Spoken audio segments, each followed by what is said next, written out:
What's up there, Pool Player Nation? Jason Bowman, Ava Lawrence here at Pool Dog Championship Arena in Las Vegas, where in just a few minutes we're going to get going here. I know there's a few housekeeping items that are happening here in the arena. I know they're getting ready to do a final level of the pool table, which I'm sure we'll see here momentarily. Ava, there's always a lot of things that have to happen before we can officially get underway with $50,000 on the line, right? Absolutely. And the table, there's carpeting under that. There's padding, and you just want to make sure the table hasn't settled anymore. So they do this before each one of our tournaments coming up. Actually, they've been great throughout the whole Yeah. week, just going through all the tables in the arena. Obviously, with the carpeting, like I said, the table tends to settle, Yeah. but they've done a tremendous job keeping the tables level. So you're So seeing the tech from High Country who handles all the tables here at our championships, over 300 pool tables. And you see our director of tournament productions, Bill Tufts, looking over the leveling as well. Just making sure, of course, we had a match on this table a couple days ago, the APA Legends match with Ernesto Bayawa and Brian Parks. Brian getting the better of Ernesto in that match. But like Ava said, you've got carpet, you've got, things kind of settle a little bit more after time. So one final check here, and we should be good to go. You can see the room filling up here in Pool Dog Arena. Some officials still milling about, kind of getting ready for this big match, Ava. $50,000. I That's know it. crazy. I know it's crazy, huh? Yeah, and so in just a few minutes, we'll be getting started. We'll introduce the team, so bear with us as we get going here in Pool Dog Arena. We'll be back in just a couple of minutes here with the official start of the APA World Pool Championships.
Watching the mask and you're not actively eating or drinking, that you keep your face covered, your nose and your mouth covered, please. We appreciate that. Thank you.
Good afternoon, ladies and gentlemen. Welcome here to Pool Dog Championship Arena in Las Vegas for continuing coverage of the APA World Pool Championships. I'm your host, Jason Bowman. I'm joined by the lovely striking Viking, the Hall of Famer, Ava Lawrence.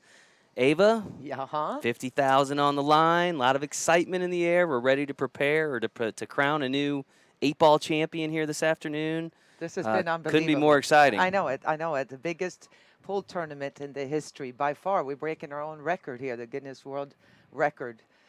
Just amazing to see over 1,000 teams here in 8-ball have been going at it and walking into that room, and it is packed and action everywhere you look. It's been great so far. I have no doubt the finals will be awesome. So we're down to the final 2 teams in the 8-ball World Championship. Let's introduce those teams now. We've got from Stratford, Connecticut, the team of Must Be Nice, and their opponents out of Joliet, Illinois, the team of the Scorpions.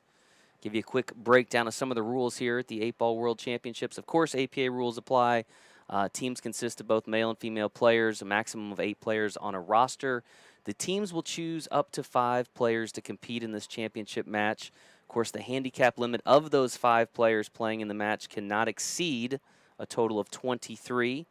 Players may be coached once per game, and of course, we use the 3-point scoring system here at the 8-ball World Championship. So in that case, if you get a shutout, the winner is going to take a full 3 points over their opponent. In the event that the losing player makes it to the hill, they're going to split 2-1. And when the losing player wins at least a game but doesn't make it to the hill, it's a 2-0 split. So, and we'll run through that as we get into the match and start seeing the outcomes, Ava. So Right. I know for those that aren't familiar with APA's 3-point scoring, it can be a little bit confusing. So I believe the players have been selected as well. Let's meet them. We've got Christy Skinner for the team of the Scorpions. Again, they're out of Joliet, Illinois. She is a skill level 3.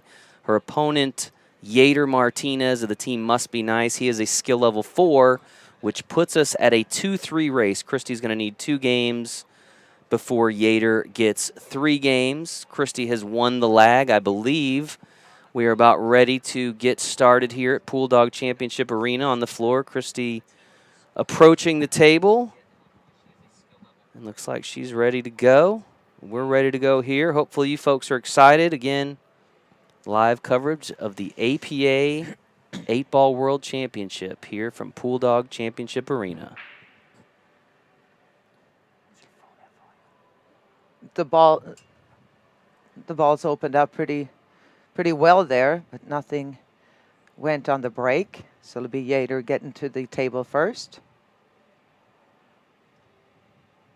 He's got an opportunity at the solids. A little tougher shot if he wants to go stripes here. I think it's, this is either or here as far as a choice if you were to try to run out from here. Again, Yater and his teammates from Stratford, Connecticut, where they play out of Main Street Tavern. And we'll continue to tell you a little bit about both of these teams as we go today.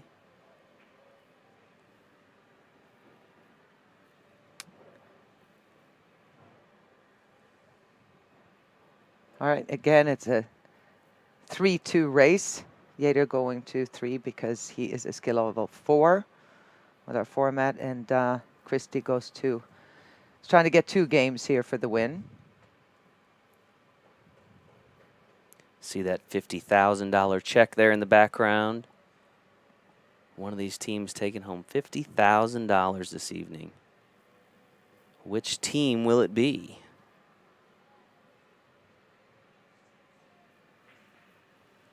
This is the combination shot in the corner. Gonna bring Christy back to the table. Christy and the Scorpions are out of Joliet, Illinois, where they play out of long shots. And they wanted to give a shout out to Rayanne, Tony, and the rest of their fans back at Long Shots. Hopefully tuning in to what should be an outstanding match. As Ava mentioned, we started with over 1,000 teams in this 8-ball event. These are the final 2 left standing. Very impressive. I meant to look before we started to see how many matches they had to win to get here.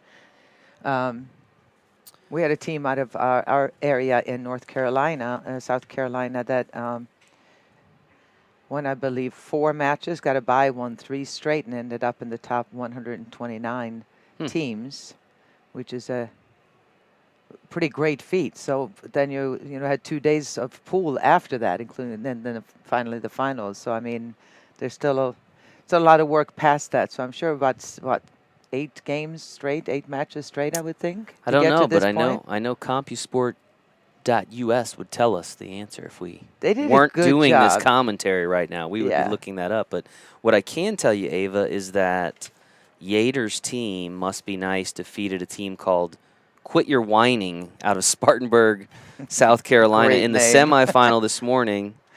And the team of the Scorpions, they knocked out 10 years in the making, or Macon, out of Marriott Island, Florida. And that was in the semifinals. So congratulations to both of those third-place teams again. 10 years in the making, and Quit Your Whining. They finished third place and had an outstanding run at this year's And picked up some cash on World top of it. Championships. Absolutely. Oh, I thought he made that. It just clipped the 4-ball there. It's got a blocker in the pocket here where the 3-ball won't go for Christie. If it's deep enough, it's not quite deep enough to try to make both, and I don't think it can squeeze by. So she's got the 1 in the side to start her off. Always nice to get that first ball down. Start clearing out a few of her balls. Oops. Oh.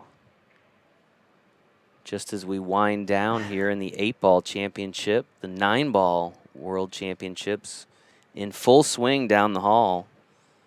Got going last night late, 9 o'clock, opening ceremony. Played around last night. They started early today, and they're going to be rocking all the way up until Saturday when we crown new champions in our 9-ball World Championship. So lots to look forward to here at the Westgate. Kind of a mess down here. I wonder if he can shoot the 14. If nothing goes, at least he has the ball blocking there. It kind of looks like a little bit like a 1-pocket rack here. Well, 6-ball is available for Christie. She giggled. I saw her. She put her hand to her mouth and giggled a little bit there before. Got to remember how nerve-wracking this is. Yeah. This arena, I mean, the APA staff is really, I got to give it to you guys, done a great job setting this up to where it kind of looks like a pro arena. Gave or it a facelift better this year. than a Yeah, pro looks arena great, back when I was playing on the tour, which wasn't 100 years ago, but really nice. So what the feeling when you get in there compared to playing in a room with 999 other teams Right. there's a big difference. Plus there's 50,000 on the line, so I'm sure they're all feeling that. I don't know if I can breathe, the kind of nerves out here. A lot of attention right now. A lot of attention.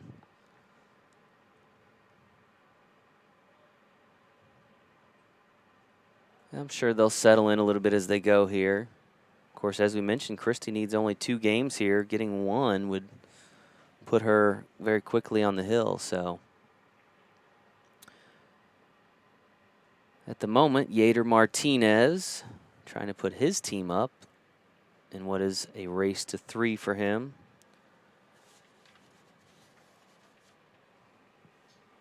Three-ball combo, no.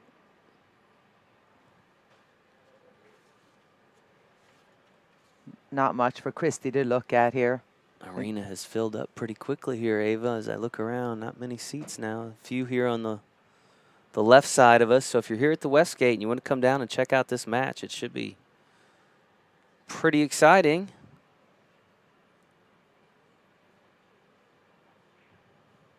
We normally do have only standing room only before it's over with here, especially for the 8-ball finals. 9-ball, some of the players have gone home and gotten an earlier flight home. Whichever event, actually, that's second. But for the 8-ball finals, when the 9-ball players are here, some of the 8-ball players have not gone home yet. Oh, yeah, I would imagine before this match is over, this room will be completely full. Generally, as the round in 9-ball kind of winds down, people start filtering in. They've got a little extra time, but great crowd so far. Hopefully, you guys are tuning in wherever you're tuning in from. We're glad you're here. Referee going to adjust where that ball was. Again, it's cue ball foul only, so even though if a ball is moved on the table, it's not a foul. Okay. See the referee coming in, Kevin McCarty. And unlike most matches here at the championship, Ava, the viewers should be aware, the referees do actively get involved in the final match. Mm-hmm. Unlike on the tournament floor when you have to actually call a referee over, but here the referees are instructed to intercede when needed on the table. So if a foul occurs, even if the opponent or the shooter didn't ask for a referee, they have the will authority of the ability to yes. get involved. Now, it's still up to the players to really pay attention if they Of want course. to have somebody watch the hit a little bit closer and that type of thing. So, but if there's any kind of a dispute or any situation where the players get confused, the referee can step in. The goal is to get it right. All right, going for the 5-ball here. Christy needs to get a ball down and get some confidence going. No. Quite. And both of these players, they just need to stay patient. You know, the game of 8-ball is kind of a game of patience so much more than 9-ball. You know, you got that 1 ball you're fighting to get to. But in this game here, if the shot's not there, don't worry about it, especially at skill level 2, 3, 4. Just hold on and make what you can when you can make it. Go ahead and tap a ball into the rail if you have to play a defense, if you don't know what to do, if you don't like your chances. And it was a little bit of a messy rack, so you combine that with the nerves of the very first game of the very first match here in the arena. Absolutely. Oh. He just took a deep breath before he sat down there and just kind of said, now, both players, just so you know, players are not required to wear a mask as they're shooting. Right. Yater has gotten used to it, I guess. He kind of prefers being a little incognito. That's perfectly fine if he's comfortable with it, but it's not required. The audience, yes. Everybody here has been great about it, but that's just Nevada law. But we have gotten the okay this year, thanks to APA, that kind of pushed it a little bit harder, and the team kind of said, listen, this is you know, it's a competition, it's a sports event, and got the approval for while the players are shooting, they don't have to wear the mask. Oh, Christy was rolling her eyes there and looking up at the sky going, okay, I got to calm down somehow. Yeah, she'll get there. Oh, yeah. I can feel with her. I mean, on the pro level, you can see if you get close up of one of the pro players, you can see their heart beating. You can see them kind of swallow, take deep breaths. I mean, it's nerve-wracking when you're competing at this level, especially with this kind of money on the line, knowing that everybody at home is watching. So you have no excuse to say, well, my opponent was a 4, but he ran 6 racks and out on me. So there's no such thing. What are the chances that either one of these players pondered when they started playing in an APA league that one day they'd be playing for 50,000 in front of a crowd of a few hundred and another 1,000 online? It's kind of interesting. Exactly. Talk about getting thrown into kind of a different world from what your normal life is about. Yeah. It's pretty great.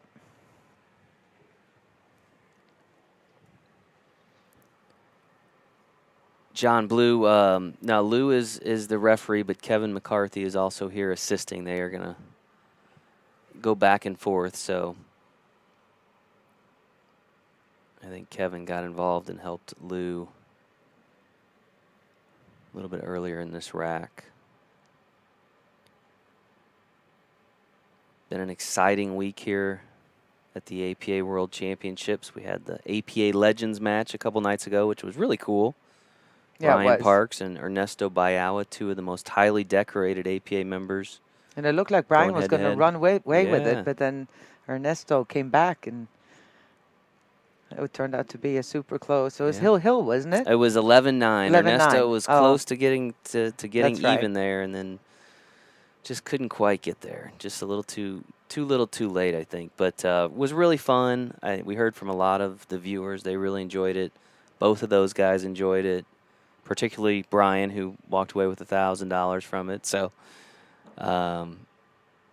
encourage you guys to go back and check out that match. Christy just can't quite get going yet. Of course, tomorrow we've got Ava, the striking Viking, in action here in Pool Dog Arena. Breaking out the cue. Dusting it off. And it's such an interesting matchup because you and Florian Venom Kohler. Yeah. In alternate shot doubles. 9-ball. It's going to be super cool. It really is going to be fun. Can't wait. So if you guys are here tomorrow at the Westgate, and just to, I'll let the cat out of the bag early, we're going to take a couple players out of the audience to pair up with you guys. So if you're here at the Westgate and you're down in Pool Dog Championship Arena tomorrow at 5 o'clock, you might have a chance to play with this Hall of Famer. That's going to be fun. Yeah, it should be a great time. Racing to 50 points. And it's for Florian and I, it's going to be bragging rights. So this is just, we're going to have fun, but nice. It's going to be serious too underneath that, believe me, because we both I know you guys slightly don't like competitive. losing. Yeah, exactly. I know. That'll be fun. Meanwhile, Yader Martinez would love to get on the board first. He needs 3 games to take this first match. Somebody asking who the 5 that the Scorpions are going to put up. At this point, I don't know. They don't declare to us their 5. Generally, that may change based on how the first match goes. I think Leonardo Lopez is an automatic because, he's their skill level 7, and he's played 10 matches so far. Yeah, I think so that tells me that they had to play 10 times to get here. But they may have gone on the loser side. I don't know that, but I'm guessing he has played in every round, judging from the numbers they have.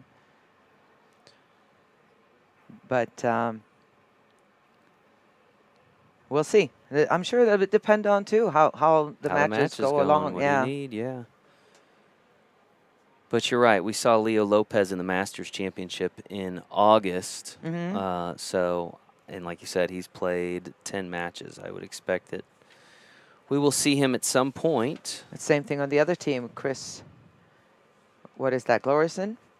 Christopher Glorison. He had also played 10 times, and he's there 7 as well. So, well, maybe we'll get a real treat, and those two will go head to head. We'll see. We'll see how these captains want to match up. There's always that dynamic could throw off to the match, and exactly how do you want to match up? And some numbers, and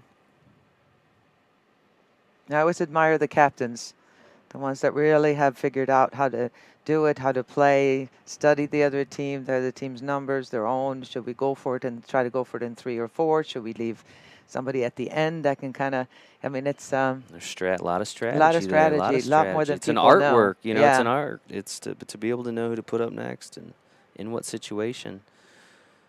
Of course, K-Jun Key is the captain of the Must Be Nice team. We know K-Jun from the singles event in August, the Pool Player Championships. I think he was one of our 8-ball Classic champions. All right, finally got that combo down. And he's got just got to get out from that 1 ball. If he puts a little bit of left spin on this and kind of hits just below center, he should be able to dig around it, or he can hit it super thin and come straight up as well. Just got to remember, oh, there you go. Put a little spin on it and came around, and that was pretty darn perfect right there. Nicely done by Yader, and a chance to take the lead here.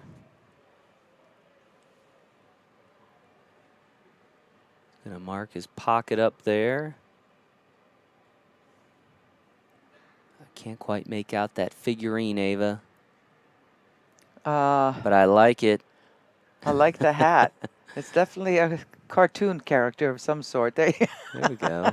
I don't know who that is, but I love him. It's like a yoga pose. Is that from Puppy Dog Pals? Is that the... Oh, you would know, wouldn't you? My kids, yeah. Oh. Yader rattles the 8 in the corner, but it drops, folks. He's on the board first, leads 1-0. We're now at essentially a 2-2 race here. Yader will have the break. Somebody guessed the Jetsons on the pocket marker. I think it's the owner in the Disney. I think it's Disney Puppy Dog Pals. I'm calling it. All right, you call it. We'll see if the chatters correct us, but I'm pretty sure it's somebody said the Jetsons, but that's not George Jetson. I don't think. I think I think it's Bob from Puppy Dog Pals. Well, you are good. Whoo! First, the commentary for the APA Championship, and next will be Jeopardy for me, folks. So Yeah, Kids Jeopardy. the funniest thing is, like, when the kids aren't home and yet the TV's still on with cartoons somehow, and I'm like, I don't know. It's You just know, kinda it's just normal. on. Yeah, we forget because we don't. All right, Yater has the break here, trying to decide which side of the table he wants to go from. Decision is made.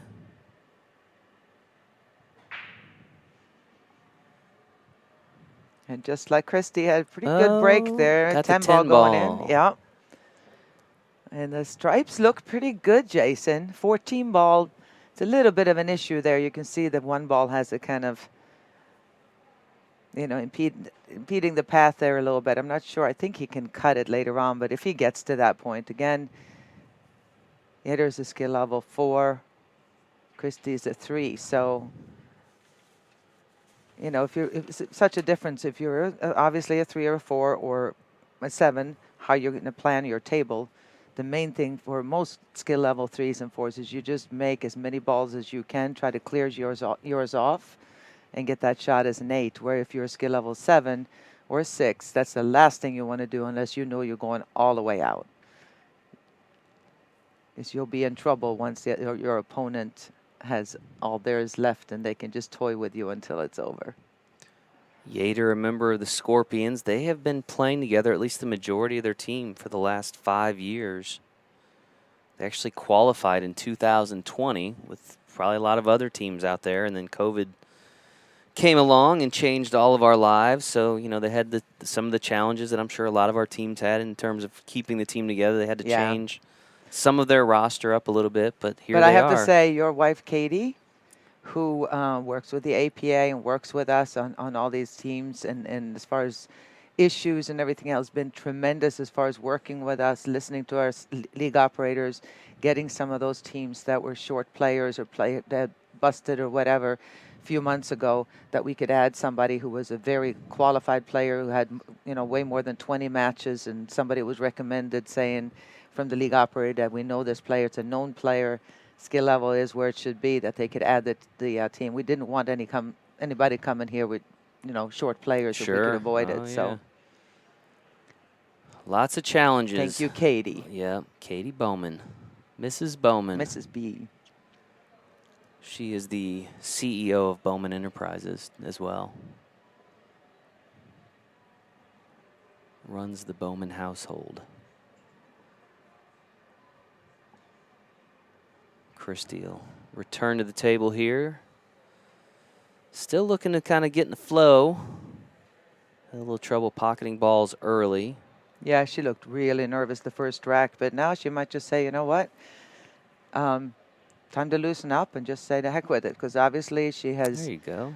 Played a good tournament to get to this point, helped her team get to this point. She just looked a little nervous, a little rattled, but see if she can put it together. That 7 ball will go in the corner pocket, I believe, just barely by the 15. She can go run one rail and out. That should be automatic position on the 2. Nice. Almost, almost.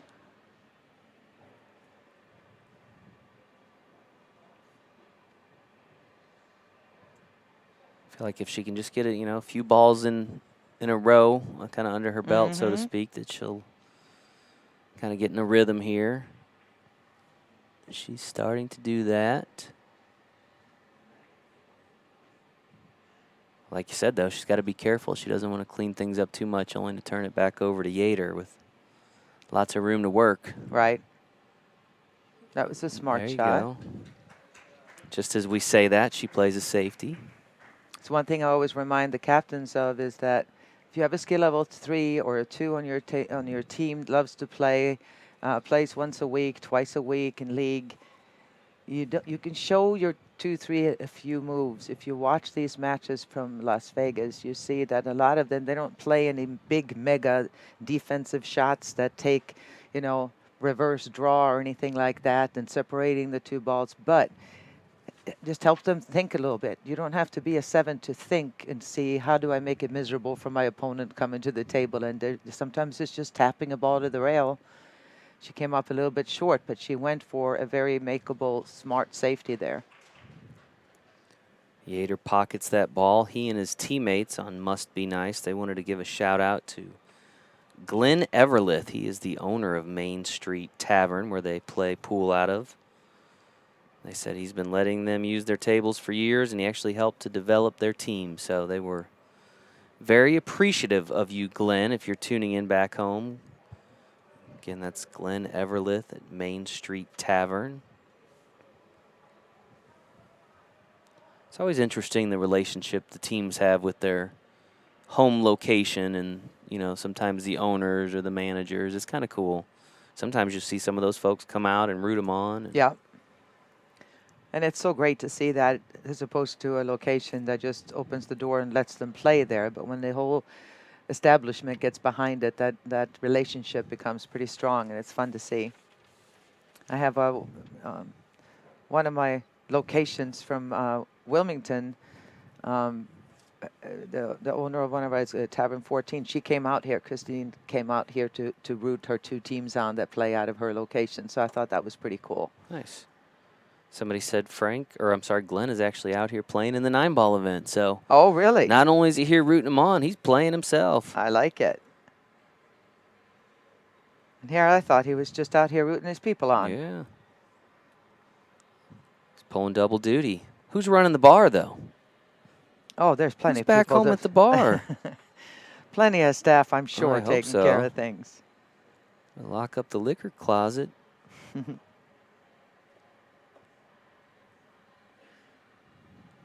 Could be a closed for business till I get back from Vegas sign on the door, too. Nah. You never know. Not with a name like that. Main Street Tavern.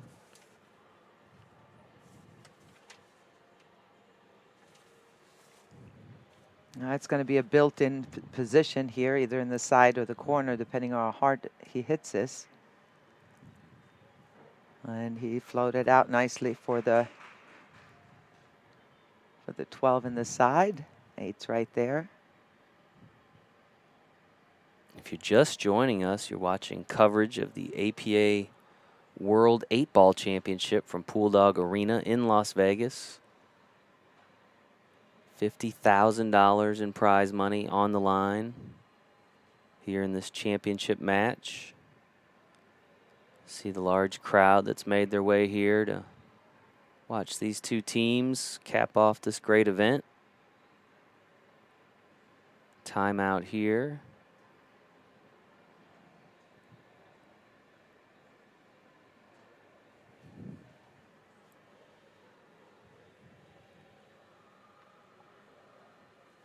We mentioned it earlier, Ava, but yes, this kind of remodeled Pool Dog Arena is fantastic looking.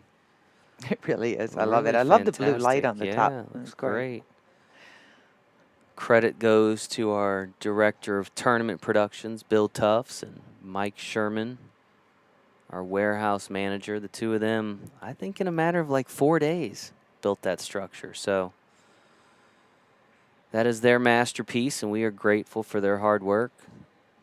And the top railing there, the light even matches the blue in this beautiful carpet they have here at the Westgate, the regular casino carpet. It's a very complimentary way to describe the carpet here. That would be probably our next upgrade if I'm choosing, is to change. Not that it's not beautiful, but gets a little dizzy. We might try something a little more basic on the ground, but we'll see. And that'll be for next year. But with Vegas standards, though, it's still very muted. Oh, it's very normal for Vegas. It's very normal. I know we always had that issue, too, on the Pro Tour, every ESPN event we've ever done. We finally also got the carpet, with the squares where you put them down, so we could actually take them from place to place.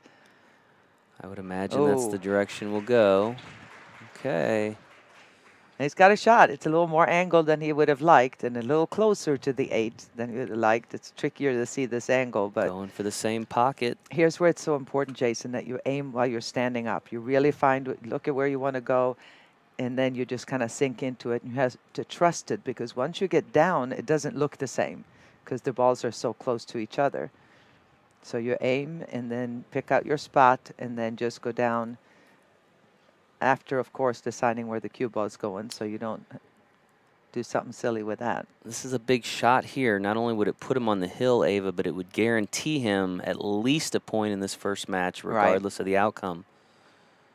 Big 8-ball here for Yater Martinez. The aim looks good. And there it is. Nicely done. Yater pockets the 8-ball, takes a 2-0 lead, needs just one more game. And if he can win this next game, Ava, that would be a 3-0 lead, as Christy is still not on the board. So, oh, the game, she really wasn't even there kind of in the first game, but then came back. So yeah, so we'll either be looking at a 3-0 split or potentially 2-1 if she can get on the hill here, or, well, either way, Yater's taking home a point. So it's either going to be 2-1 or 3-0.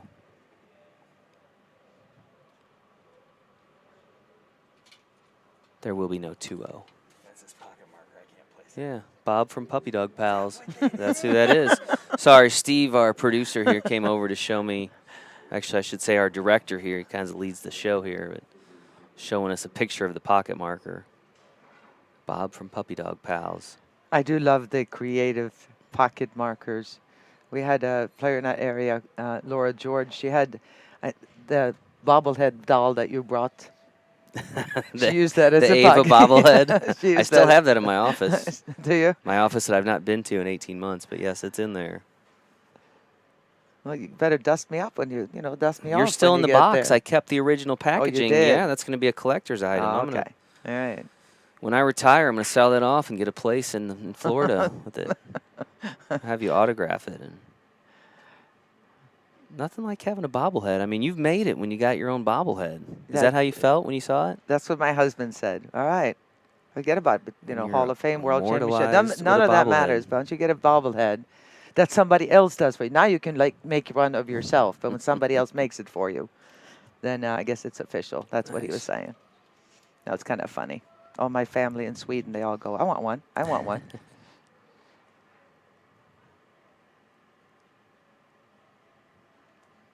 All right, this table not quite as open as the others, but we'll see if he's got a shot on this 3-ball.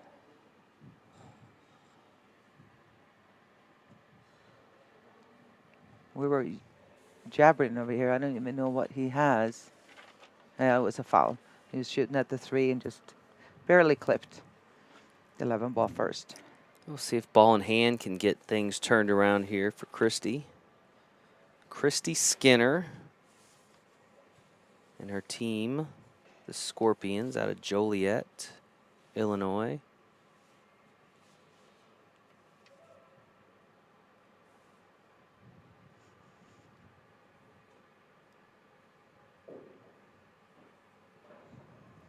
This would obviously be a huge 3-0 win if Yater could win this for the team. But at the same time, they've used 4 out of the 23 points, where their opponents only used 3 out of 23 points. So that also plays into it as far as numbers they can play going forward.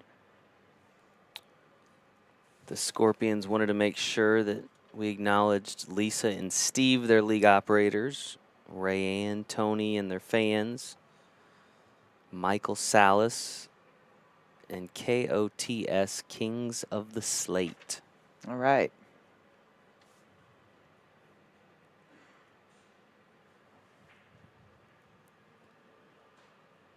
One great thing that I've noticed more and more of, I think, since I have been coming to the APA event, which has been an amazing 12 years now, but once we started streaming more, I think it had a lot to do with it. I see more and more teams coming out here with team shirts, which I love. Instead of kind of trying to figure out who's on what team, you see them, they all show up. It could be the a sponsor on there. It could just be the pool room. It could just be the team that kind of got it together and decided we're going to make some shirts. But it really looks great. Somebody had asked about why we're not wearing masks in the booth, kind of like the players allowed to shoot without a mask. Ava and I, in the course of our jobs, commentating. Yeah, we're Are literally in allowed a to box this year. Yeah, we are in a plexiglass box, and I don't think you mind me saying we're both vaccinated, and Right. the restrictions do allow for us while we're calling the match to not have our masks on. But I can assure you, as we move around the casino and do other things, we are also wearing our masks, whether we love it or not. We were wearing our masks. I've got my bling mask with me this time too that I've bought here in Vegas. All right, here we go. I don't think this is going to go, but at least she can lock that pocket up. She left a 2-3 combination here for Yater. Down here, this is very makeable, obviously. Pretty much straight in. We'll see if he wants to do that, or if he plays it slowly enough. He's got the 4 on the side if he doesn't get a shot on the 2.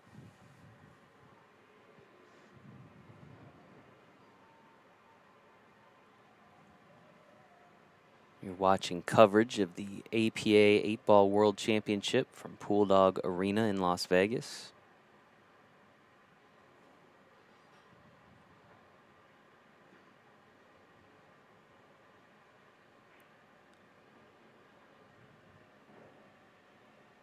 Two to the 3 in the corner pocket for Yater.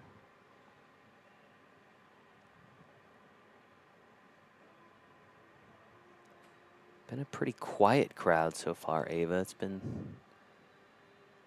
pin drop kind of quiet in here early on. Yeah. That kind of tends to change a little bit as you get into the match and people get into a little bit more, but it's been kind of a quiet match. Yeah. You know, it's been a real kind of a battle, and kind of both players not taking too many chances. Playing smart as opposed to gutsy, and what comes with smart is not quite as exciting for the spectators as gutsy is. Yeah.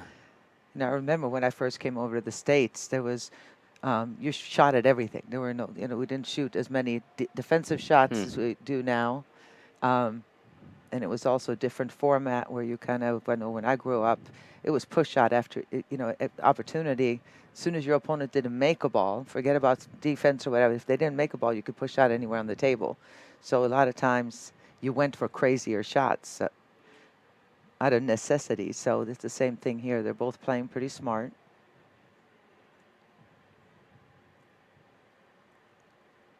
There is no sudden death here in the final round, the championship round.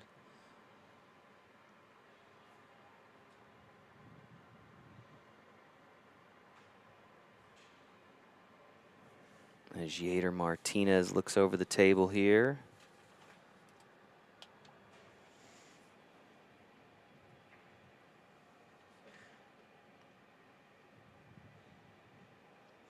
Yeah, somebody asked about sudden death in the finals and got answered. The answer is no, there's no sudden death. Throughout the whole tournament, there is sudden death, but we figure there's enough. All the way up through semifinals. Yeah, there's enough pressure once you get here.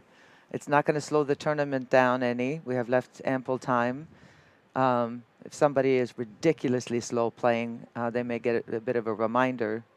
Personally, we would talk to the captain and kind of tell him, hey, come on, don't do this. But the stress and the nerves that they're going through at this level, they don't need the extra pressure with sudden death on top of that. Now, I was in a pre-production meeting where they talked to the referees about having some ability to impose, if someone is asked and reminded, if it becomes a major issue that theoretically they could impose a ball in hand foul. But I think, as you said, we try not to implement measures like that if it can be avoided in the finals, because what I usually do on such an intense situation. What I usually do on a local level when we have our championship is I usually go to the captain and ask the captain to tell the players so that they know the person and they can say it in a way that doesn't make it, where you have the authority come over and say, hey, speed up, and kind of shark them that way. So we'll see. So far, it's just been kind of, nobody is intentionally slow playing by any means. It's just trying to figure out what to do. There's been some issues here. You see the 4, 11, 1, and 9.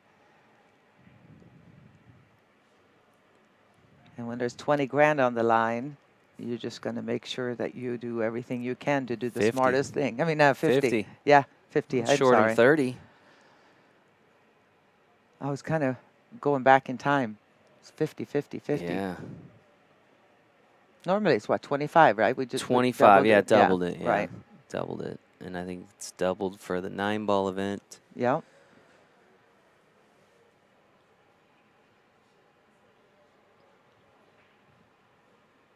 Oh.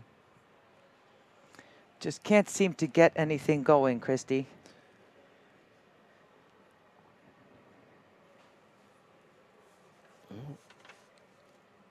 Yater again needs just one game. He has a skill level 4. Christie is skill level 3, which means this is a 3-2 race.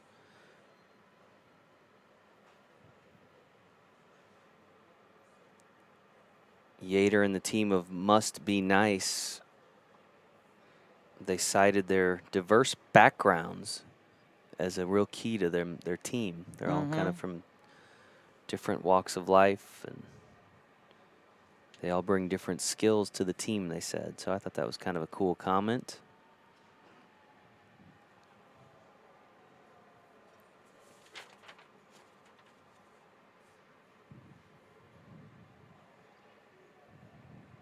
Nine-ball payout for the first place team is 30,000. Typically 15. That's 30 for this year. Again, not as many nine-ball teams nationally as there is eight-ball. Right. Eight-ball is by far the most popular format, so that's kind of self-explanatory. There you go, nice shot.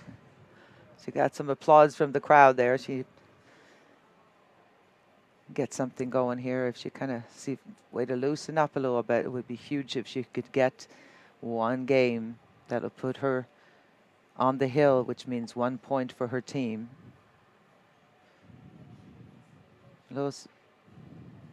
Nice shot. It's got to come out, though. It's got to come out. Nope.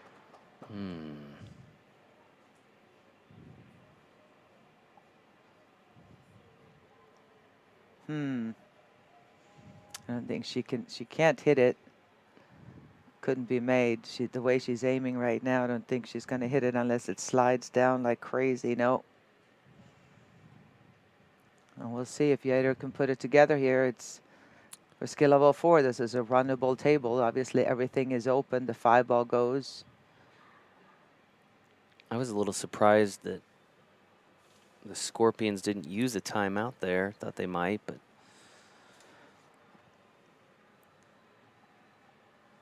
so there, I was going to say, Must one Be ball, Nice 1, 5, take a timeout. 2, 1, 4, 2, 5, 8 is the dream run here, but he was about to shoot the wrong shot, and that's where the coach, Chris, comes in and says, no, wait.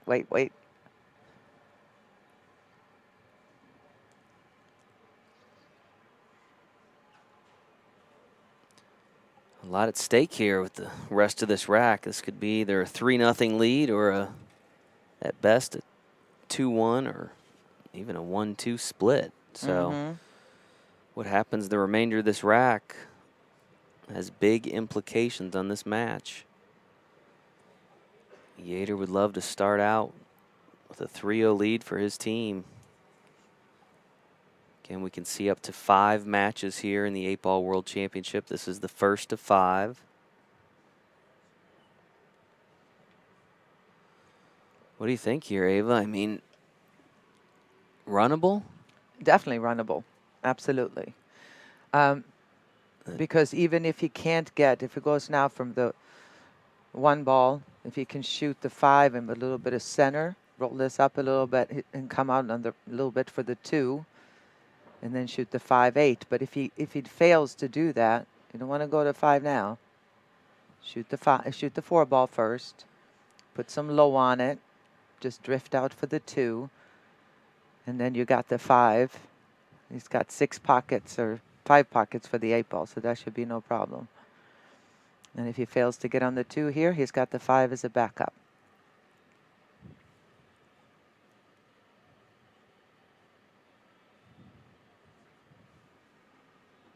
All right, came up short, so no problem. You can clip the 5, and that should give him pretty much automatic position. It should be able to come back out here for the 2.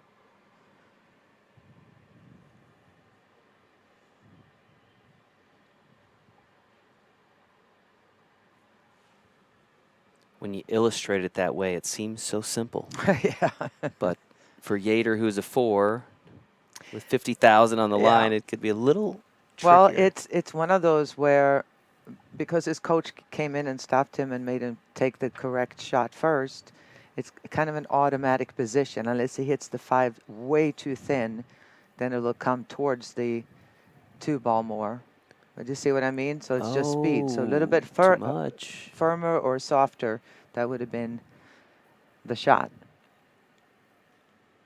Speed being the #1 thing to practice as far as billiards goes. The most important thing is the speed, and then learn everything after that. But you can accomplish a lot by just playing good speed both on defense and offense. What to do here? Yeah, I don't... the way the 15 is, I mean, even if you go down here, try to get the cue ball in this area or over here, there's not much of a shot she's going to have on the 15 ball. If he can get the cue ball there, that's not that easy either, especially being a skill level 4, trying to get the cue ball all the way there. Or you go ahead and overcut the 2. All right, nice shot. He just rolled it up. That was good speed. Although there might be room here to go by and make that 15 ball. That's the worst part, toughest part about that shot right there. He hit great speed. But here's the coach. Yeah, Everybody Scorpions. was saying he should have taken a timeout. Well, I'm sure he's glad Yeah. he saved it now. Just got to miss that too. So they would have had to have been confident that Yater wasn't going to run that rack out by not taking that earlier timeout. Well, she was in a tricky enough position, but even with the timeout, it was no guarantee that she was going to be able to accomplish what they were looking for. So smart. Sometimes it's damned if you do, damned if you don't. We'll see here. See if she can get to this 15. All right. Coach's job is done. And wow. Look who did her job. Brownie points for the coach there. I think, was that Leo?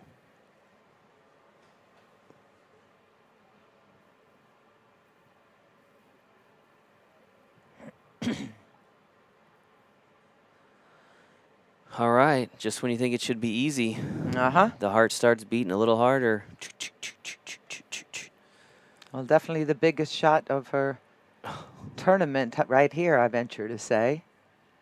Getting a point on the board. Oh, how'd she hit it? No, you're talking about getting the crowd fired up here. Everybody wants to see a close match. That's a big shot there by Christy, Huge. folks. Big shot there. She was staring down a 3-0 shutout, and now, at worst, it's 2-1 either way. Here. Well, no, not necessarily. Well, she could win 2-0. Well, he's on the hill. Oh, he's on the hill. Sorry. So yeah, but she has guaranteed herself a point here. It'll be 2-1. It'll either be 2-1 or 2-1 split one way or another. Yep. Yes. We'll get that down before we got a few more hours. I know. Scary though when we're punch drunk in first. Keegan, maybe we could take a look at that real quick, that match breakdown, just to show folks how that works. The point breakdown, 3-point scoring breakdown. There you go.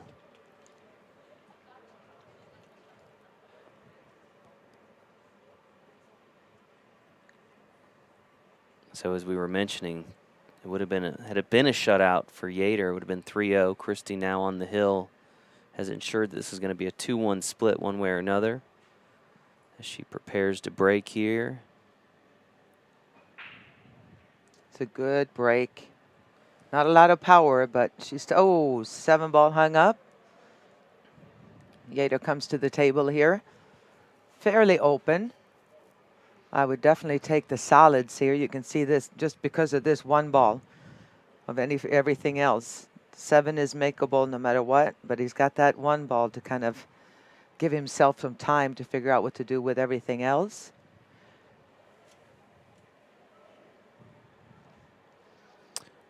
The we mentioned No, how he's gonna quiet it go. He's was, gonna and now go it's stripes. He's going with stripes.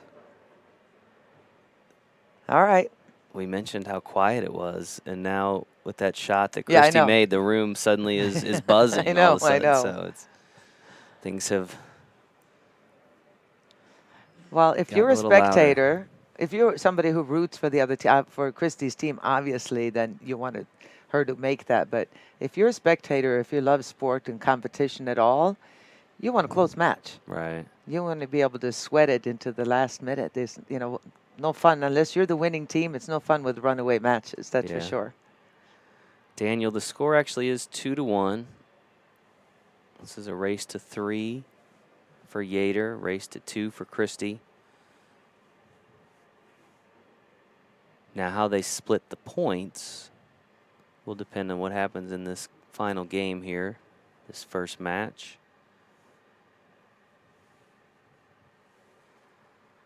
Somebody will have 2 and somebody will have 1 after Yep. this. So we'll see what happens. Total new life by Christie. I know her team is relieved not being What a down shot on that 3-0. 8 ball. I mean, that was no gimme shot, I know. And in most cases, you're going to make that shot on league night, but to have to do it. Yeah, and she here. struggled a little bit, not as much in the second rack and the third rack as she did in the first, but she came with a big shot when she needed to. That's the kind of starter you want to have on your team, the For one that's not sure. afraid of putting her foot down. So I'm sure she was relieved making that shot on the 8. Christie's played 6 matches up until this point. This is her 7th. Oh, is that going to get a rail? It Nope, is ball not. in hand. Yater will have ball in hand. I was saying this is Christie's 7th match here at the 8-ball championship. So we're talking about how many matches played. We just look at how many matches played on the score sheet. So each of these teams has played 10 times. Mm-hmm. This is their 11th match for both. So it did make sense. Then we kind of judged it by the 2 7s on the team because they have all the great numbers to be able to play. Both teams have the numbers to be able to. Yes, we're assuming they played every time, yes. Well, if by saying that, yeah. No, but they played 10 times. Right. Matches played is 10, and you Right. said that they played 10 times. Based on here. my assumption that they played in each Ew, match. I thought you had And gotten no one some had, inside and info. No, and I no thought one you had got either. some Yeah, inside no. info from, Mr. Steve over there coming No. with this, being a statistician. We need a stat person. That's what we need. We need somebody that just feeds us information. We have to just come up with stuff as we go along and make it up. I want like the stats of the speed of the balls and the There you go. angles, kind of like they do with the AWS in baseball. How many times somebody has missed a 4 ball? The shot versus angle. The 6. I want the shot angle and the contact speed.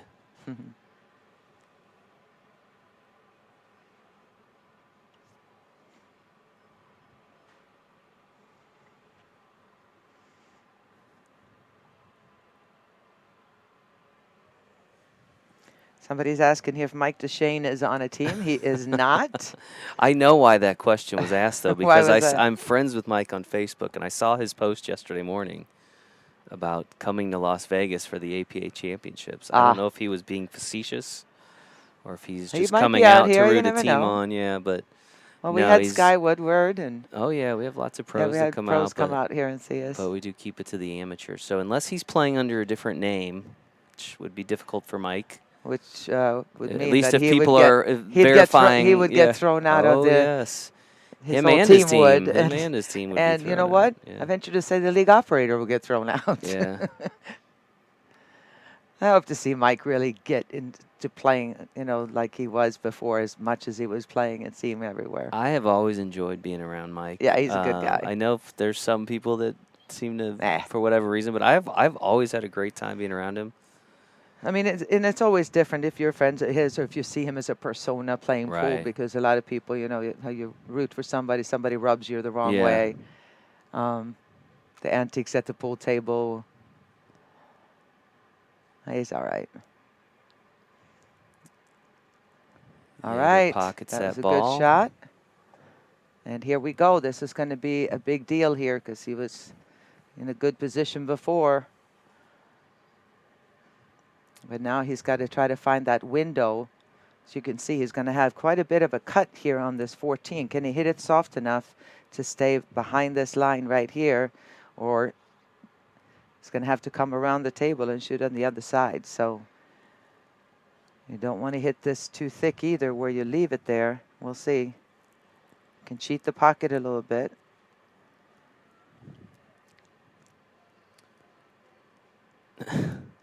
Ava, they want to know what you think of the pick of Earl Strickland for Team USA. Put you on the spot. Put me on the spot. Well, there's not really a spot. I mean, anybody who argues that Earl is arguably one of the, definitely from the United States, but one of the top, for sure, 10 players in the history of billiards, especially 9-ball. Yeah.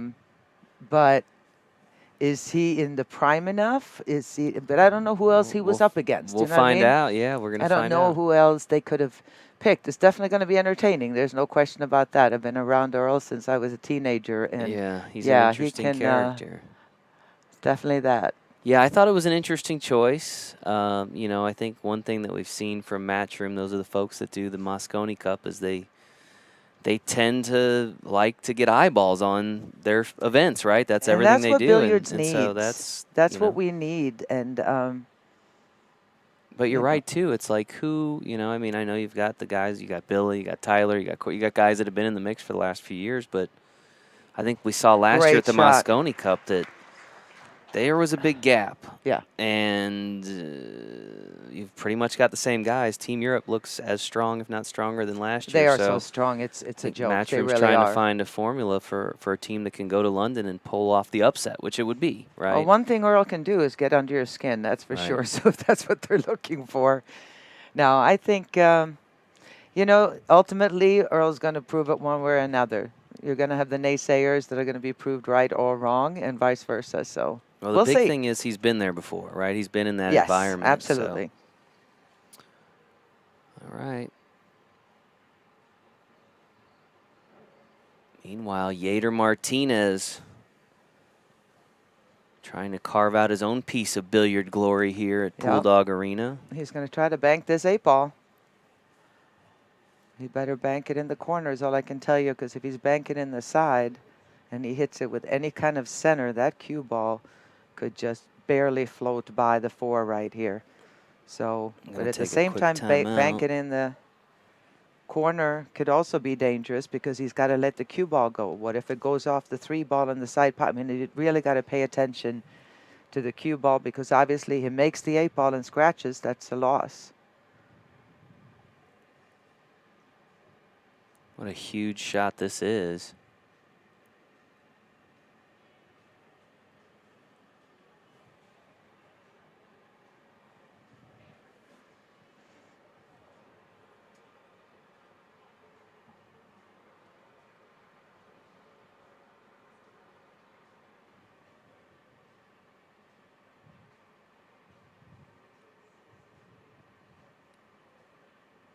Trying to find that angle, making sure.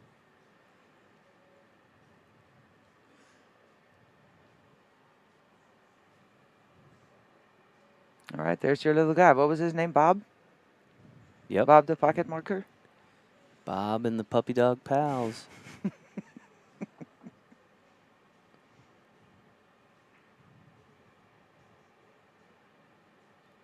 Big moment here.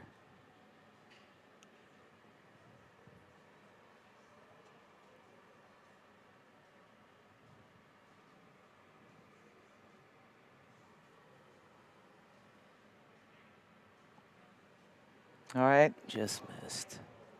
Good try. Very good try. All right, Christy. Christy, skill level 3, but as you can see where the balls are, I can see a run out here. Kind of natural position. You make this 5-ball. We'll see it here. You make this 5-ball. Cue ball's definitely coming down in this area. Both the 3 and the 6 are makeable. As long as she has a good angle. A little, yeah, look at this. All you have to roll this 6-ball in. Cue ball is going to come out here. Good speed. And then look at down here, Jason. That's all she's going to have left to take this point. And what a turnaround this would be if she can pull it off. came a little far there. She got to test her. Focus on making this. The only place she doesn't want to be, obviously, is here due to where the 4 ball is. Anywhere then all the way across table, she makes this 3. And it'll be a serious comeback. Oh, she missed it, but not over yet. Yater doesn't even want to get out of the chair. Oh, there he goes. I'll tell He's you what. going, man. However this match ends up, it's a pretty good start to the Yeah, championship yeah, I afternoon like here it. in Pool Dog Arena. We got a good one to start. It's the kind of battle you want to. You know what I Absolutely. mean? This has been great. The match has taken a while, but I'm perfectly okay with that because it's been a good fight between the skill level 3 and 4, and about as even as it's going to get.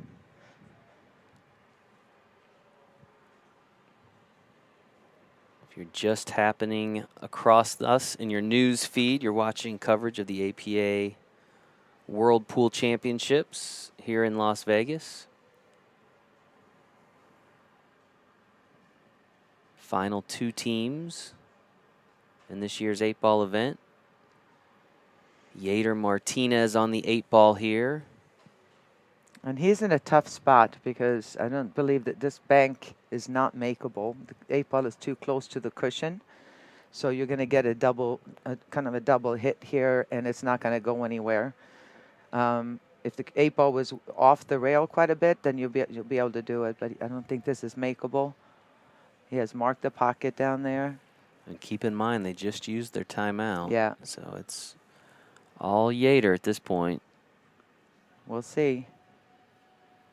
And the 4 and the 5 and 3 are laying by the pockets. Maybe it's an optical. No. Oh. Look out, side pocket. Look out, look out. Oh, wow. What a dramatic finish to the first match. Yater's in shock, I think. Well, There not you the have way, it. not the way you hope it'll end, but 50,000 on the line, and absolutely. anything can happen. It looked like he was walking away with the match. Some people were calling it, saying Yater's just going to win 3 and out. This is over. Not over till it's over. So Christy Skinner picks up a win in her first match.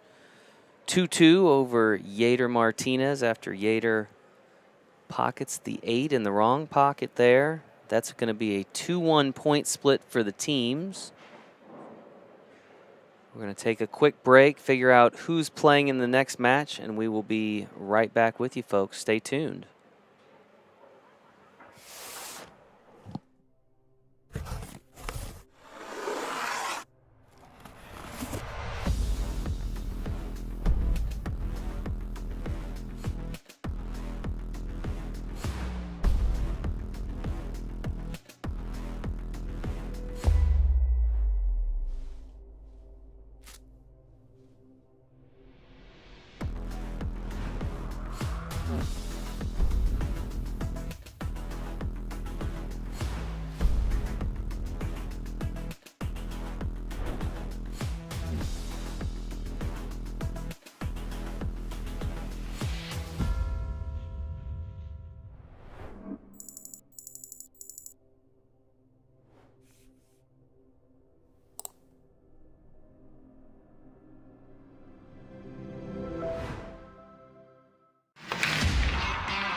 Each year, thousands of people from all walks of life head to Las Vegas, chasing a dream. Pockets the 8-ball, avoids the scratch. What a match. What a match, and what a comeback. What begins as a hobby on a pool table in their local bar or pool room evolves through hard work, dedication, and even luck There it goes 9 again. balls. Oh, my God. Wow. into something bigger, something greater, than anything they could have ever imagined. I've got a 14-year-old boy at home that we play a lot in my garage, and because of that, he got to see me win this thing, and that's huge for me and him. Few ever envisioned playing on a stage of this magnitude.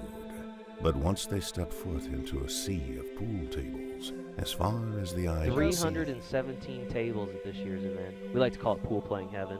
the dream has been realized, and the competition begins. For nearly 10 days, they live this dream. And for a select few who manage to persevere, they return home champions.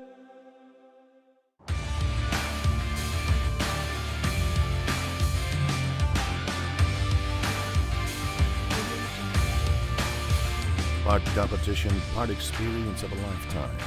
The APA World Pool Championships has it all and more.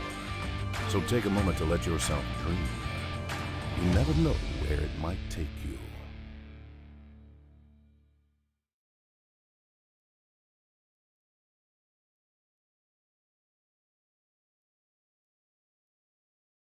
I'm Tammy Jones, and I am the 2014 U.S. Amateur Champion. I'm Linda Wang, and I'm the 2017 U.S. Amateur Champion. My name is Dana Aft, and I am the 2013 U.S. Amateur Champion.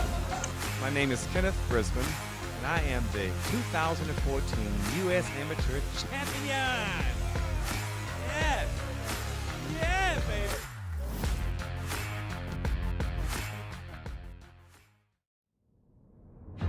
Las Vegas. Foremost, the ultimate party destination.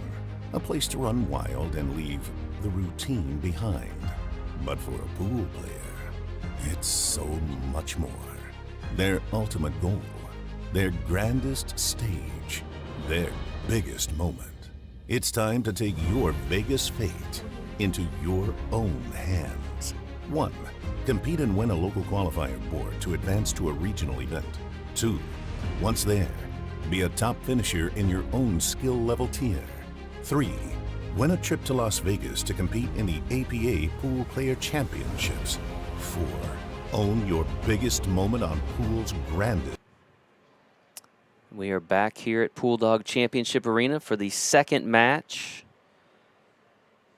of the 8-Ball World Championship. This is K-June Key for the team of Must Be Nice, Stratford, Connecticut, with the break here. His opponent, Leonardo Lopez, or Leo Lopez. K-June, skill level 6. Leo is a skill level 7, which means we've got a 5-4 race here.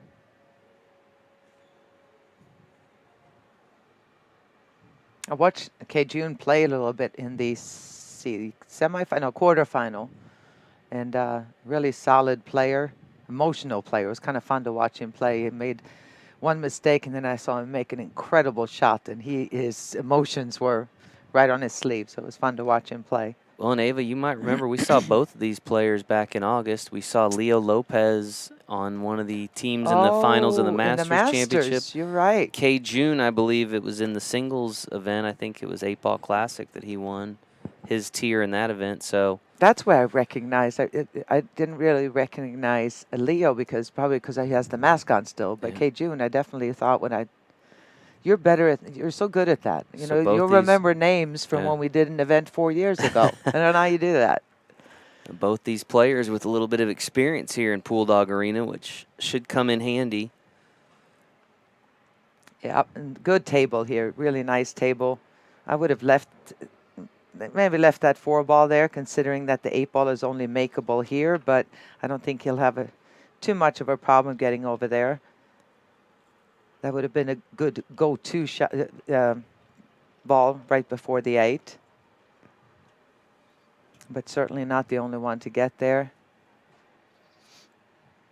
As we looked over the lineups, Ava, it looks like Chris Glowerson, skill level 7 on the Must Be Nice team. I don't believe we're going to see him based on the numbers. With K-June playing a 6, Yater was a 4, that's 10. I don't believe they can match up to get Christopher in there. So kind of an interesting development if you follow the numbers. They do have a 4, a 5, another 5, and a 3. So, although it looks like one of their 5s has not played the entire tournament, so. A little tester there on the 8, but no problem for Leo. That was fast. Yep. It's gonna be, this match going to be a little bit faster than the last one with your 7 and your 6 here going at it. Leo with a 1-0 lead. He needs 5 games before K-June gets 4. K-June really needs to make something happen here. And he's definitely a very, very capable. All he needs is a shot. Well, at most, with Leo getting on the board, the most K-June can get in this match is 2 points. Right. Based on the 3-point scoring.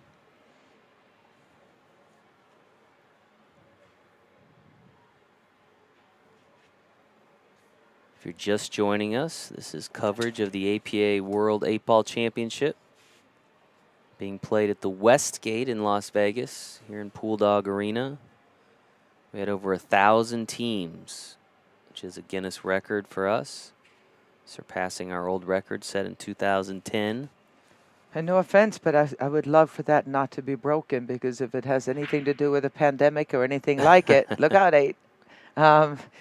You know, to get that many teams, that was 2 years worth of teams. So I don't know if we'll ever see that again, but you never know. We are in the process of working with Guinness to get that certified. So it takes a little while, but I'm hopeful that we'll be able to get that officially recognized. But we know that we have more players in this 8-ball event than we had in that 2010 8-ball event.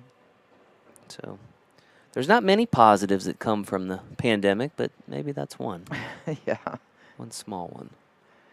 Well, these two teams feel like it was appreciated as far as that goes, because they're playing for twice the prize money right now than it's going to was work normal. out nicely. Yeah. And Leo is eyeing it now. He's got a real nice layout here again. There's a good solid break. The only one here that's a little bit of an issue, obviously, is this 5-ball. I don't believe it might go past the 15-ball, but getting that perfect on the 2 to get to the 5 will be a little trickier. Leo and his teammates. Oh boy, that's not good. A little careless there. The Scorpions, they are out of Joliet, Illinois. And they are leading this match 2 points to 1. Somebody had asked if this is, so this is a team event. Yes, we do lots of team events, but we have a singles or individual player competition, the Pool Player Championships, which is the 8-ball Classic and the 9-ball Shootout. That event was held in August. Our next one of those will be held in April.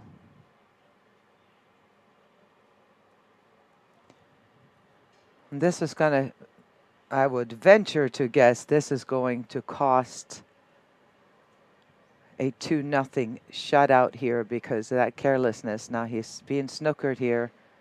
He's wondering what do you want to talk about. Just discussing best way to make sure to make contact. Looking at the 2, they have to put a lot of spin on it to get over to the 2-ball. He's got the 5 as a back cut if he overcuts it, but he needs to hit something here because with ball in hand, I would venture to bet K-June is a huge favorite to get out, which takes away a 3-0 score for the Scorpions.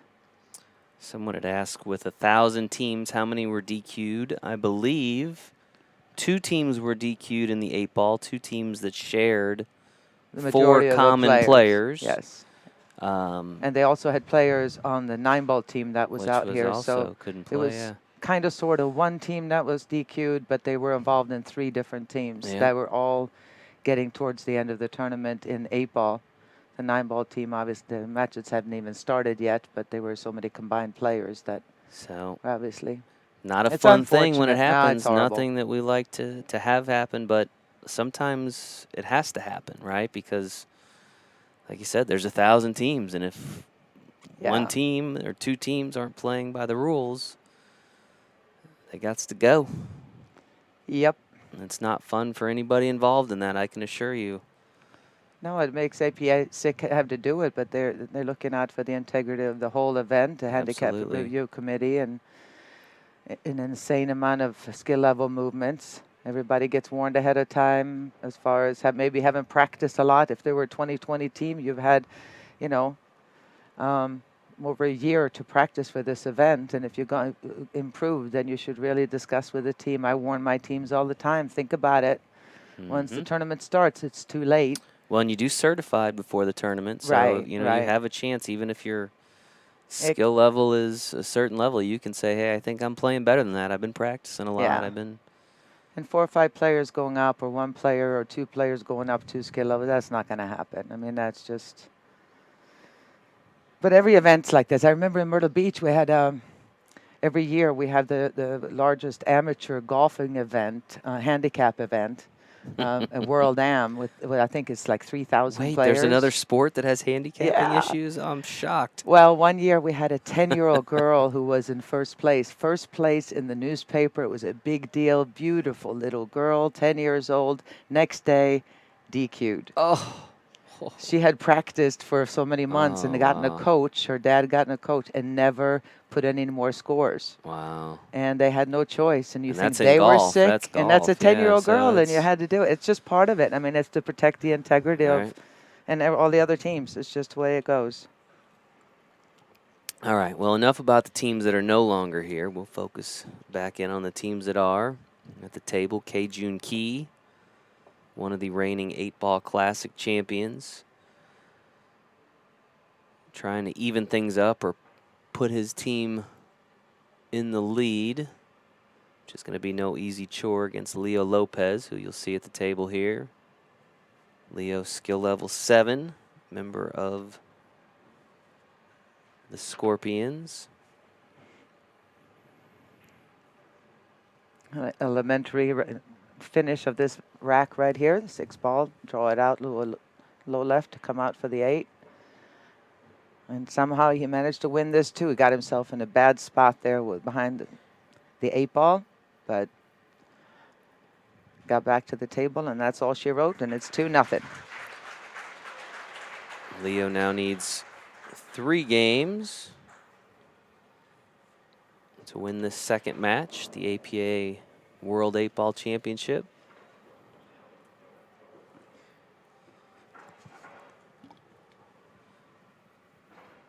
This event got underway last Thursday. And our 9-ball championship just got started late last night. Down in the main room, over 300 tables here at the APA Championships.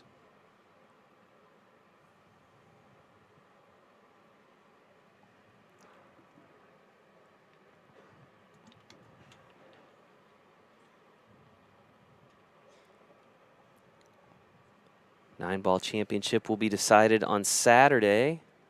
I think that is set for 2 p.m.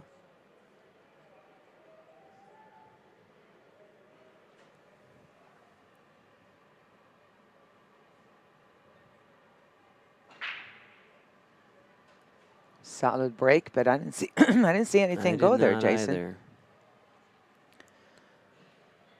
Dry break there for Leo.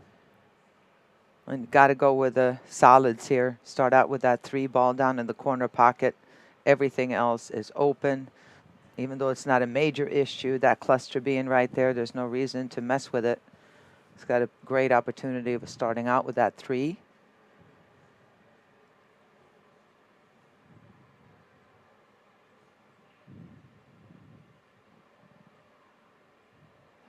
You see the $50,000 check there, just behind the table. And we've talked about this before. That's more for a visual effect. These players actually get paid $50,000 in cash immediately after the match. Got to run through the casino back to the room then before you go home. Actually, what we like to do is take it and kind of spread it all out on the table and take some pictures with them and have fun with it and all that stuff. So, but yeah, somebody's going to have a nice payday here. All right, K-Jun did not like my suggestion there, so he's got his plan. He's got a combination on this 10-9.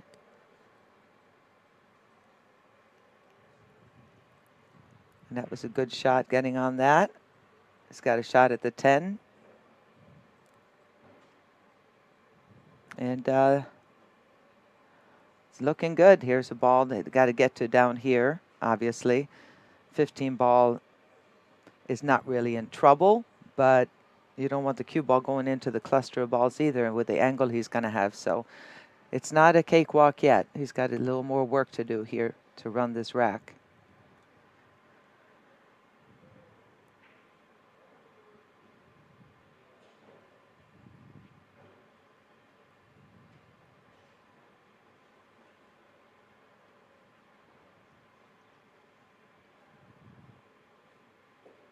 You saw the referee Kevin there momentarily. Appreciate all the referees that have volunteered to come work at this long event.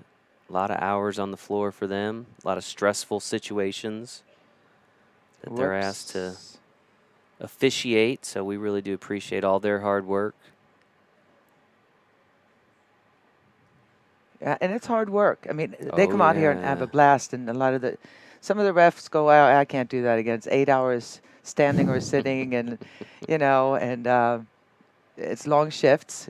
And it's hard work. It's hard work. You're dealing with a lot of little issues here and there, but at the same time, there's some that come back almost every year. I'm starting to get to know a lot of these guys now, because it's also great chance to get out here. They can play some mini manias when they're off, party with their friends. Chances are good that they're going to have some friends from back home that they're familiar with out here. So I have great appreciation for our referees. You bet.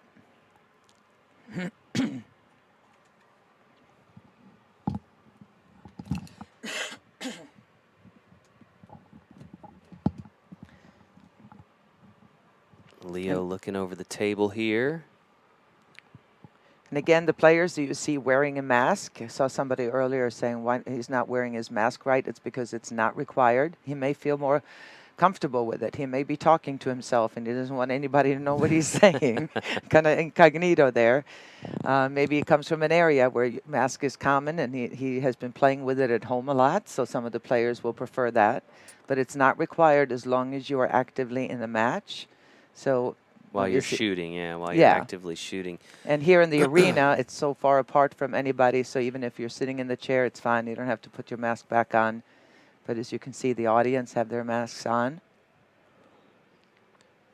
We're in a protected booth here in a sterilized little area.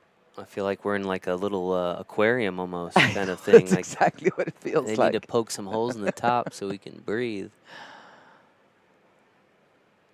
All right. Lee got back in control, so I don't see too many bad things that can happen in this rack. There's 1 ball here he's going to have to contend with, and he could perfectly do so now. And, yeah, he's totally taken charge of this match. Pockets that 1. Grabs the Scorpion pocket marker that we've seen already a couple times here. And he'll fire that 8 ball on the side.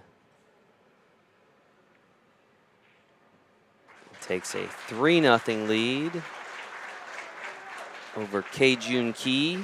Leo Lopez now needs just 2 games. And Ava, if he can get those 2 games before K-Jun gets 1, that'll be a 3-0 split.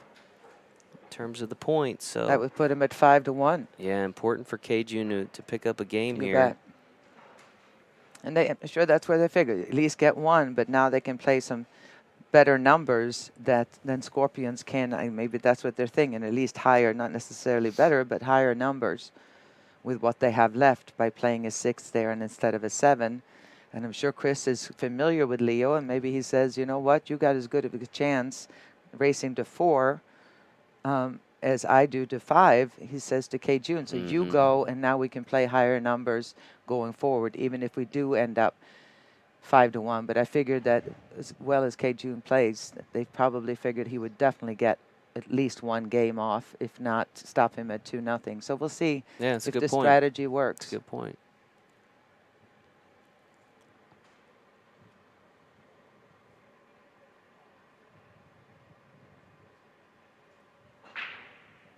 Look at the 8, Ava. Look at the 8 ball. Oh, Got wow. Got it. Holy Just smokes. like that, folks. And he is on the hill guaranteeing one more point, regardless of what happens here for the Scorpions. That Well, he was got that 8 ball moving fast, didn't he? You know, the only thing better than getting if you're talking about the patches, where a lot of people collect the patches, getting one out here in Las Vegas is a pretty sweet feeling. I've talked to some of our players from our area, and they're pretty excited about that. But getting one in the finals, you know, for $50,000, that doesn't hurt. So that 8 ball means Leo is going to leave this match with no less than a point. Exactly. He has assured himself at least 1 point. If he can finish out this game, if he can win this match 5-0, he's going to get 3 points for his team, which would put them up 5-1, as Ava mentioned a few minutes ago. So another important rack here for Leo Lopez of the Scorpions. Got that 8 ball moving a little bit again. Yeah, but not enough. And nothing else went either. So a dry break. K-June needs to kind of figure out a way to get into this and get something started. Well, just winning a game here would limit what Leo can get in terms of the point split. It's huge, and this was their minimum plan. They figured that K-June definitely should be able to get a game, and he needs it real bad. Somebody said they should give the winner of this set the 4th spot on the Moscone team. I'm fine with that. We might have to pull their eligibility after this year, but you might want to run that past the Matchroom folks. I don't know, yeah. It's one thing to play in Pool Dog Arena. It's another to play in Alexandra Palace in front of 3,000 screaming Euro fans. Having been there, it's quite the environment. And we've got some really, really good players in our APA league, the top of your 7s, 9s, and some Super 7s, Super 9s. But there's just like if you look at golf, how many great golfers there are, but there's a select few that are the pros, the very, very top players. Right. And like you said, you're playing on those super tight pockets out there, and with the pressure, and those pros, they don't miss very often, and they punish you for 3, 4, 5 racks if you do, and it's a little different. I've never seen anything like the pressure that those guys face in Alexandra Palace with all the Euro fans. I mean, it is as intense as it comes. I'm not sure if that was intentional or if he was trying to. I thought he would go for the 6 ball there. I don't think he wanted to come back that much. You got to be careful. He can shoot this 1 ball now, because even if he goes into the balls, as long as he does not get stuck behind them. So he wants to go into the rail first if possible, clip the 14 and come out. That's not what he. Oh wow. So he needed to kind of follow, even though he went into those, because he had the 3 ball sitting by the pocket, so it was kind of safe to do that, or the 5 ball. Sorry, it's a 5 ball. Leo looking at that cluster down at the bottom rail, and man, if he can figure he that deal out, with this now. He can deal with this now, Jason. This is looking grim for team Must Be Nice. But even if it does turn out to be a 3-0 win here, and it puts him at 5-1, it's still definitely not over. There's more pool to be played after that.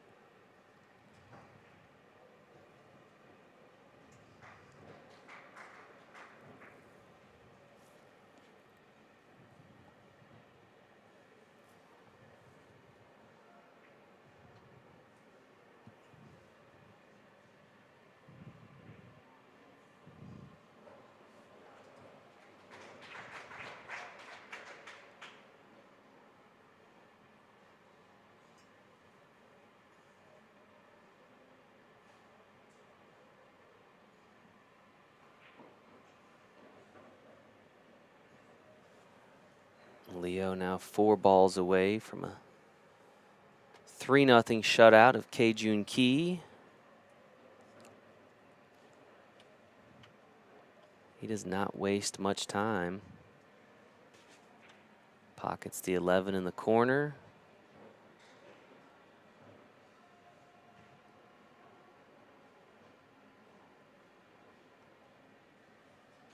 And the 14. That leaves only the 8. We're looking at a 3-0. 5-1 lead here in just a second.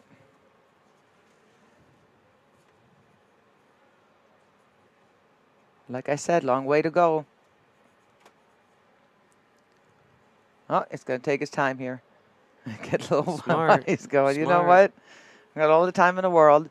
Took me about 6 minutes to run these racks here, so I have to take my time on the 8. Well done. Impressive showing there, folks, Sure by was. Leo Lopez. Wins that match 5-0, shutting out K-Jun Key, the 8-Ball Classic champion. Picks up 3 huge points for his team. They now lead 5-1 in this match. And as we prepare for our third match, we're going to take just a quick break. You folks stay tuned. We will be back here in just a couple of minutes.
Everybody keeps sending away.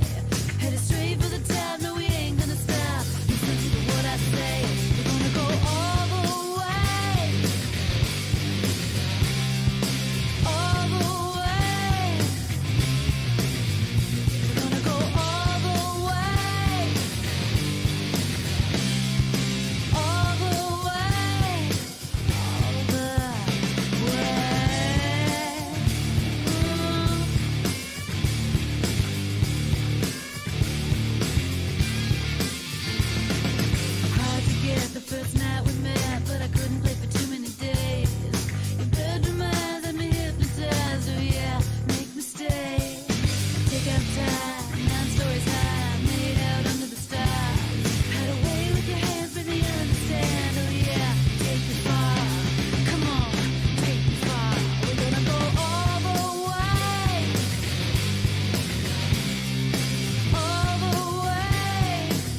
We are back here at Pool Dog Championship Arena, folks, with continuing coverage of the APA 8-Ball World Championship.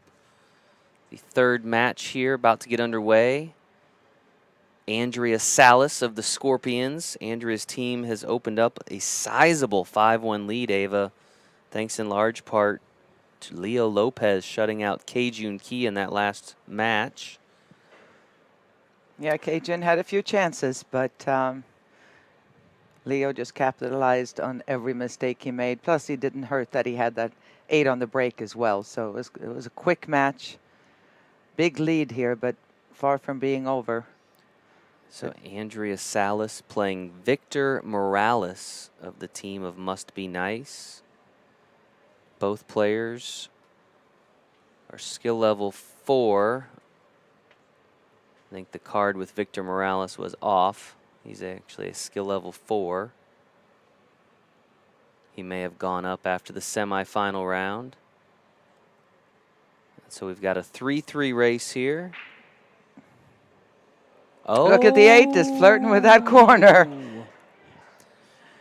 So some interesting dynamics here, Ava. Because of the 5-1 score, the team of Must Be Nice needs to get on the hill at a minimum for this match to continue.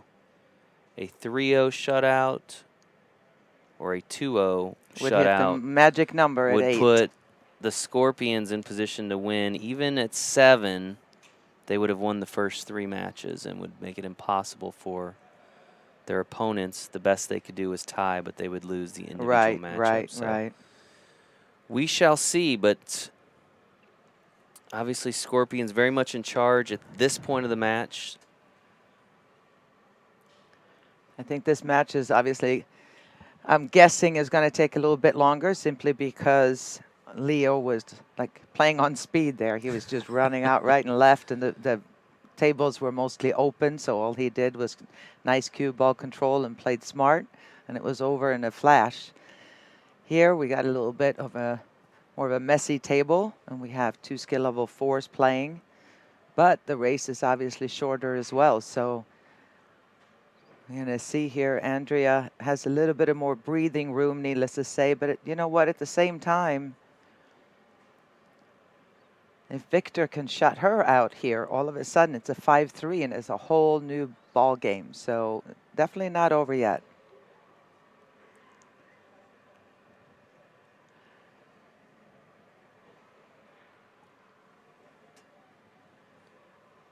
Victor Morales here at the table. Salas versus Morales. Both skill level 4s. In a race to 3. $50,000 on the line in this championship match. That's enough to make anybody a little bit nervous. Absolutely. You know? And it's an interesting phenomenon to me coming from Europe originally because no other country that I know of is there prize money paid out to amateurs. As soon as you do, that calls the amateur a pro. And you can't. Right. So there's no, you get nice trophies and all that, but you cannot win money and still be called an amateur. So to be paying out $50,000 in a true amateur game as we have in APA is a pretty cool thing.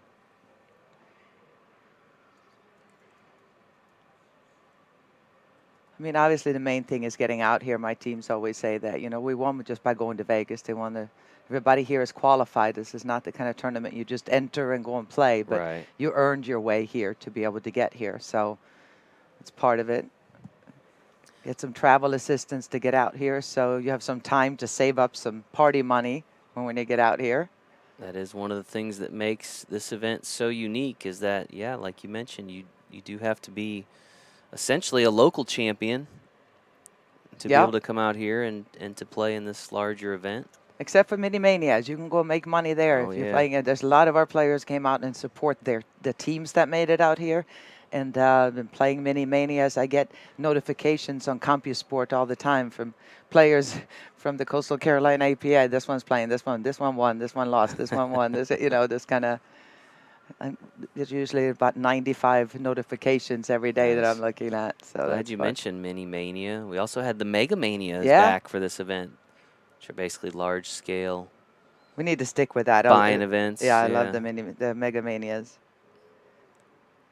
So much to do here in Las Vegas. Sold out vendor space, so there are vendors from all over the country here with about every kind of billiard accessory you could imagine.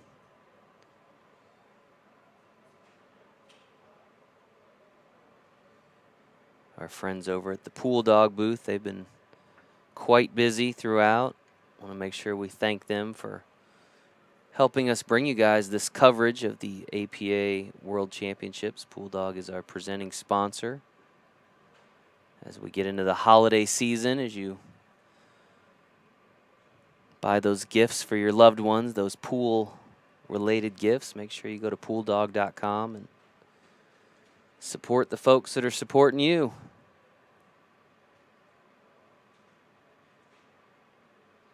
Somebody says, can you please share some insight on why gambling on the challenge tables has been banned? I think that's like rule number 1 in the rule book, isn't it? No gambling. Yeah. So page 1. Yeah, page 1. Not allowed. So. Well, it was fine. It was fine in the beginning. Somebody would say, beer maybe, but all of a sudden the gambling started going up, and I think that is not really okay with the Gaming Commission. No. Even if it was okay with the APA, it's not. You like it or not, it's kind of like, you got to go with the rules the way the rules are, and that's not really what we're about anyway, but it's certainly not what the Gaming Commission of Nevada is all about. They tend to frown on... They want their part. Unauthorized gambling happening, particularly in a casino that has to rely on a gambling license. So definitely not allowed.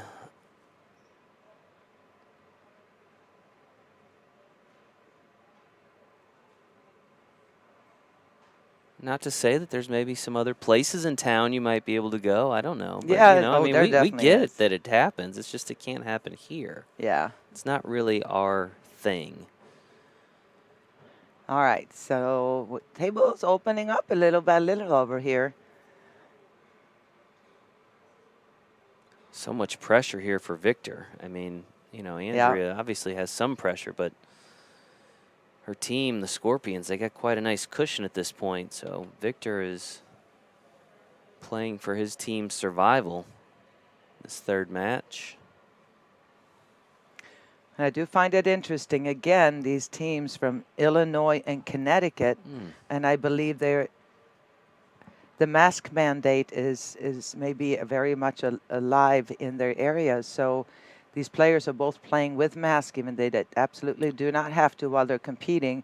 But if you've been used to it at home, that is what the area calls for, then why would, that's what you've been playing with the last few months or during the pandemic. So why would you change now if that's what you're comfortable with? Yeah, and I talked to Ernesto the other night. We had the APA Legends match, and Ernesto decided to keep his mask on, and he just said it's too much trouble for him to take it on and off. He doesn't like on and off, and so right.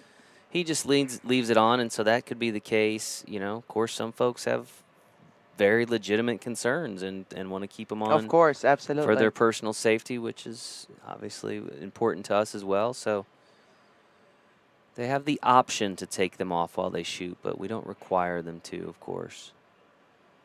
Got a little luck there. Yep. Drops in. Andrea Salas would love nothing more than to secure this victory for her team. And she's got a great opportunity to do so. She has 3 balls to make here, besides the 8, and they all have a pocket. She's looking to see if she can make this 15 ball first. But even making 14, 11, the 11 is going to bring her across. Oh, she came back a little bit. Nice shot. Andrea and the Scorpions are out of Joliet, Illinois, where they play out of long shots.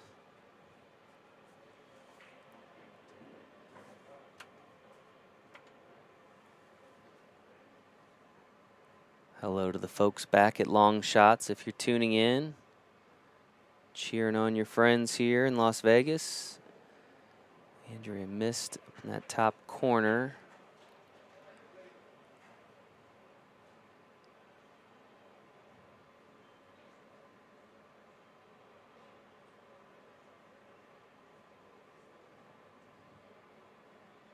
This match coming to you from Pool Dog Arena, which is at the Westgate Las Vegas.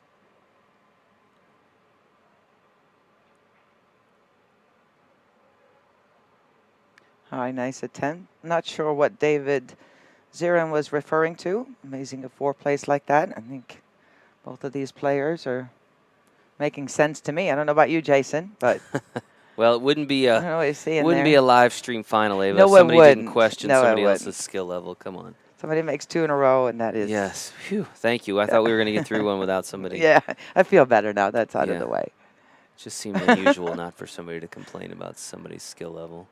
All right, this is a very makeable kick shot, I believe. She can get up right about in here and possibly make that 11 ball. So they're going to try to find that spot on the rail now. It's kind of close because of where the 7 is, but I do believe she can hit enough. This is Jose Salas, captain of the Scorpions, talking things over with Andrea here. I thank our sponsors. Of course, we've mentioned our friends at Pool Dog, but Aramith Billiard Balls, Action Cues, and Valley Dynamo. Over 300 Valley tables here to accommodate the nearly 15,000 players that will have come through the Westgate by the time this tournament has completed. Okay, here we go.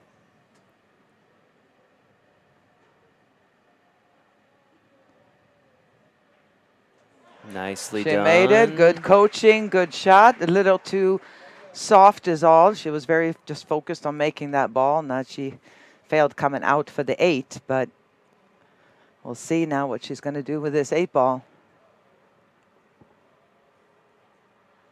Is she gonna try to cut it in there? Or just lag it so that in case he makes a mistake, the 8 is conveniently right in front of the pocket even more so. I'm not sure. Well, we'll see if she takes a lesson from... No, she's playing defense here. From Yater in that first match when he went after that 8 ball and really turned the tide of this match, Ava. I felt like, everything looked to be so much in favor of the team of Must Be Nice in that first match, and then kind of got away from Yater. And Christy went and won that one, yeah. And then Leo came out guns blazing and ran 5-0. And here we are at 5-1 in the 3rd match of the APA 8-Ball World Championship. But, as you know, they ran away with it and went ahead 5-1. The same thing can happen here. Absolutely. There's still 3 matches to finish, so we'll see if they can turn it around. This is a must make. Oh boy, he tried to play defense there, but I do believe, I know she can hit it, but can she make it?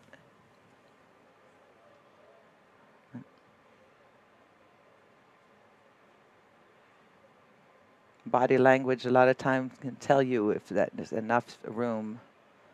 No. She's going to try to kick at it here.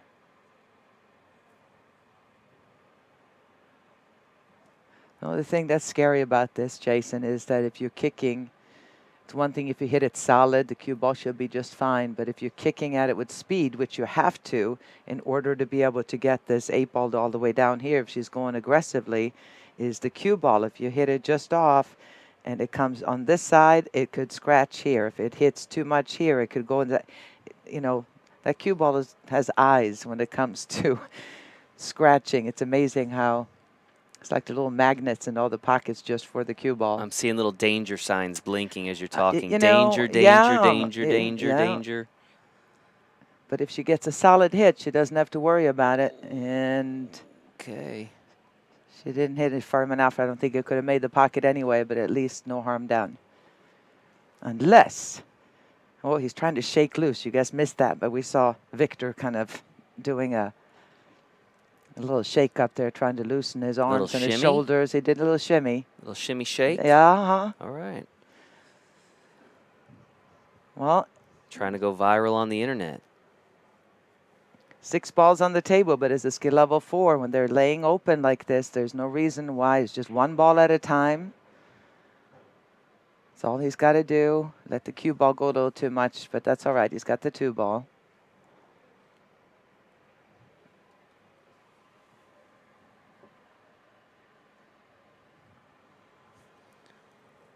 Victor has played 7 matches thus far. This is his 8th match at the World Championships.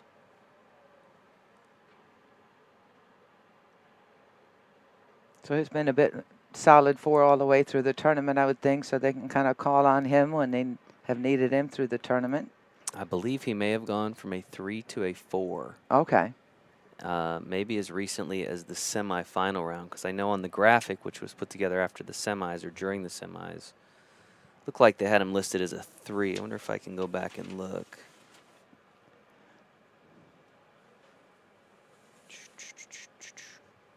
Yeah, was a 3 in the semifinals, so.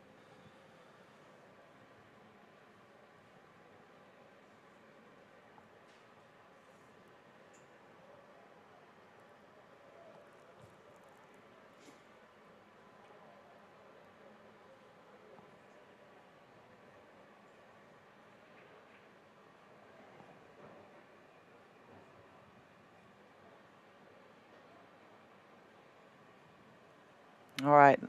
Long straight here is going to be a bit of an issue. Smarter shot, I think, for him is going to be making the 4 ball. Simply because it doesn't even no good to make the 7 and get stuck up there.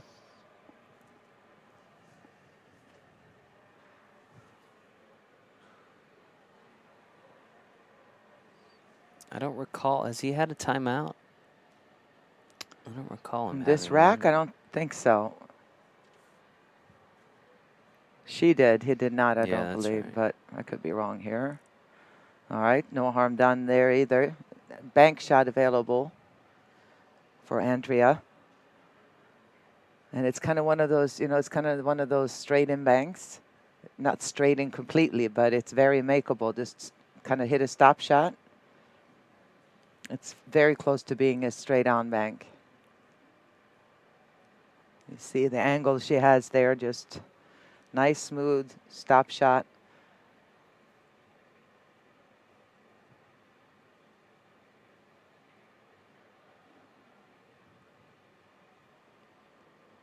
I don't know if she marked her pocket yet, and if she had decided what to do here. I sure think she's she's taking still her got time. it in her left hand there, yeah. Yeah, take your time and see if there's a defensive shot that might make sense. But no, she's going. Here she goes. This would put it at 6-1.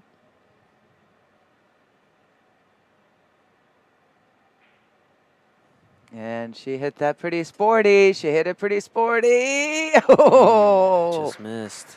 wow. Nice try there by Andrea Salas. All right. Opportunity for Victor. You got to come with it here, Victor, because you know what Andrea is going to do if you don't make these. 8's just hanging in the pocket, so it's time to go.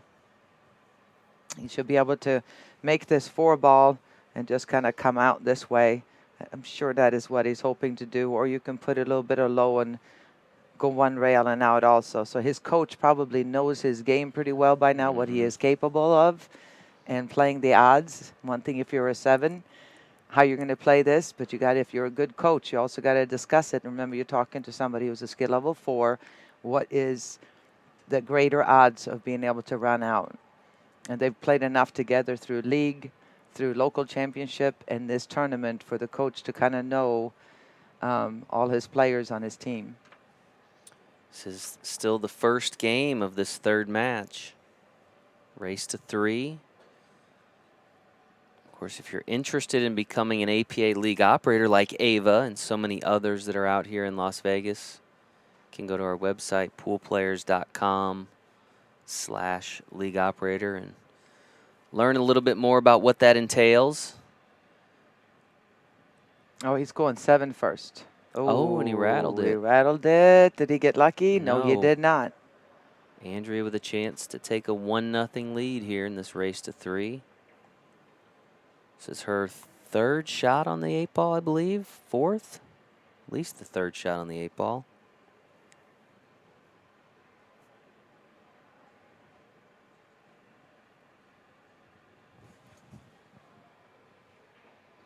And there it goes. Andrea draws first blood here. He guarantees.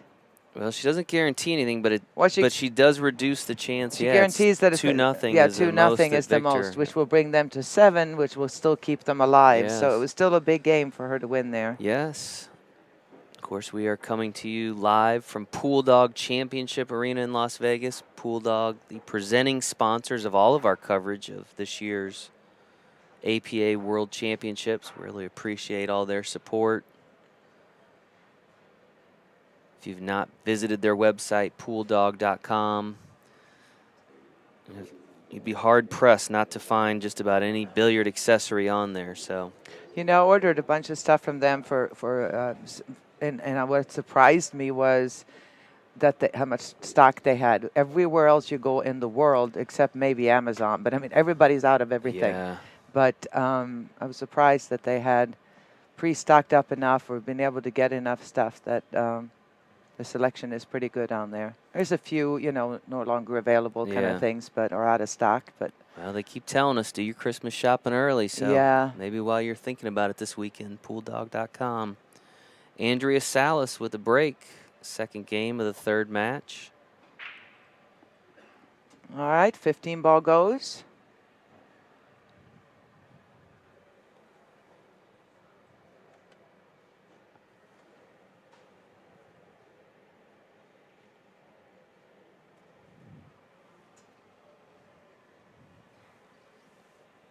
You're watching the final 2 teams left standing. Started with over 1,000 teams in the 8-ball World Championship on Thursday last week.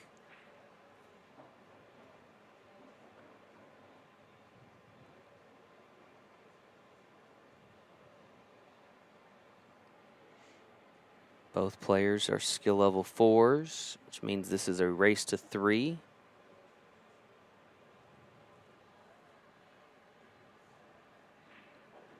Andrea shooting the stripes or the high balls. And kind of an interesting way to get position, but she did get position here on the 11 ball, which was one of the troubles. I was just about to talk about the issues on the table, and she just solved that like it was nothing. And look at this. She's got the 13 right there. Not sure she planned on playing position on that 11, but she came out smelling it like a rose. And if she did, I want to take lessons because that was pretty intricate. And that was the major issues on the table right there. Boom, boom, solved. Well, and to 10 get ball, that, yeah, 10 ball is open, 14 ball is open, and obviously the 8 is right there to go.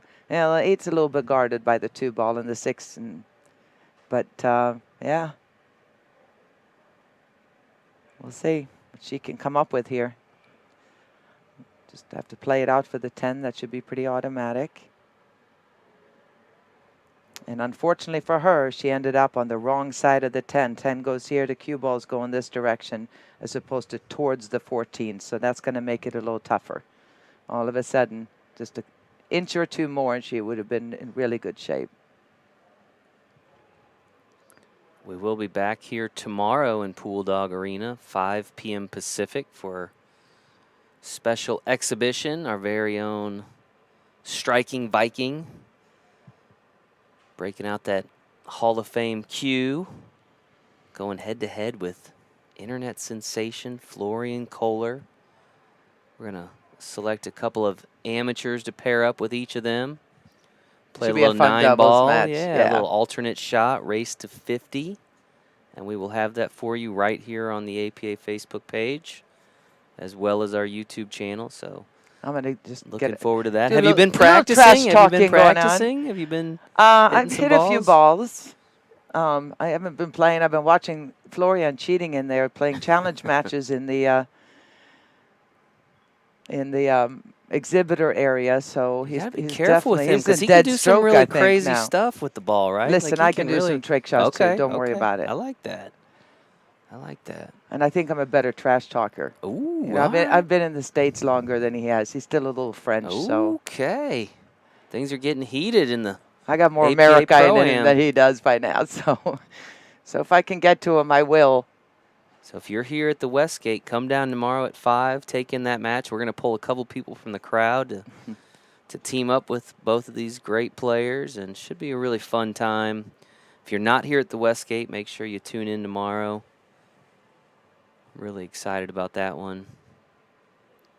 Meanwhile, here, Victor Morales and the team of Must Be Nice really needs some things to turn around. They're going to get back in this match.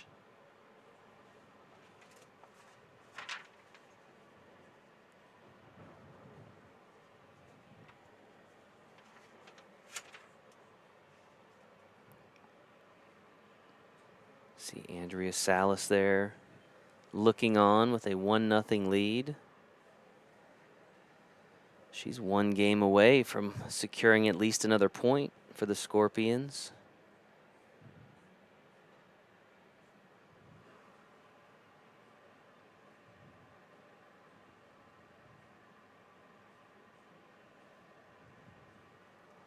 Full house here now in Pool Dog Arena. Just about every seat taken. Oh, good shot. Chose the backwards cut there on the 3 ball.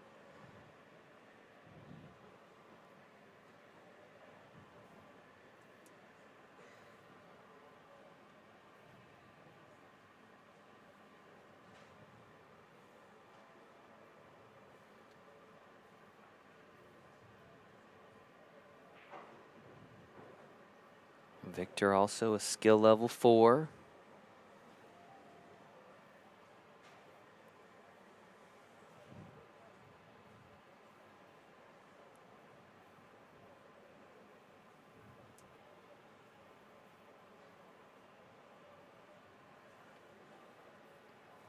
Yeah, he's in trouble here due to where the cue ball's going. Obviously, he can shoot the 4 ball and then just some center ball and drift the cue ball into the 8 and 2. But this is a good time to take a timeout here. If he was straight in, he would be the favorite to make this, and 2 ball goes in the side. That's not a problem. But you know, being a skill level 4, his cue ball control is obviously not going to be that of a 7. So he's gotten himself in a little bit of a funkier spot than he'd like to be in. All he needed to be right here with the cue ball, and he would just have an easy shot to run out. So now we're going to see if his coach tells him, more than likely he'll say just play a little bit low on the cue ball, just below center, and the cue ball can drift into the 2, and you're just going to have to hope you get a shot from there.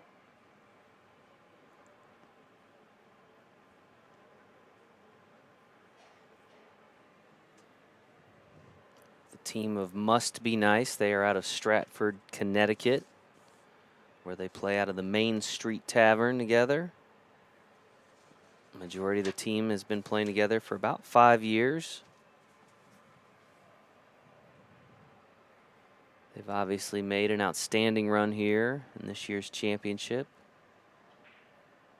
Oh, that's what he tried to do. That's what his coach had him do, but he overcut the 4 enough to where he didn't even go into the cluster until he hit the opposite rails. So kind of a fail there. It was a lot for him to think about. It probably a shot he hasn't really looked at before, and then he just was so concerned with getting into the 2 and the 8 that he just kind of took his eye off at 4 a little bit, maybe.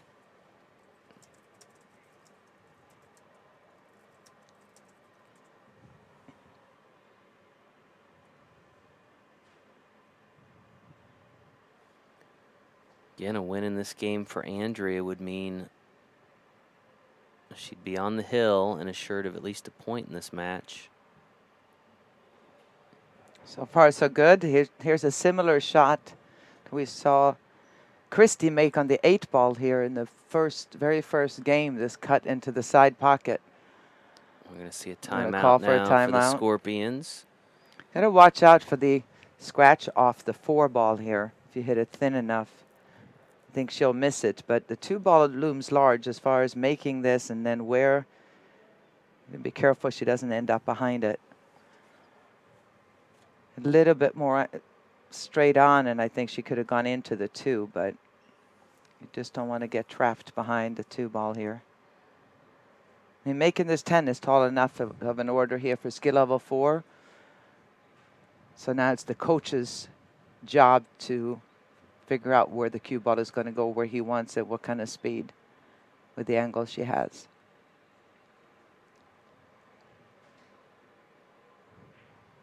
All right, she did that. She went into the 5. Watch out. Wow. And look at that. It rolled a little more farther than she wanted to, but she's got a definite makeable shot here. Chance to go up 2-0. Get on the Race hill. to 3. This 8 ball is worth at least 1 point for her team.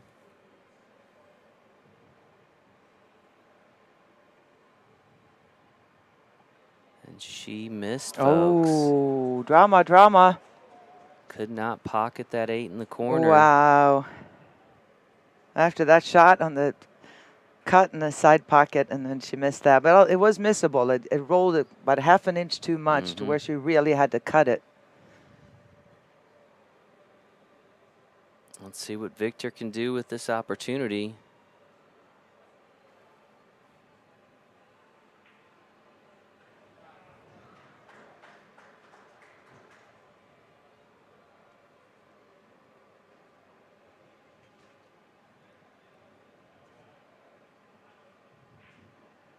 Pockets the 2 in the side. Now shooting on the 8 ball. This would even this up at 1 game apiece.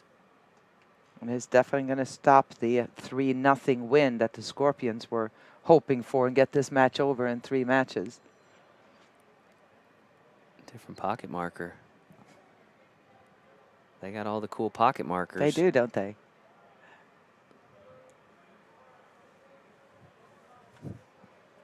Is it sad how excited we get about different pocket markers? You know what, though? We both looked at each other like, ooh, I new know. pocket Oh. marker. Pocket markers, shirts, team names, you know what I mean? It's all kind of a fun thing all together. Oh, watch out. He's all right. All right. Victor pockets the 8 in the corner, ties this up at 1 game apiece.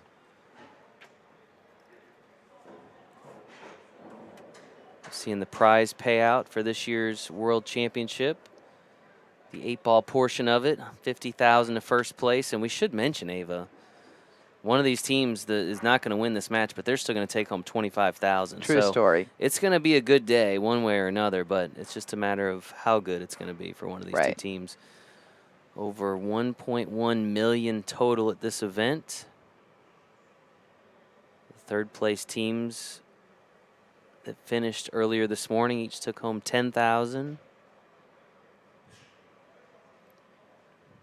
And thank you, Tim Hedden, for reminding me of that. We talked about that earlier in the match, and I had to be corrected again, so you're correct. 3-0, or once they get to 7, that's it. Victor needs at least a point in this match. Right. Ooh. Narrowly missed scratching in the side. Dropped the 2 ball. I didn't see in the other corner. I think it was a stripe. Yep. Nope, no stripe. No stripe. No stripe. Both solids. Yeah, he did. Wait a minute. We're a little far away here. Hold on. 1, 2. I was so focused on the Yes, cue ball, he which made almost one of each. scratched, One of yeah. each. Neither one of them look hugely fun, but I would have to try to make a solid. I mean, a stripe here if the one available, because of where the 10 ball is, you can break up the 6, 15, and 13. Robert, it's all cash here at this event. All cash that gets handed out immediately after the finals. Victor scratches. Ball in hand to Andrea. Mr. Biggs, cue I use is a Brunswick cue.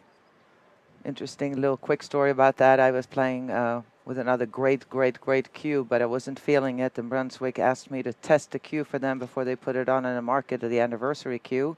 And I liked it, and I went, and I hadn't won a tournament for 14 years, doing a lot of exhibitions and other stuff that interested me about the game. And I won the tournament, the Masters against Allison in the finals with that cue. So I've played with it ever since. That's my Brunswick cue, and I use Masters chalk.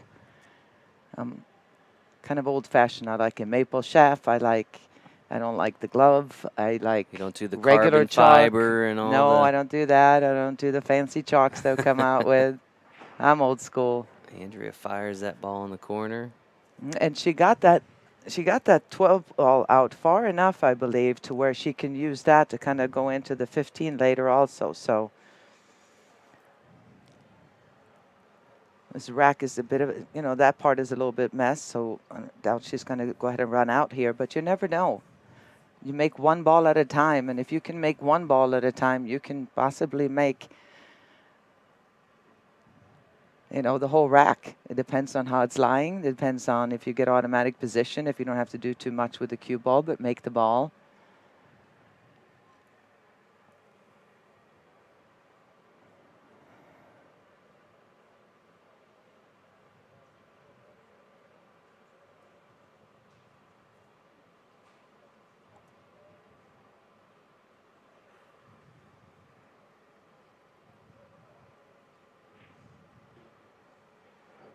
Uh-oh, look out.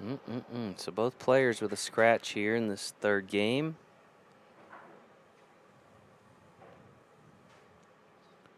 Patrick wants to know if there's ever been a repeat team champion. I don't think so. I know we've seen it in Masters. I haven't seen it. I don't believe well, I mean, and you think about the odds of it happening. Yeah. It's very slim just because, one, you have to qualify to get back here, and then to make it all the way through the field would be very difficult. So we've had a ladies team at least come close. Apocalyptic, what is it? Apocalyptics, yeah, but that's in the ladies division, which but is not a little only different. that, but I think the only one that was still there was the captain. So Yeah. just because the team is the same doesn't mean that players are the same. Yeah, the only one that comes to mind is the Masters team a couple years ago. Their name escapes me at the moment. I'm sure someone will throw it out there soon, but they were from Connecticut, I feel like, 2 years in a row. Yeah. Yeah. And we've seen it in the U.S. Amateur Championship, of course, a few times. But that's a little bit different too, because that is not based on skill levels. So obviously it's a little more of a crapshoot with skill level. Everybody here has a chance to win. But in Masters, obviously you got that. And, in ladies, there's much less teams. So your odds are a little bit greater as opposed to here where it was almost 1,100 teams. So your odds are, things have to go your way. Let's put it that way for you to win 11 matches in a row. Hugh and the Hustlers. I had about that's what 12 it was. people put in the comments. Hugh and the Hustlers. I knew it was coming. Wallingford, Connecticut. Yale Billiards. Thank you, folks.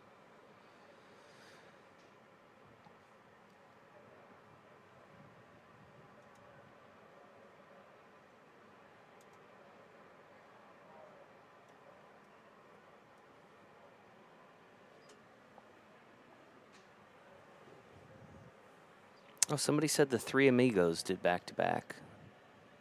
And that sounds right, too. That's a few years further back, but yeah, that was the Masters Oh, the team. Masters Yeah. team? Oh, okay. I'm not 100% sure on that because that was back before we did the streaming, but I definitely remembered Hugh and the Hustlers because we did both of those matches. I think that was a foul, yeah. It'll be ball in hand here for Victor. I'm seeing some folks mention old teams. Remember 7 and a Timmy? Remember that team? I remember that. Team. I remember Timmy. Scott Young and 7 and a Timmy. Yes. 7 and a Timmy. That was from 2019, I believe. That match still on YouTube if you wanted to go back and watch it. All of these matches live on the internet now.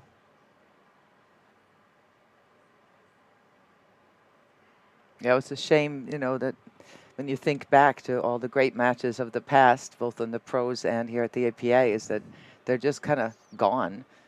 You know, now everything is streamed somewhere and will stick around. And yeah. It's amazing what technology has allowed us to do. Yeah. It's like you said, it was your daughter's birthday the other day, and you just went up to your room and made a whole video like of her life. Yeah. It was great.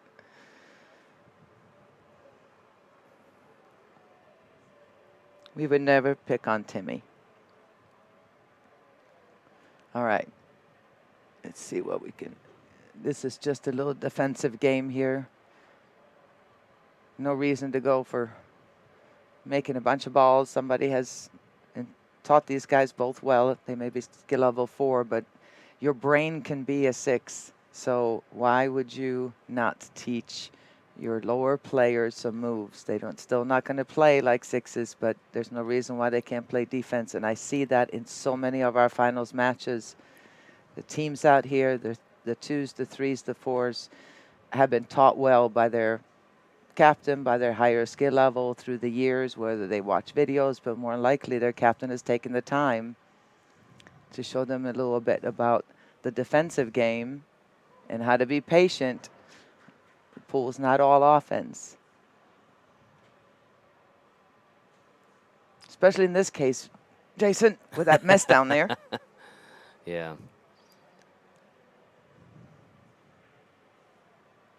Victor scratches in the side pocket there. This has become a pretty messy game here, this third game with this 1-1 tie. It's all right. 8-ball's a game of patience. Messy or not, somebody will have a 2-1 lead at the end of this rack and will have secured at least a point for their team.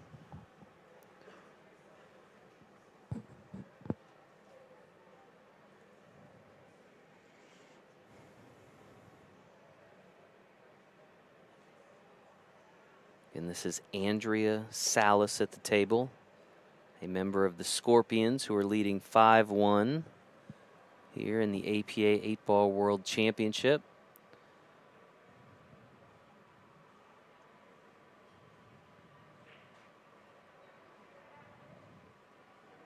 Could not pocket that 15. That'll bring Victor Morales back. Victor and the team of Must Be Nice out of Stratford, Connecticut. His team needs a big victory here by Victor. Victory by Victor. Yeah. Maybe that's why they put him up here. Skill level 4. He's looking it over. He doesn't have much to gain here by making the 3-ball down in the corner pocket. The 1-ball that's kind of open down here. Because if you're going to go here, you got to be careful not to let her back to the table, considering they're all close. You wouldn't have to do much with the cue ball. Oh, he's looking at it. Might be better off just kind of, playing the cue ball in here into the 6 and just not leaving her a shot. Captain was not liking what he was seeing there. Called the timeout. I'm with the captain. This is not the time. You got to stay patient. Stay patient. Somebody had a good question about if the championship match went less than 5 matches historically. Oh, yeah. Well, certainly we've had them. I mean, it does vary. I feel like since we went to the 3-point scoring, though, much less. It goes much deeper. We go much deeper into the into the race. We've had like a few gone 4 matches, but most of them go 5. Yeah. That's the truth. Well, and that's a byproduct of the 3-point scoring, right? Yeah. I mean, you're able to secure points even without a victory in a match. But it's interesting. You know, again, I say this to anybody who wants to listen to all my players. It is 2 people going up there. It's not 2 teams. It's 2 people going up there. And if it's the 2 people on, you know, the 3 people in a row on one team that happen to beat the 3 people on the other team, it's not necessarily about anything, but just this how it happens. So, yeah, we've had, but definitely less. Well, there was a good timeout. Yeah. Holy smokes, that was perfect. All right. Now, if he can play speed here to stay within that little pocket for the 6 ball, leaving that 3, he's got the perfect go-to ball to get to the 8, and this would be a huge win for Victor. And secure that 1 point that his team needs, and that is great. Good speed, natural position with a little speed to come out and get a little closer to that 3 ball.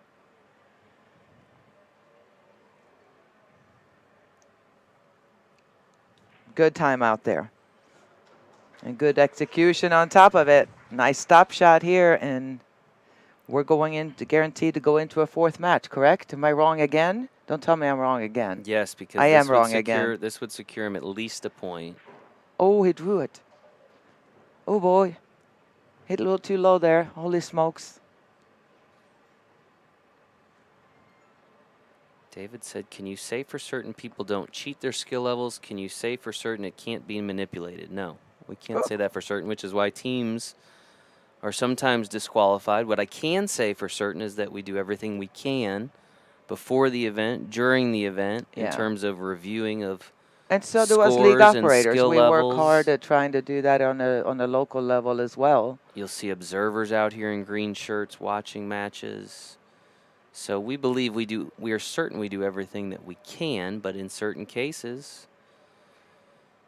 teams still get through, and eventually when they're caught, unfortunately, we have to nice show shot. them the door. Nice shot. Victor pockets an 8 in the corner, takes a 2-1 lead, and as we mentioned, a very important point there is he is now on the hill in this match and will take at least a point here, which means we will see a 4th match regardless of the outcome here.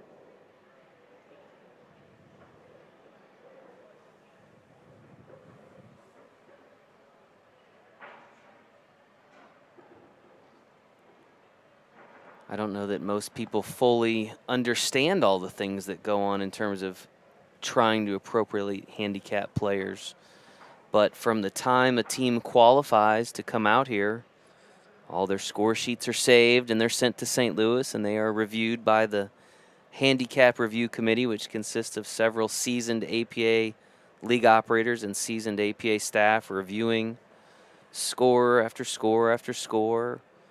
And then once they come out here, the players come out here, again, after every round, the score sheets are looked at in the system. They're looked at by the Handicap Review Committee. We utilize the observers, the guys in those green shirts that you'll see. They'll watch matches and they will rate people based on what they think they see. We don't. So we try to take a number of different things to reduce. And that's once they get out here. Like I said, we do a lot of work on our local level, too, to try to look out for it. And we get input and we watch and we have, you know, events so we can kind of watch it. And but on top of that, I mean, these players come out here. Obviously, I always say that any 4 can play like a 5 or a 3 at any time. You know, you might be a strong 4, a weak 4. So you may, you may handle nerves really well and get pumped up when it's tournament time, or you may play poorly, but there's a pattern there, and we do have, like you said, we have spotters out here that can kind of keep an eye on it too, and they're very, very experienced. And if somebody is trying to get away with, oops, I missed that one, they can spot that in a heartbeat. Yeah. So the funny thing is, though, Abe, I mean, like I saw one of the commenters that said, well, if APA doesn't like you, it's only if APA, and I'm thinking, do you really believe that? You think we favor well, there's one team over players. another? Like, yeah, we don't know them. There's 8,000 players in there, and if if Jason runs into the elevator and he doesn't like you, or you Yeah. get out before he does, they're going to punish you. Doesn't make a lot of sense from a business standpoint. To favor one over another. No. Not to All mention, right. like you said, we don't know Silly. one Yeah. from another. But All right, so let's see now what Andre can do here. That pocket looks like it's blocked by the 4. She's got the 14 in the side.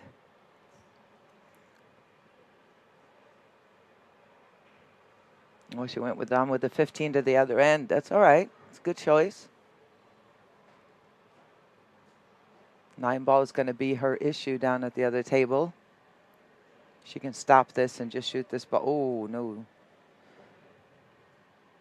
I think she just wanted to stop it there, maybe, and then shoot the 13, obviously, down in the corner, but got a little bit more low. And these tables it's a new cloth, so it's going to grab that cue ball a lot when you put spin on it. So if you put too much low, it's going to draw instead of stop.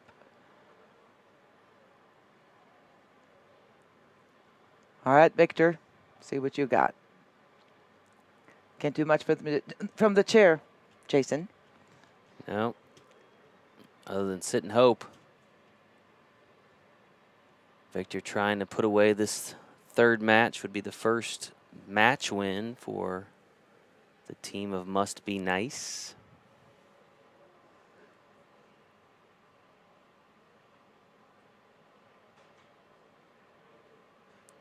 Somebody said, I think there is, at the local level, favoritism when it comes to players going up or not. And again, I'll go back to how much sense would that make for a business owner to want to favor one over the other? It makes very little to no sense. So I've heard that before, but it just, yeah. When you really think about it in the grand scheme, why would a league operator favor one over another? It just doesn't make a whole lot of sense.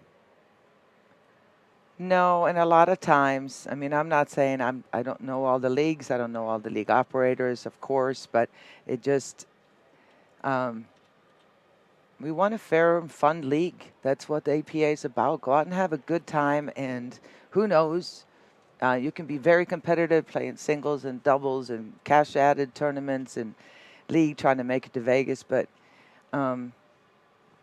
I've always had a hard time with players who can actually go out night after night and play poorly intentionally. Like, do you not have a competitive bone in your body? Right. It's like I just don't never understood it, but I know it exists. And part of our job as league operators, even before they come to Vegas, which I think is a good explanation as to why there was only one team, which resulted in 3 teams because of common players. Mm-hmm. Out of 1,100 teams that were DQ'd. Yeah. It's interesting how people seem to ignore all the teams that weren't DQ'd. Yeah, yeah. But anyway, we're going to focus on the match. Let's forget about that now. Feel free no to matter, comment it doesn't as matter you what like, you say. Yeah. When something has worked for 40-plus years, you tend to stick with it, right? Yeah. So I'll leave it at that. I agree with you, Chris Moore. You want a story from the road? I hate to take away from this match, but there is some defensive stuff playing here where we can't quite guess what they're going to do. So It's a nice way to put it. Well, what favorite road story? Oh, boy. Some of those, my favorite ones I can't talk about here. You have to exclude the names and things, I'm sure. Yeah. If I haven't meet you at at the bar having a glass of wine or something, I might come with it. But what not about your here. favorite tournament from back in the day? What was your favorite tournament each year to be able to go to? Probably my two favorite tournaments. One was at a place called Rob's Roost in Charlotte. That was an interesting tournament. And loved another. The Roosevelt Hotel in New York City, where we used to have the World Open, the World Championship in straight pool, was phenomenal.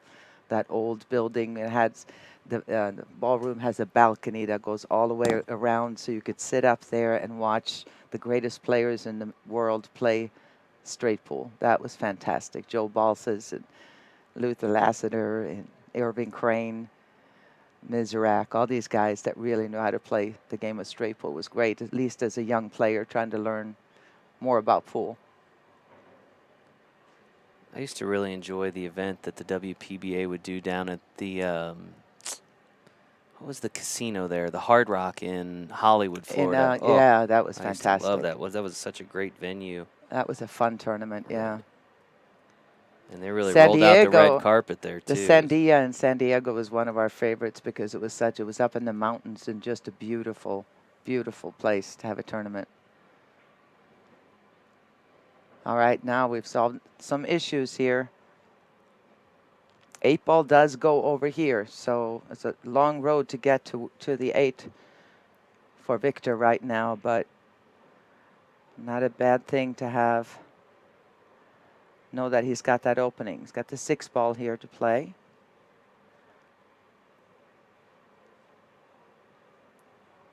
Open table is always a lot easier in 8 ball than a game of 9 ball, for instance, because you can actually make choices as far as you get it out of line a little bit, shoot something else. The problem is you get closer and closer to that 8 and there's less and less balls. Now you have to make sure you have some kind of pattern.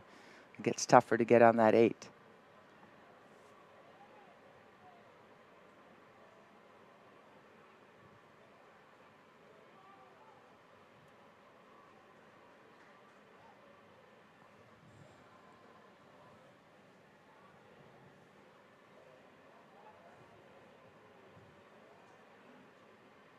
If you're just joining us, you are watching coverage of the APA World Pool Championships, the 8-ball championship, from here at Pool Dog Arena in Las Vegas.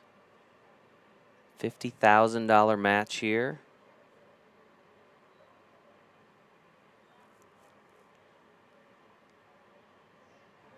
Full house here in the arena. Lots of folks have made their way down.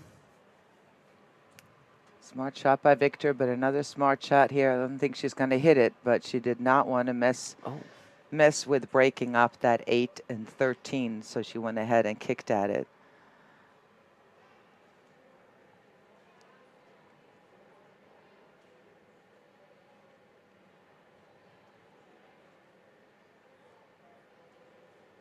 And a win by Victor in this game,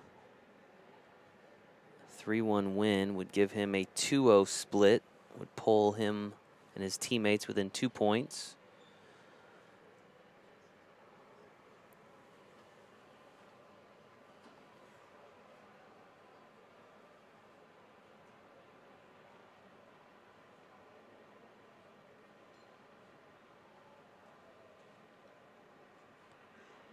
Timeout here by Must Be Nice.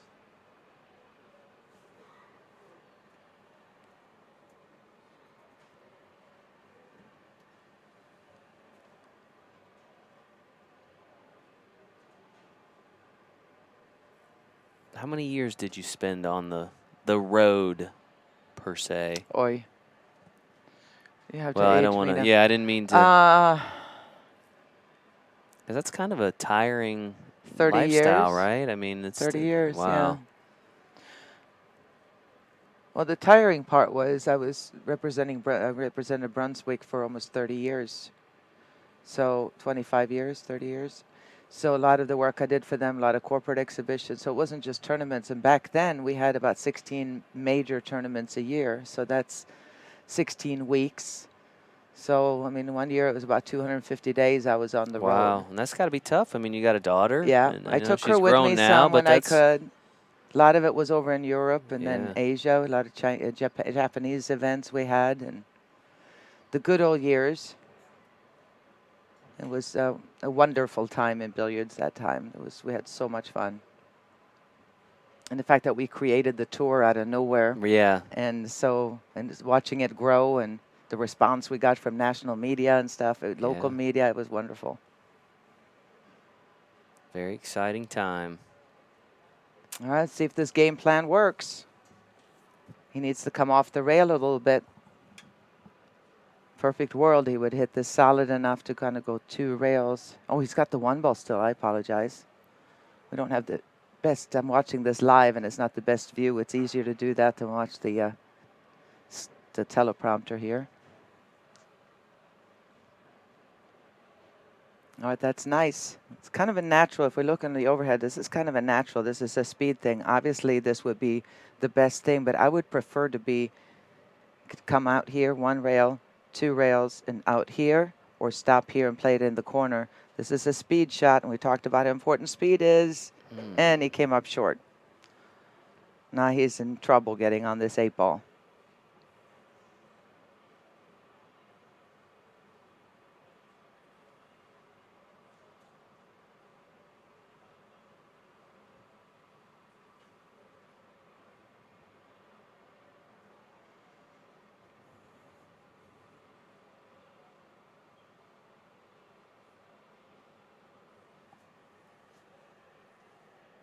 Victor and his teammates are out of Stratford, Connecticut.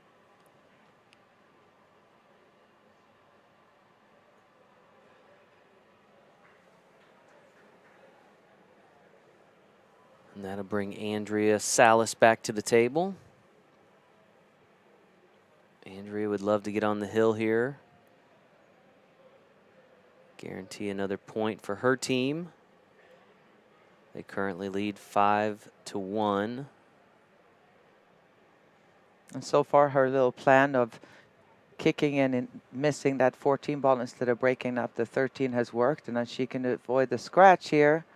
Can she avoid the scratch? No. Oh, wow.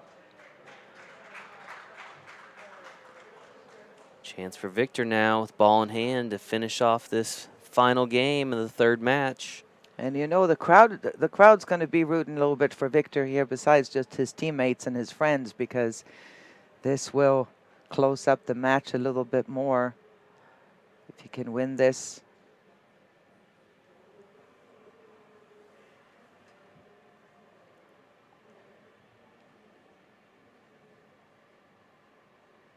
And keep them alive into the fourth match.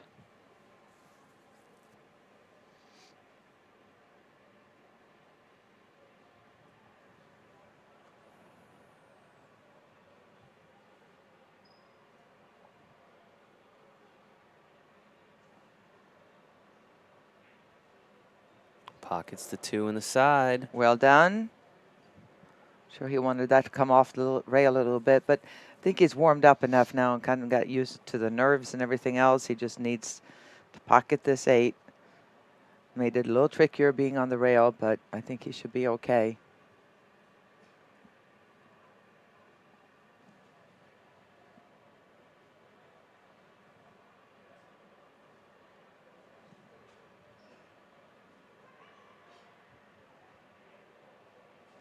Nice. Clutch win there for Victor Morales, folks. The team of Must Be Nice. That's going to be a 2-0 split in terms of points, so we're at 5-3 now, and his team needed that. You bet. All of a sudden, it's game on. Absolutely. And as we prepare for the 4th match, we'll take a quick break. You folks stay tuned, and we will be back with our next matchup in just a few minutes.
Each year, Thousands of people from all walks of life head to Las Vegas, chasing a dream. Pockets the 8-ball, avoids the scratch. What a match. What a match and what a comeback. What begins as a hobby on a pool table in their local bar or pool room evolves through hard work, dedication, and even luck There it goes again. Oh my God. Wow.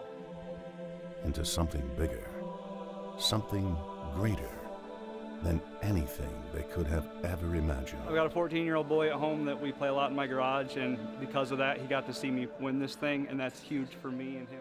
Few ever envisioned playing on a stage of this magnitude. But once they step foot into a sea of pool tables, as far as the eye can see, 317 tables at this year's event. We like to call it pool playing heaven.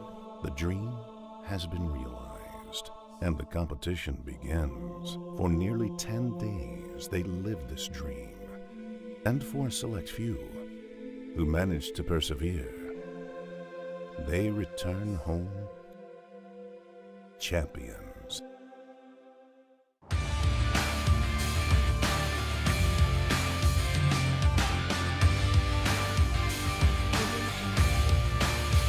Part competition, part experience of a lifetime.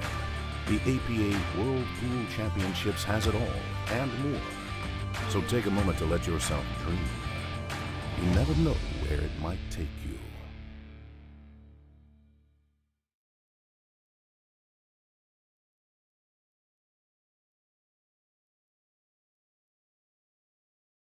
I'm Tammy Jones, and I am the 2014 U.S. Amateur Champion. I'm Linda Wang, and I'm the 2017 U.S. Amateur Champion. My name is Dana Aft, and I am the 2013 U.S. Amateur Champion.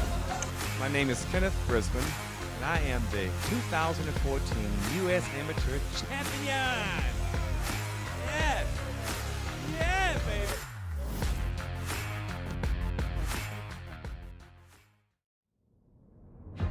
Las Vegas. For most, the ultimate party destination. A place to run wild and leave the routine behind. But for a pool player, it's so much more. Their ultimate goal, their grandest stage, their biggest moment. It's time to take your Vegas fate into your own hands. 1. Compete and win a local qualifier board to advance to a regional event. 2. Once there, be a top finisher in your own skill level tier. 3. Win a trip to Las Vegas to compete in the APA Pool Player. And we are back here at Pool Dog Championship Arena, folks, continuing coverage of the APA World Pool Championship. We're going to have in this fourth match Jose Salas of the Scorpions. His opponent, Pablo Negron of the team of Must Be Nice. Pablo is a 5, Jose is a 6, which means it's going to be a 5-4 race. Jose won the lag. He will have the break. His team leads 5-3. So if Jose can secure 2 points in this match, they will be, I'm sorry, not, let's look at our math here, Ava. 5-3. Well, 2 points would put them to where they couldn't. Well, 8 points is the magic number. You get to 8, it's done. But even with 7, they would have the game split. That would Right. be their third game, so they would have the. But what a huge performance by Victor Morales of the team of Must Be Nice, the Stratford, Connecticut team. Came up big. It kept when them they needed alive, them. yeah. Absolutely. And Things put were them- not going well. They are right back in this. Trailed by 2 points. Pablo at the table.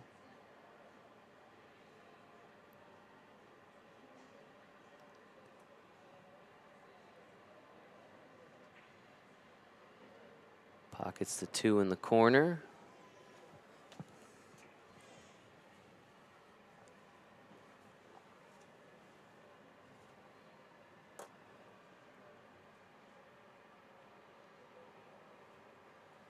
Well, for a minute there, Ava, it looked like this match might be kind of a runaway situation, but things really turned around in that third match. Sure did.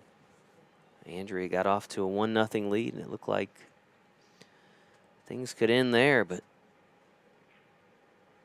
Victor came back and won the match 3-1. We'll see if Pablo can tie things up or maybe put his team in the lead if he can shut out Jose.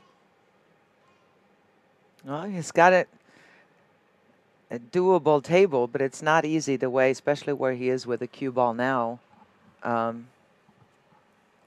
He's got some problem solving to do here, Jason. That 11 balls blocking the pocket. He's got to get over to the other side of the table. He can do that with the 3. So if he can stop the cue ball here, he doesn't have to draw it back. He can stop the cue ball here and then shoot the 6 to get the angle on the 3 that he needs. It's fairly easy to judge.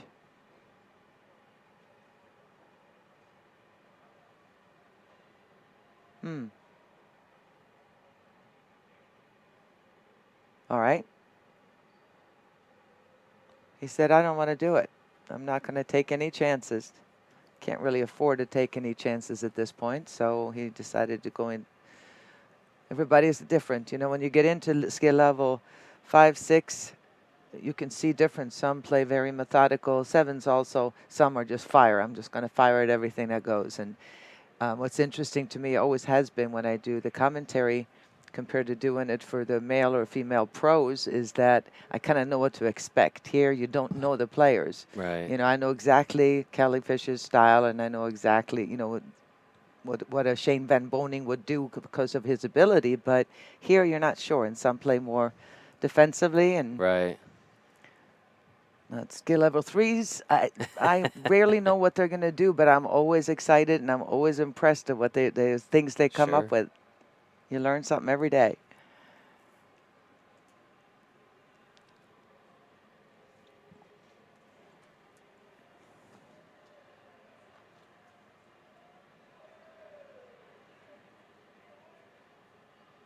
Jose, the captain of the Scorpions.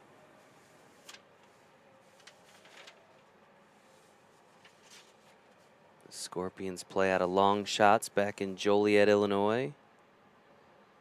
Got news for you. That was a really good shot. No effort making that 14 ball, but look what happened there to the 11. Came out just enough, and at the same time, Pablo has no shot other than playing defense. Unless that 5 is dead, but it would have to be real straight in for him to even consider it.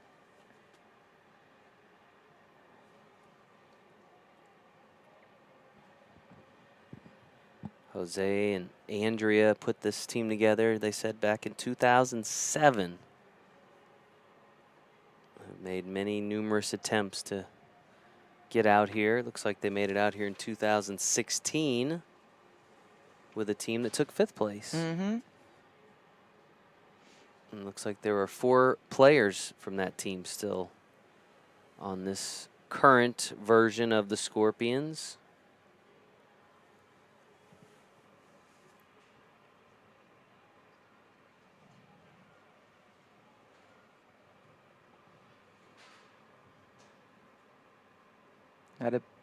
Didn't end up. That's too bad of a defensive shot here. Jose's got it.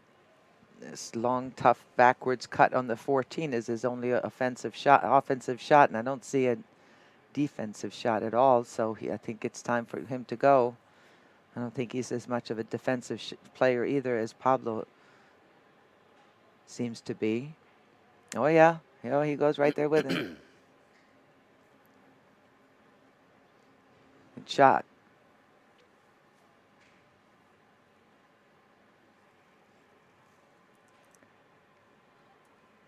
And bring Pablo back to the table. Pablo Negron, skill level 5 for the team of Must Be Nice.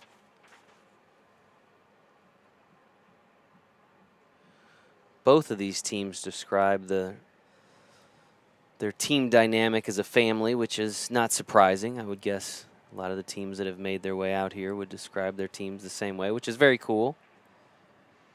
I think we hear it so much too, because especially you who are not you know, involved in the actual league, local league, week to week, as much as I am as a league operator. But I think the common theme is that family feel, and that's because those are the teams that tend to win.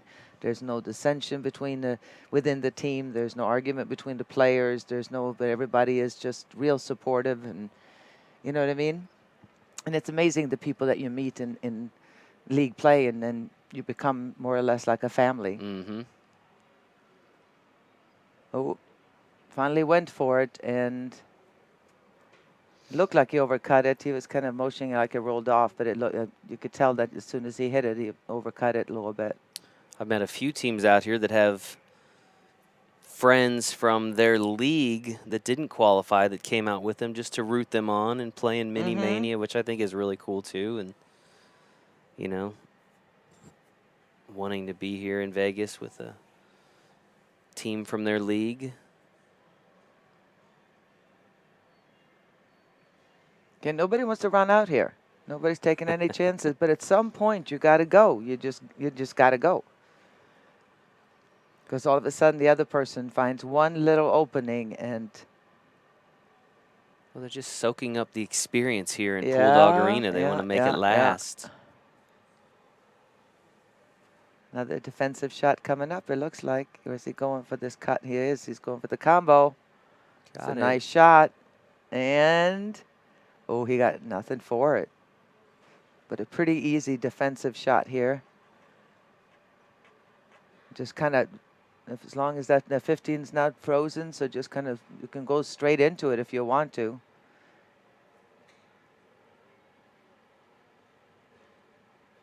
I don't think he has the angle to have it come one rail out and hide him behind the 4. If he does, that would be obviously the shot. We'll see here.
To bring Jose back to the table. Slow start to this one, Ava. Yeah. Both of them are just 5-4 race. They're ready to go once they see where the balls are right now. This is obviously all offense here. This is not the time to go defense, but I don't know what he was looking at there. That was not a good position shot at all. He came with a good backwards cut. But look what he did to the 8-ball. Last thing you want to do, the balls are open, it's time to go. Pay attention to that cue ball, but the one thing you don't want to do is go into balls. Once it's open, don't mess with it, because look at here, that went from it being a super easy run out for skill level 6 to now all of a sudden there's issues with the 8. Still doable, but don't want to mess with it. Leo Lopez and Jose Salas going to talk it over here. Of course, we saw Leo in that second match winning 5-0. Not a bad idea to shoot the 11 here and then just either stop it and draw the cue ball into the 4 there. Or you can come back on the cue ball a little bit now on the 11 and have an angle shoot into the 14, into the rail, and bump the 8 out, because you know that 15 is sitting right there.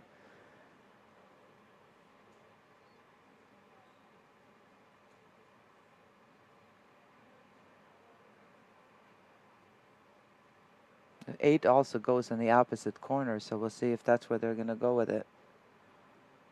No, here's where he's going to go into it. Just be careful here, you don't end up behind the 8.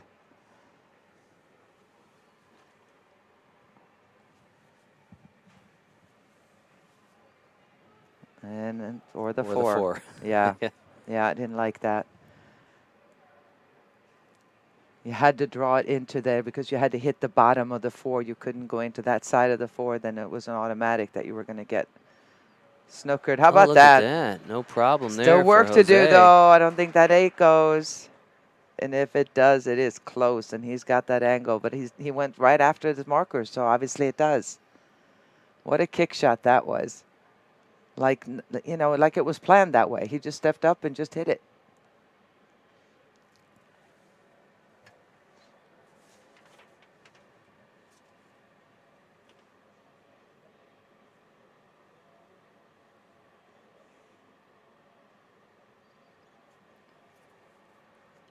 Just kind of looking over the rosters, Ava, it looks like for the Scorpions, based on who we've seen thus far, which is Christy Skinner a 3, Leo Lopez a 7, Andrea Salas a 4, Jose Salas a 6. My math is correct. That's 20, Nice which show. leaves them. Wow, he missed it. Ooh. He had to overcut it a little bit, but just a hair too much to get by that 4 ball. And look at here. So if we do go to a 5th match for the Scorpions, we'll see Robert Pena, who is a skill level 3, would be their only eligible player left.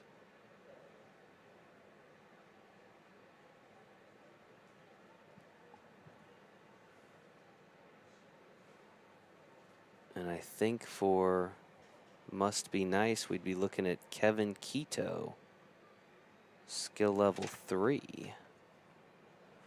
So still a long way to go, but you know, as you kind of look ahead, one of the things that we do like when we get to the 5th match, or the times that we can get to the 5th match, a lot of times you'll see a 3, you know, in that in that match with everything on the line, which is both really terrifying for them, but really great for us that are watching, right? It's just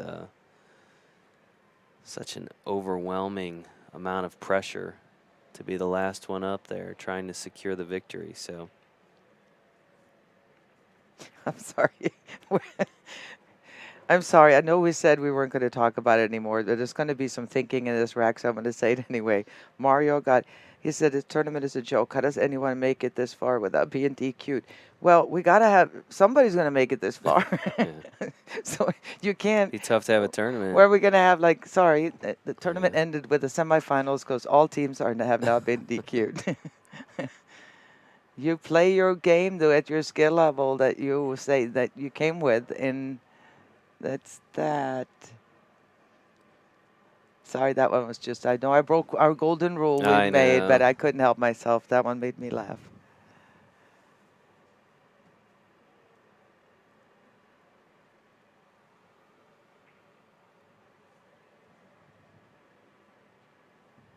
Still in the first game of this 4th match.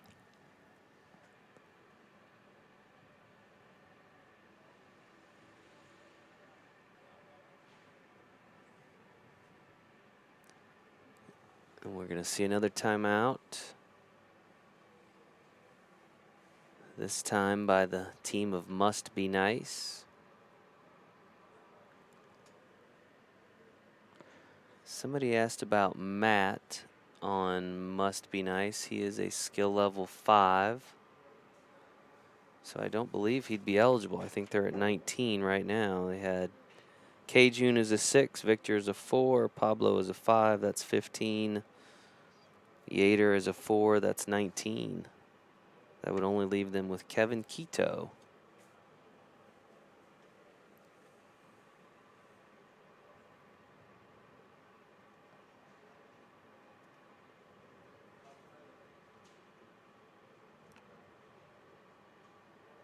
You know,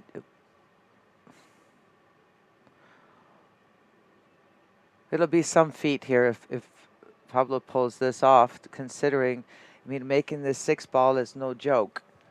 Sliding it down table, you know, obviously making this, but getting on the 4 ball with the 8 right there.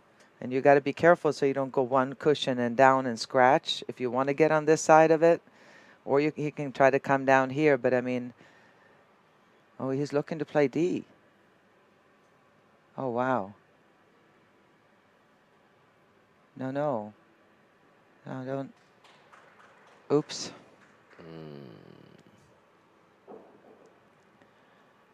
Oops, oops, oops. All right. Looks like first game to Jose here. It's pretty unavoidable unless he hits it rail first too much. Oh, just barely. All right. 1-0 Jose. So the best Pablo can do here is 2 points.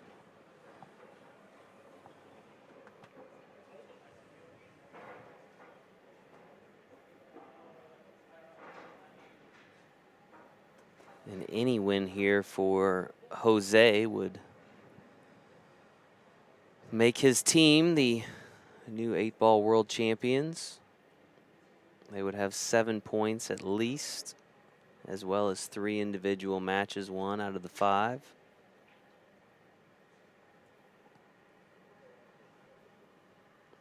Jose will have the break here.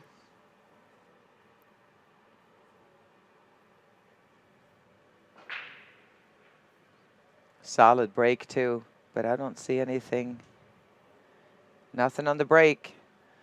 Left a good cluster here, there's no doubt about that, but it's surrounded by both a high and low, so there could be some breakup. But we have seen Pablo play the last track, in case you just tuned in, and he does take his time. He's a very defensive player, does not go for too much.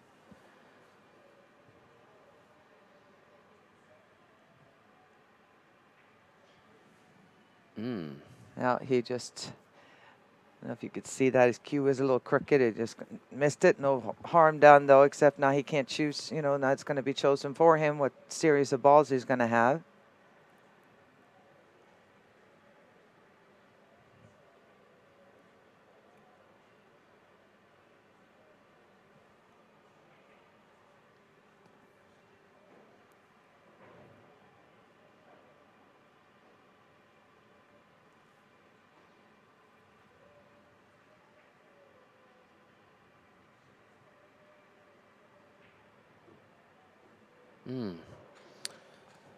So he pocketed it, but Jose scratched in that side pocket. So Yeah. ball in hand for Pablo here.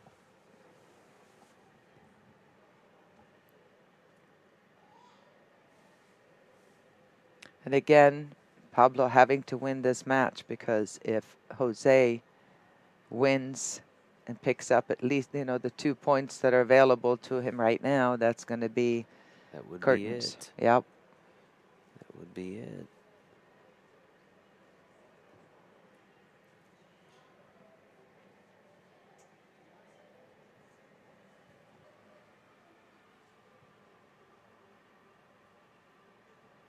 Tough assignments today for Pablo and Victor. A little pressure. Essentially must-win situations here. So. Yeah.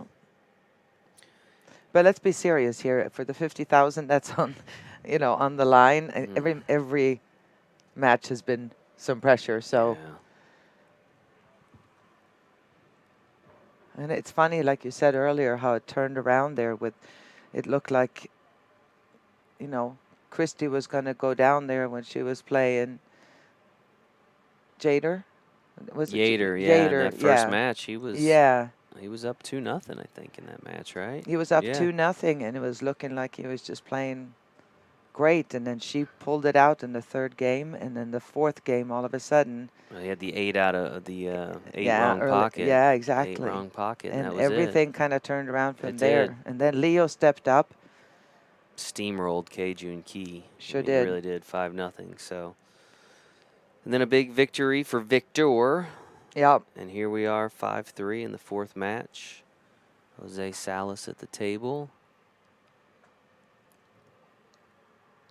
Got that 15 out of there.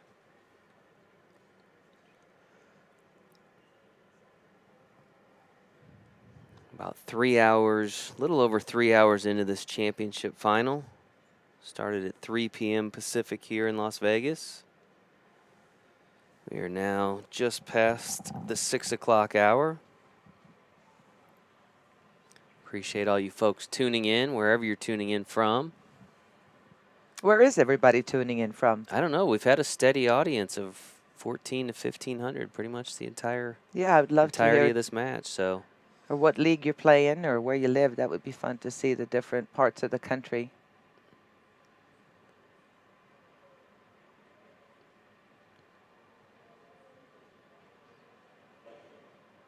St. Louis. Leo's from St. Louis.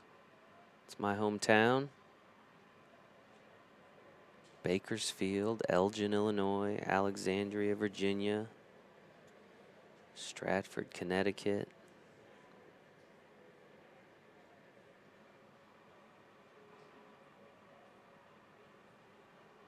Quite a few folks tuning in from Connecticut. Quite a few folks from Illinois. Pablo pockets that in the corner. Dallas, Philly.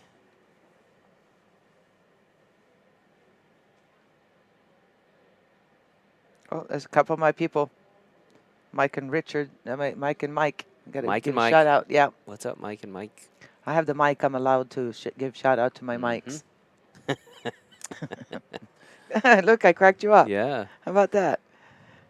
That's usually one of those last finals after we've Yeah. gone through the ringer for days where we're just think everything's funny. Yeah. That's Get a like a little dad punch joke. drunk. Dad joke. A Viking joke. San Antonio.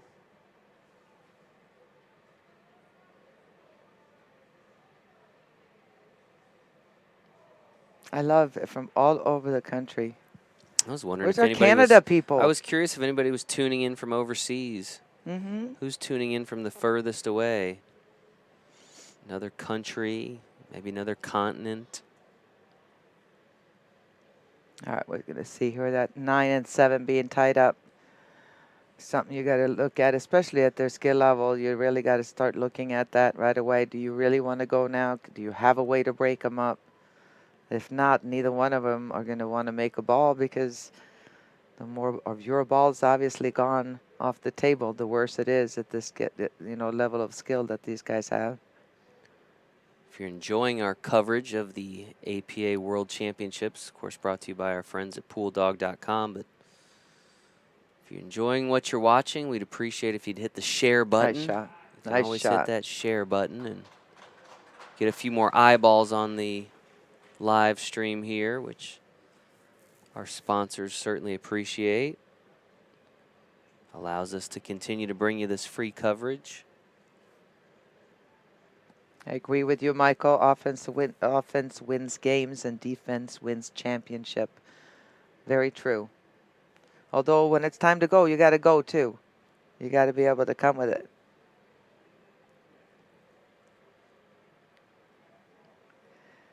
Have we ever seen an Afro-American? Many Yes. players. I don't know if we've ever seen an entire team. I've Oh, never an even entire thought. I've never team? thought of that as a. I would never even think about that. But yeah, absolutely.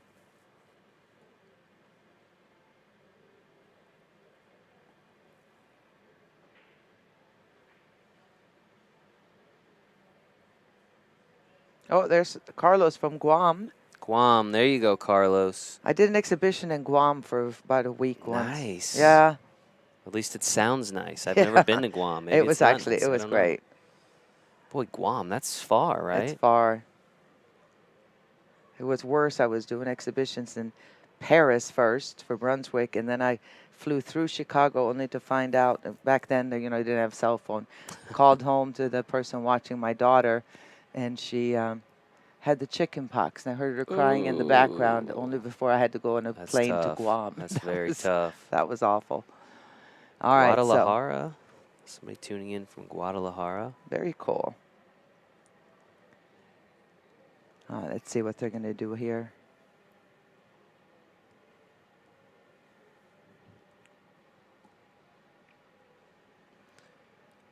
I would say pace-wise, this is definitely the slowest of the matches that we've seen thus far. Yeah. But it's like you said, too, it's a must-win. Scorpions want to win it. Must Be Nice has to win it. Absolutely.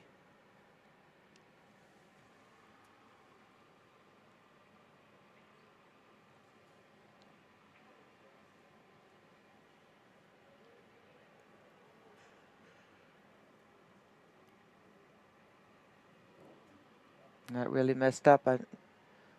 Interesting to see. I don't think that 2-ball will go in the corner pocket. It's close, but I don't think so. That was his aim, obviously, is to make that.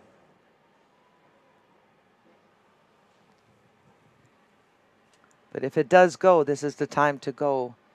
Pablo, you should just fire this 2-ball and try to break up the 9-7. You can always find a defense after that, but if it does go, this is the time I would certainly go.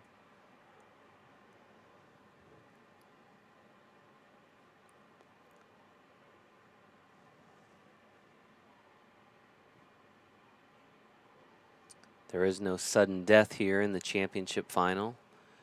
It is utilized in the semifinal round, but not here in the championship final. I know somebody mentioned a shot clock.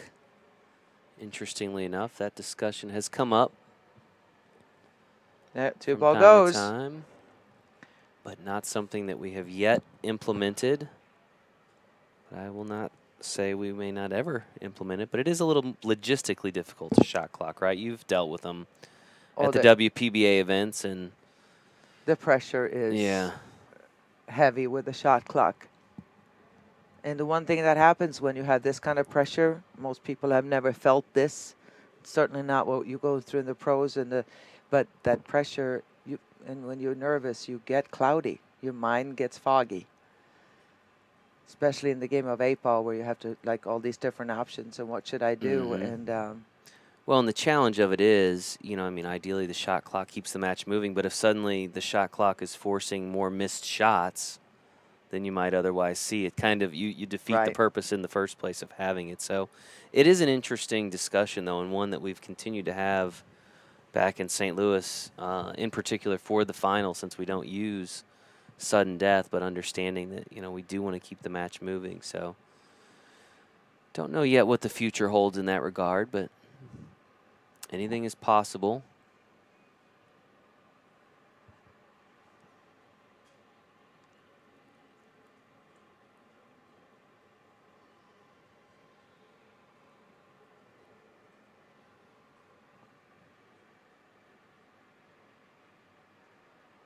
And it's interesting, too, because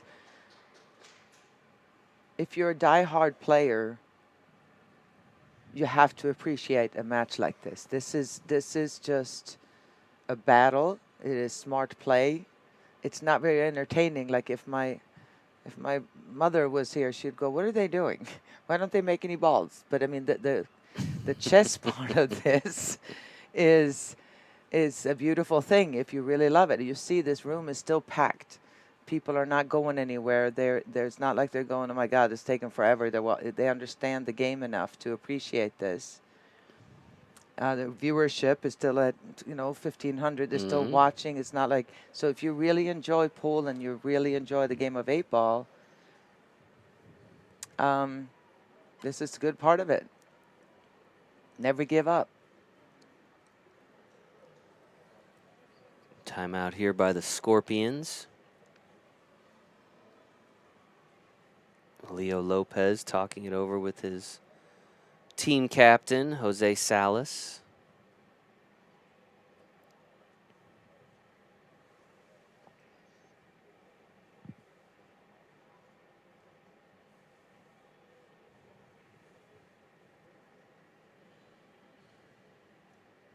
Jose leading 1-0 in what is a race to 5 for him.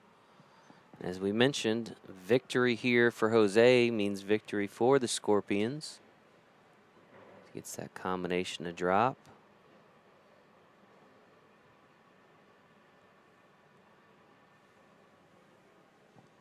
$50,000 on the line here in this match.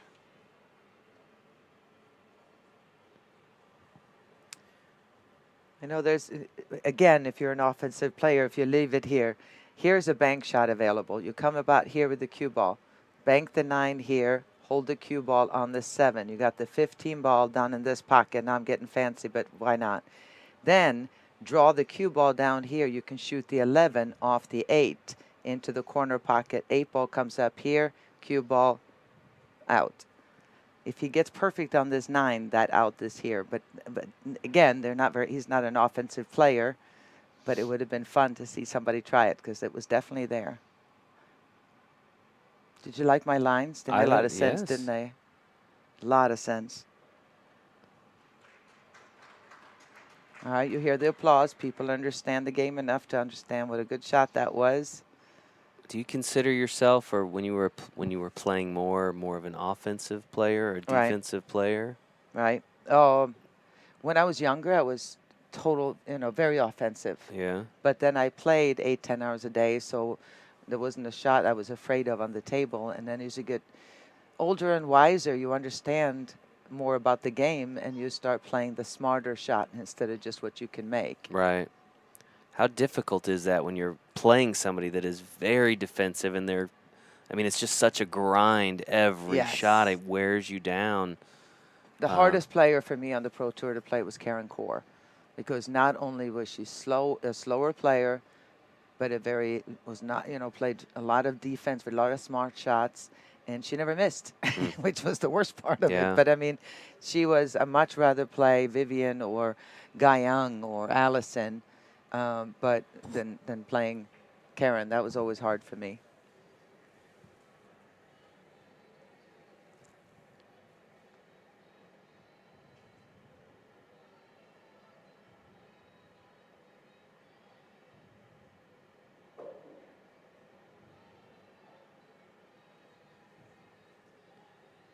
All right, nice soft kick shot behind the 8.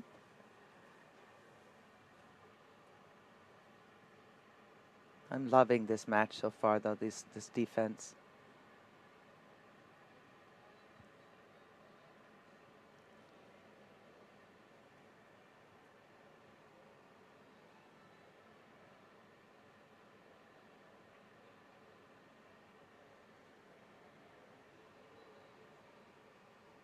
Good shot. Pablo said, back at you, Jose.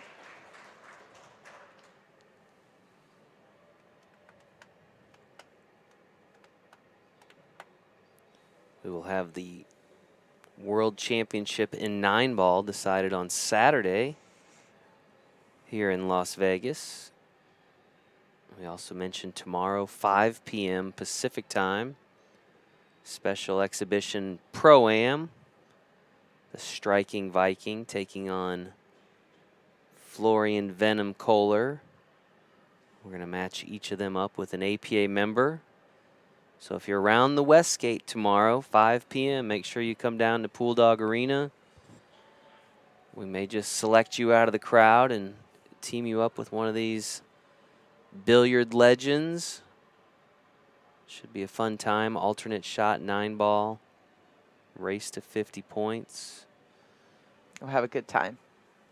All right, intentional foul there.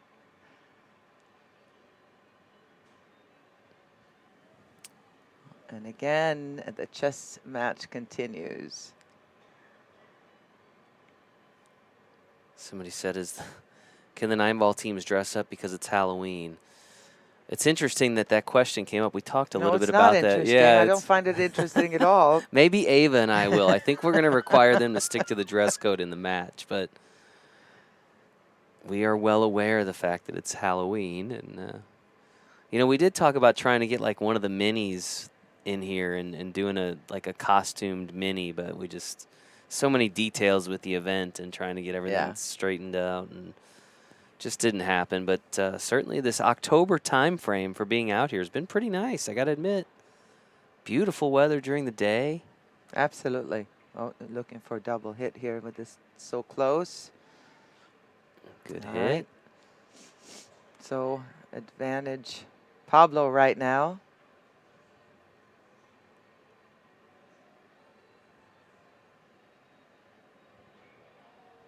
Another intentional foul here. Just so you know, APA does not have 3 consecutive fouls, ball in hand.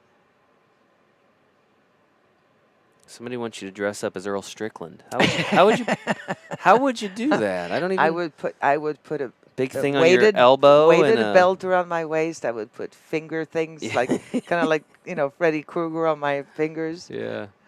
He wears some stuff, doesn't he? He's funny.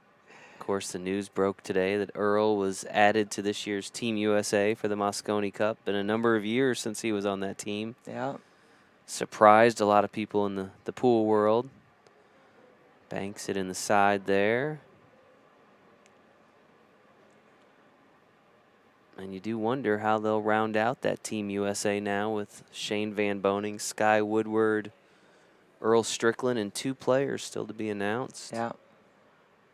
It'll be interesting. I mean, I've been around Earl since we were both around, you know, young teenagers, and I have seen him when he's on and when he was on in his prime. It was unbelievable the way he played. So the question is, how much does he play now? You know, none of us get any younger, so I don't know where his game is today, but if he happens to be really working on his game and his head is right, he could, you know, he could put some hurt on some people over there. So we'll see.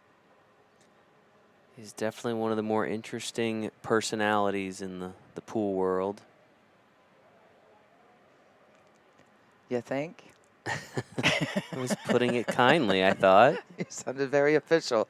Yes. I don't know Earl that well. I'm curious since you do. I mean, I assume what we see, whether it's on streams or videos or wherever we've seen it, it's all authentic. His behavior is always authentic. He is a little nutty, yeah, there's no question. But it's usually when he's competing, like if we got to dinner or something, you're just hanging out, as long as you don't get him started on, you got to know what subject to get him started on. Interesting. So if you're just talking about things in general, great. But if you, and people, what's unfortunate about it is people love to be entertained as a general rule, so they will egg him on when they shouldn't be. And then, gotcha. you know, the rest of us will go, no, don't do that. And then off he goes. Interesting. Well, it'll be interesting to see how he plays in Alexandra Palace in December in the Moscone Cup. And the crowd, you know how they are. The crowd over there, that's just like they do here, but they will tout him. They will pick on him. Look Holy at that. smokes, while we're talking, oh my God. Oh, what a bad roll he caught there, though. The cue ball, I mean, the 8 ball going on the rails. Still very makeable, but he deserved an easier shot than that. Like I said, when some point it's time to go, and Jose had some chances to go earlier, but now all of a sudden Pablo is facing this 8 ball, slicing it down the rail, and that would be big game for him. No. Oh, wow. A lot of room to work now for Jose. Everything's opened up. Yeah, he got a little unlucky. That was too bad for him there.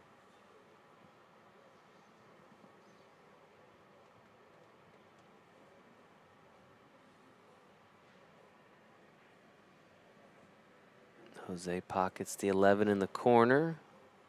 Now shooting on the 15. An automatic position, just playing a little draw over, not too much. No, that was perfect. Nice. And Jose is staring 2-0 in the eye here. That should be no problem, obviously, getting out here. Pockets the 9 in the corner. Marks up the side pocket for the 8 ball.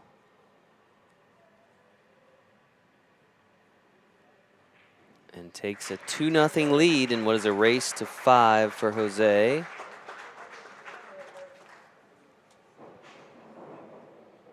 He now has the advantage here in this 4th match. Pablo still needing 4 games. Jose needing only 3. And as we said, a win here by Jose, regardless of the score, would mean a victory and world championship for the Scorpions out of Joliet, Illinois.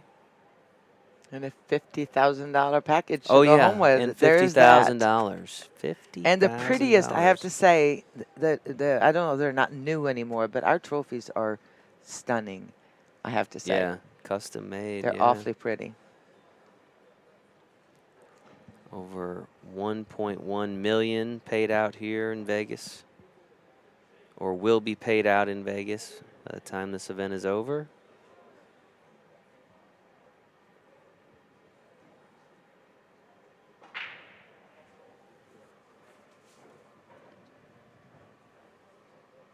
Somebody mentioned hell of an out for a 5 under pressure. I think Jose is actually a 6, but still a pretty good out for a 6 under pressure.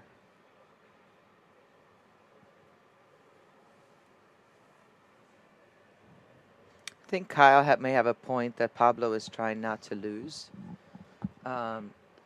There's a lot to be said for that. Playing not to lose, playing not to miss. That means you're not playing to win or you're not playing to make it. So it's playing defense is a great thing. It's a tool you absolutely have to have. Play the smart game, but at the same time, at a certain point, it's time to go. But that great game could have been anybody's because Jose happened. I mean, Pablo made a great kick and then just didn't get much love getting on that 8-ball.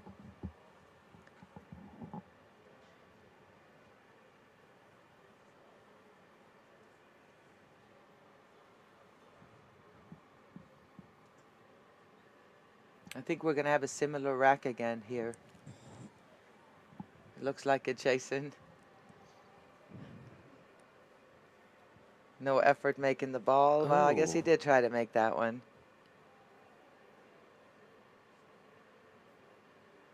Tim wants a shout out for Wyndham Billiards up in Maine. I'll give you a shout out. I've never been to Maine. I hear it's beautiful though. Probably a little cold this time of year, I'm guessing, or getting cold, but hope you're doing well up there in Maine. Appreciate you guys tuning in.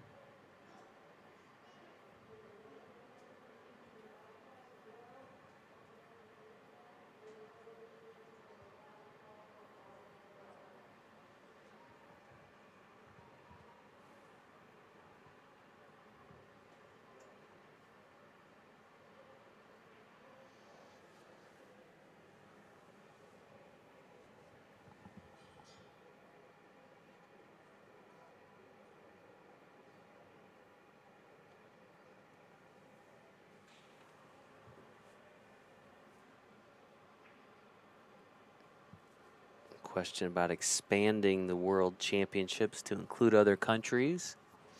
We would love to expand into other countries. That can only happen, though, as we move the leagues into some other countries, which we do have some things in the works.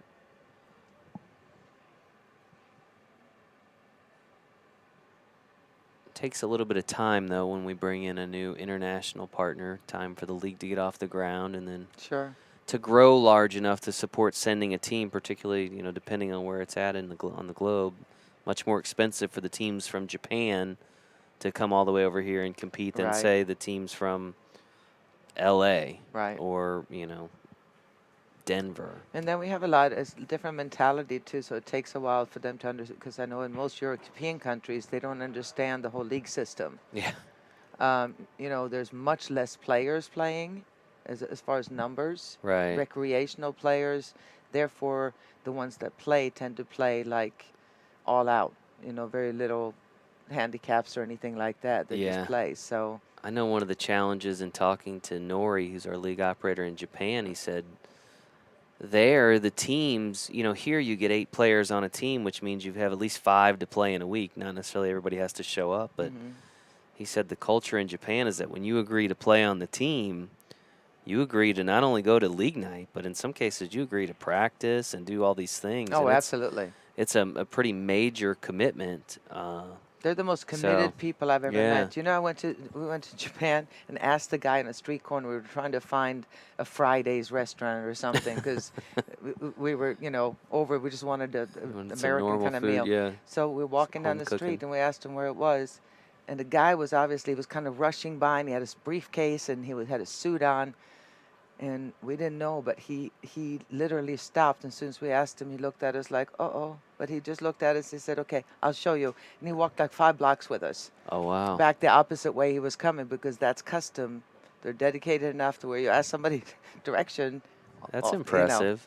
That's impressive. So I understand that mentality, that it's a big deal. You know what I mean? Yeah.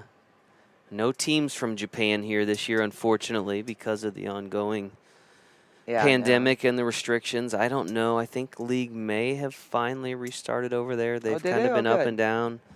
You know, they were under a state of emergency for so long, and then they had the Olympics this summer, and I think they kind of kept things locked down so that wouldn't be problematic. And you know, it's been a challenge there, like in so many other areas of the country. I mean, I know we've got some Canadian teams here, but we also have a lot of Canadian teams still not able to be down here, and so we want to make sure that all of our players around the globe, whether you're in Canada, Japan, you know, we're thinking about you guys, and hopefully by this time next year, Ava will be back to more normal circumstances, and we'll all be back together fully. So, all right, good shot.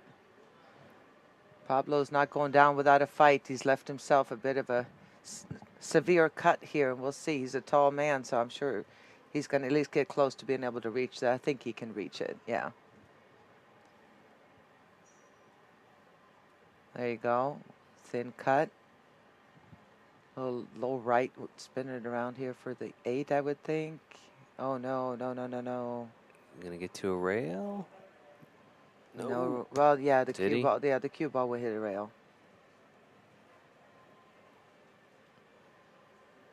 We'll see, but he left a good shot here for Jose.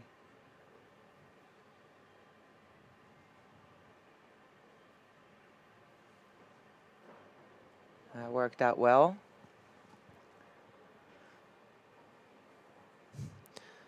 Somebody's lobbying for us to keep the event in October because the weather is amazing. And while I do agree with you, I do believe we are most likely going back to August because of the way the league calendar is structured. Kind of where it makes the most sense for us. October was kind of a circumstance thing where we wanted to push things as far back into the year. If you remember the beginning of this year, people still really weren't traveling. Right. And so we needed to try to buy as much time as we could. But I believe the plan is that we will be back in April or early May. I don't know the exact dates on the pool player championships. Early May, I believe. And then we will be back next August here. So there you go. Jose pockets that 8 in the side. Danger, danger. Extends his lead to 3 games. Needs just 2, folks.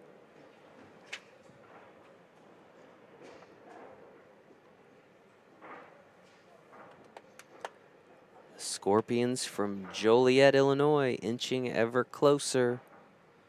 Make sure we thank our sponsors, Pool Dog, Aramouth Billiard Balls, Action Cues, and Valley Dynamo.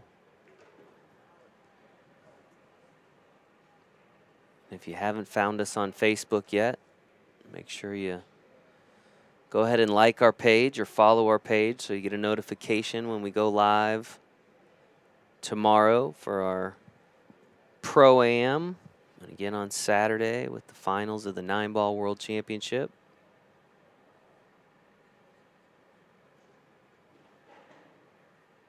Jose's going to have the break here.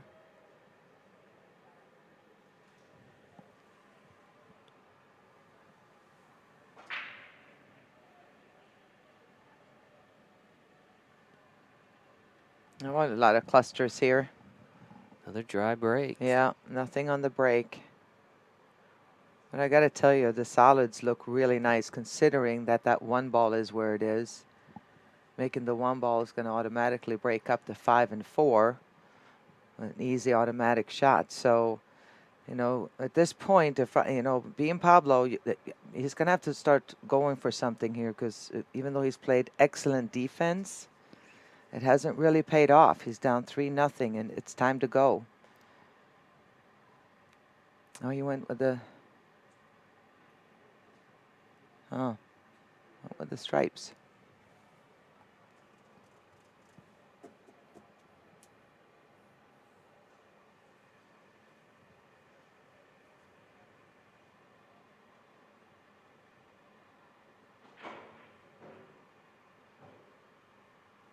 All right, solve that problem, but now what?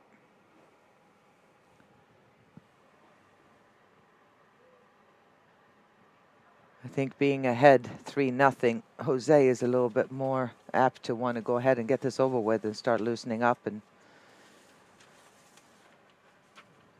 we'll see. Don't have much to look at here, so this is definitely defense land. Uh-oh, didn't want to do that. Oh, he went for that ball. Wow. Didn't look like he had much to gain by doing that.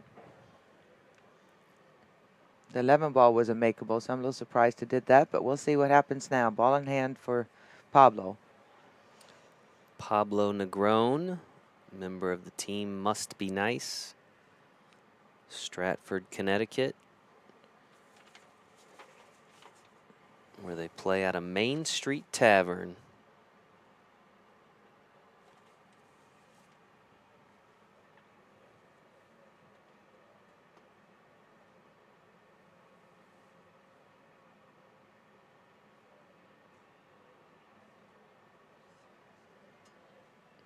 Pablo, skill level 5.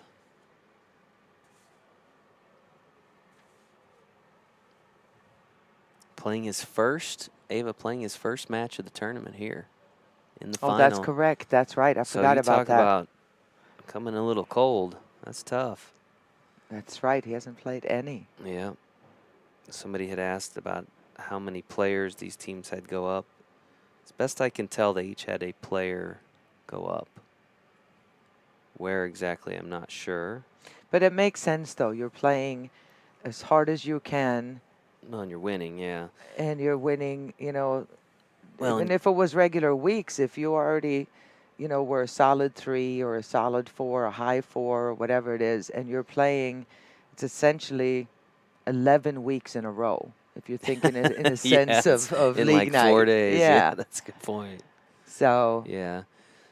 Well, and again, we've talked about this before, but sometimes players are already on the cusp of going up, right? And so it's when you see a huge variance in skill level movement that there becomes a big problem that has to be dealt with. So. Yeah. And I always say to, you know, it's like we were talking about it before. Well, let's not get into that again. Yeah, we always lead ourselves right down that road, don't we? Hello, Heather. Yeah, shout out. Any shout out. I love it. Coastal Carolina shout out. Support to the teams that made it here to represent all the areas around the country. Yeah. You got 2 options. You can be jealous they made it out here or support your people. Well, he got down and shot that real quick.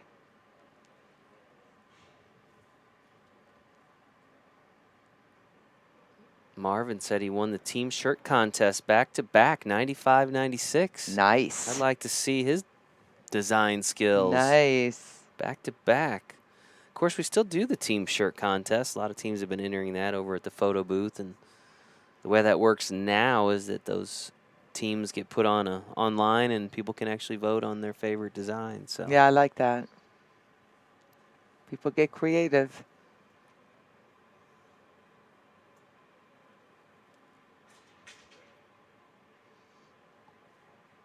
Somebody wanting to know how they can play in Mini Mania. That all starts by being an APA member and getting enough scores in league play to establish your handicap. And once you do that, you're welcome to come out and sign up. Mini tournaments run about, 20 hours of the day. Mm-hmm.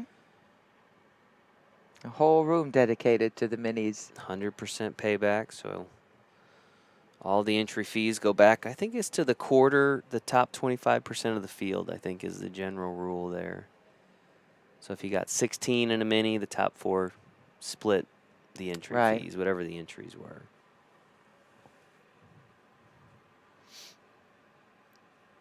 And then we've got the new Mega Mania events that we've been doing, which are larger scale. 64 player kind of events. Those have been popular. Players just want to play when they're here. They can't get enough of But other than going out and seeing the things or going to a show or gambling, whatever, this is why people want to be here. You know, absolutely. we're pool players. We want to play pool. All right, that turned out really nicely.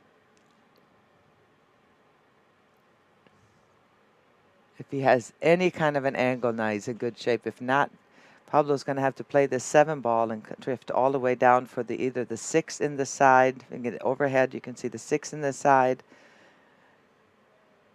this way, or he can come down farther and get down and play the 3 ball or the 3 ball in the side. Depends on if he has an angle, if he can come out a little bit or not. Looks like he does. Good shot, good shot, good shot. Perfect. Just enough of an angle to pound it down there. I think that was the first real where Pablo really let his stroke out. It was pretty to see. Now we'll see what you can do from here. There is no more safeties allowed here, Pablo. You got to go. Cole, we'll give your brother AJ a shout out. AJ McSheese. He's a member of the Scorpions. I don't know that we'll see him in this match, but one of the members of their team. AJ's played 5 matches here, the World Championships. We'll see if he gets into this final match. I don't think that's possible, though, because we already talked about the skill levels. I think they're down to 3s. Both teams are down to 3s in this final match. He wants it to go. It went just enough where he can follow this and come down for the 3 in the side. Our Sportsmanship Award winners in the 8-Ball Championship, Allen's Outlaws. I'll make sure I mention them. I don't have a note on exactly where they're from, but congratulations to Allen's Outlaws.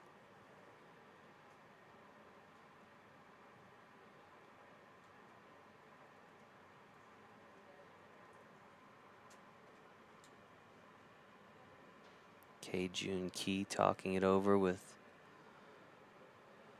Pablo. Maryland. Our sportsmanship winners are from Frederick, Maryland. So congratulations to them.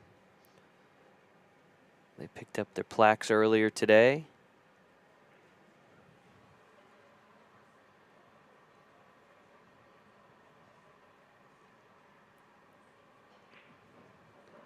Somebody also mentioned Bill Johnson, another member of the Scorpions. Looking on with his teammates.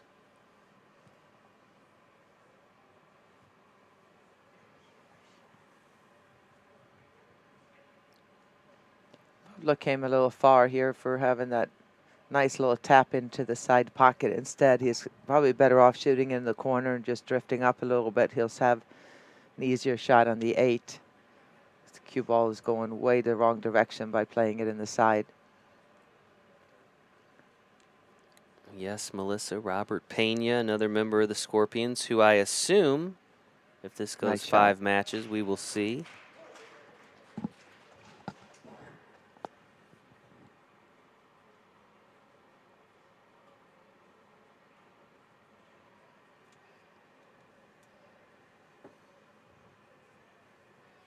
Lots of folks from back in Joliet tuning in, rooting on the Scorpions. A lot of folks rooting on Must Be Nice back in Connecticut. Don't count Pablo out yet, people. Pablo's got the 8, and he is on the board. Trails 3 games to 1. Needs 3 more games. Jose needs 2 games. And as we mentioned, this is a must-win for Pablo if the team of Must Be Nice is to see a 5th match.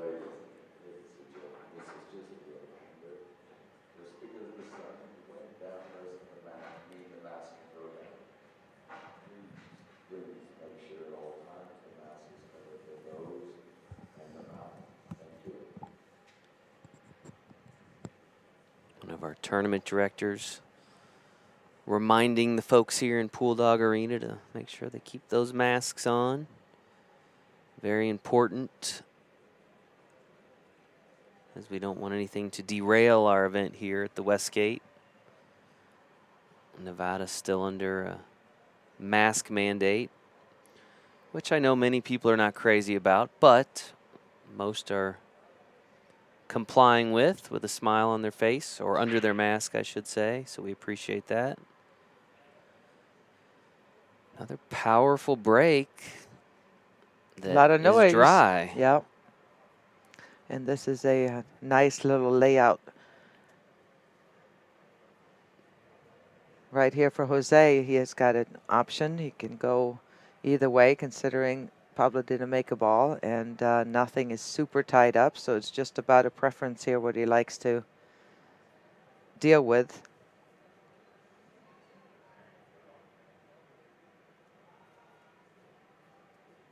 To me right now, I think I kind of like the, yeah, kind of like the solids.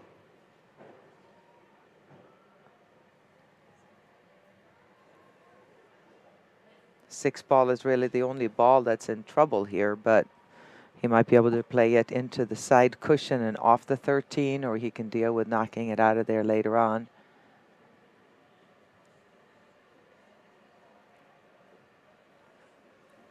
Three in the corner. I'm playing a 7 in the side here. Play a little low, he might be able to knock that ball out of there now. Oh, don't want to knock it out that way.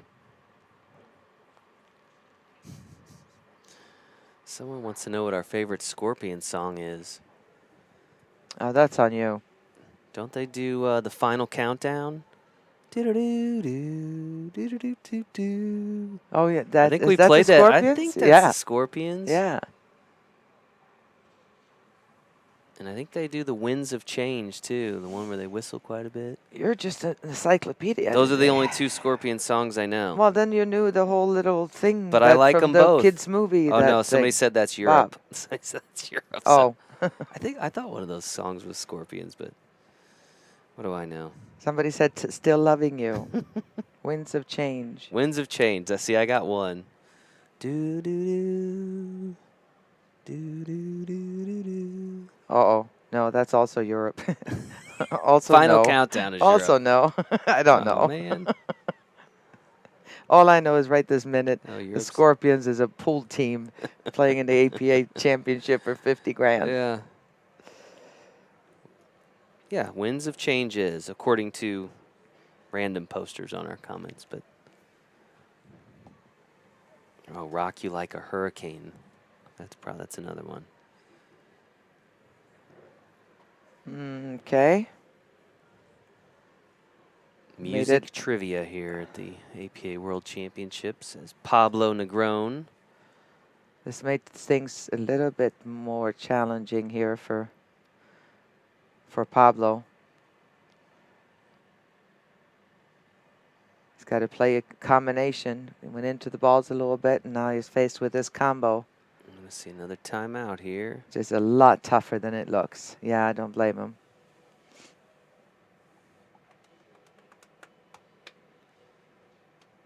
Thank you, Christian. He said he's going to cover us.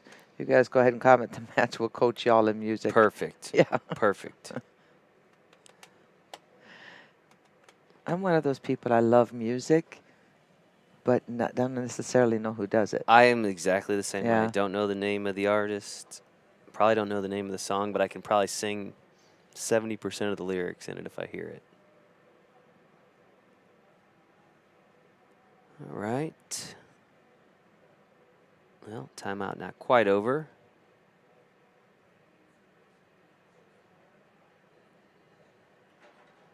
Seen a lot of folks streaming their matches in the main tournament room. If you do that, do us a favor and hashtag it with APA Vegas and make your video public so the world can watch your match, right? Yep.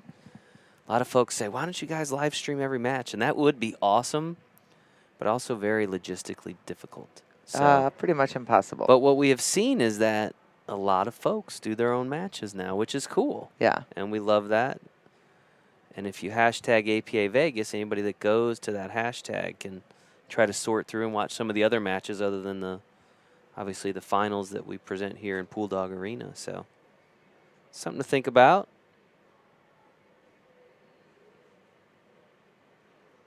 As Pablo thinks about his next move here.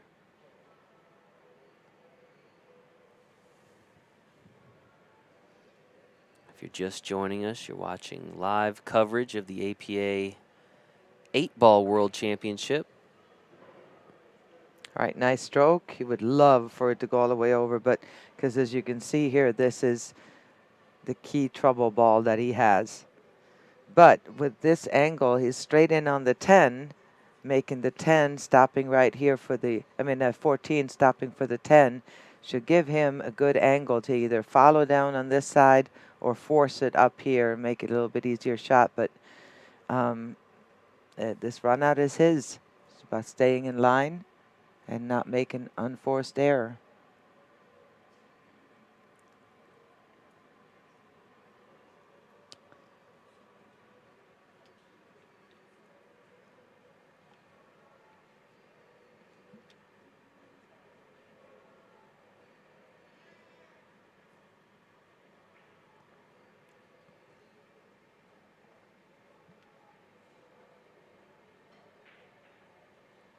And there was your unforced error right there. Straight in. A lot of people struggle with that straight in shot, and you just hit it a bit off. And this right here could put Jose on the hill. And that would mean yet another point.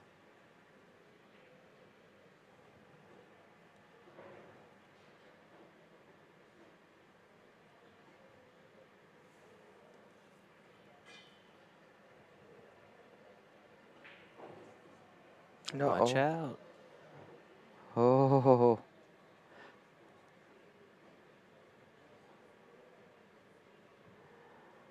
Needs to draw it into the 10 pretty much. Nice shot, perfect. One rail across, a little bit of right spin. He's up for the 7. Makes this, that should be all she wrote.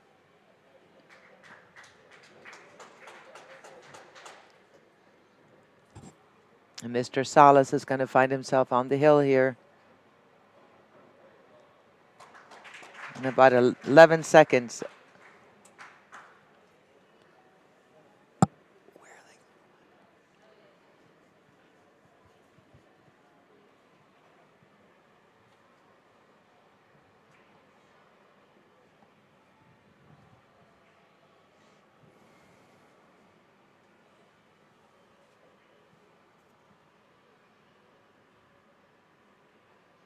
Pockets that 8 in the side. Now leads 4-1. And if Jose can win this next game, folks, his team will be champions. He has picked up another point at a minimum. But one more game and they will be your 2020-2021 APA World 8-Ball champions.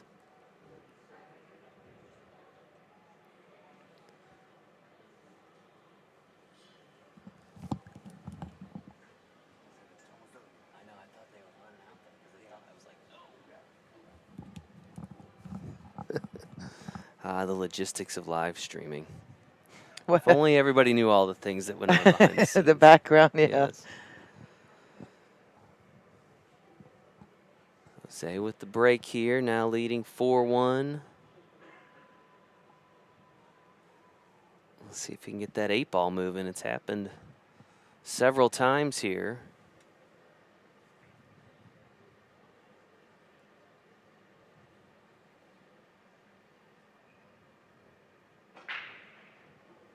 Not much movement on the 8. Good solid break, though. He did get something there. Looks like he made a stripe.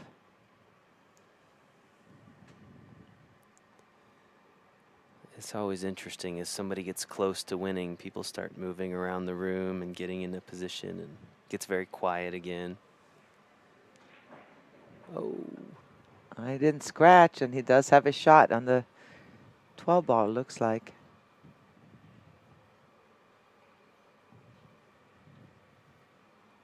He's got an issue to deal with the 8. The 8 is, well, no, the 8 ball goes too, I believe. He's looking at it now, so I think this table is open for you. 15 goes, 8 goes. A little plan here to how to run the rack.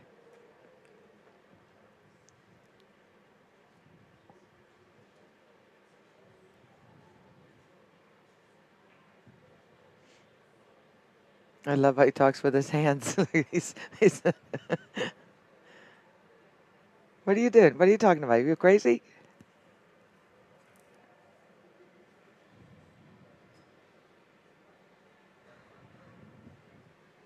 This match may set a record for number of timeouts taken in a Yeah. APA championship. Every time I look up from the comments, we've got a timeout.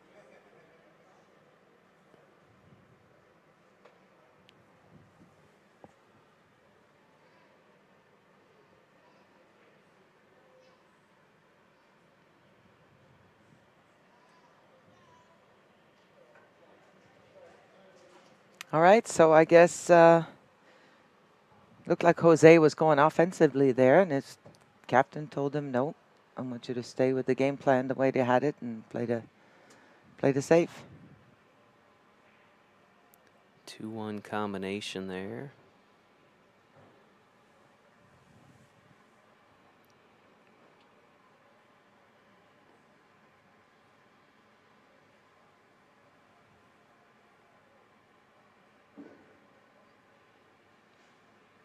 Oh, we're back to this game again. He's going to just pop that up towards the. Hit it a little too hard though. That kind of backfired on him that time. But the 15 ball is safe on the other side of the table, so no major harm done.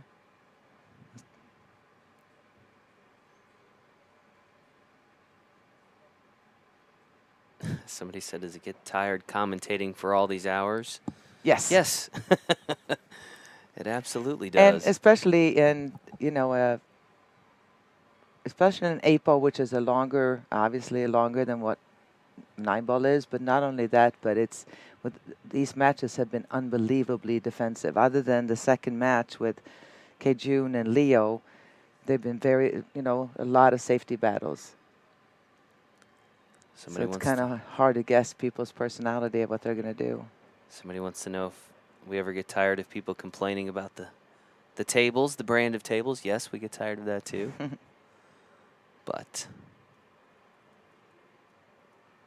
Well, I mean, at the same time, everybody's allowed to have an opinion. They prefer this or prefer that or wonders why this. And some people just don't have the knowledge as to why things are the way they are. And that's perfectly okay. Well, and I think we try to explain best we at can. least once why things are the way they are. It gets hard when people ask the same question that you've already answered, Yeah, but you got to remember that we have later. some revolving. Sure, they come in and out. I get it. I'm just saying the question itself when it's repetitive. Oh. Nice try.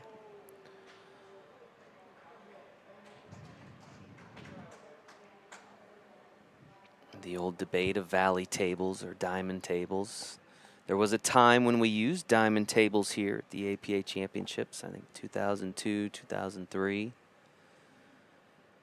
And back then, you know what we heard, Ava? People complained about the diamond tables. And so it is tough to please everyone all the time. Yeah. And we've said it before, in case you haven't heard that, one of the main reasons, first of all, Valley's been incredibly supportive. They're out here. They've done an amazing job for us for a long time. But most table players play on Valley tables. Right. Obviously, you got some of the Brunswicks and some Diamond 9-foot, and some play on 8-foot tables. Some play on Diamond bar boxes, but this is the most popular by far of all the tables in the United States.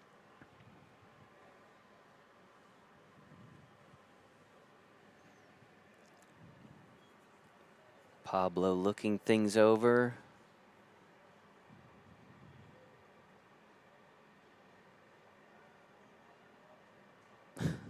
Somebody wants us to switch year after year from one to the other. That would be very difficult and probably not something that either of our table providers or the two large table providers would appreciate very much. No, not so much.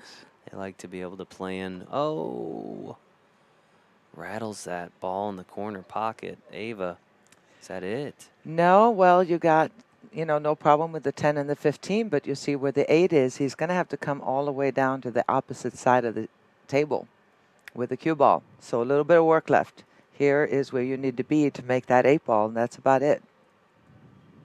So no problem. He's going to just pick an angle, go over to the other side of the table, and really figure out where you want to be for the 15 to get all the way down there for the 8 in the side.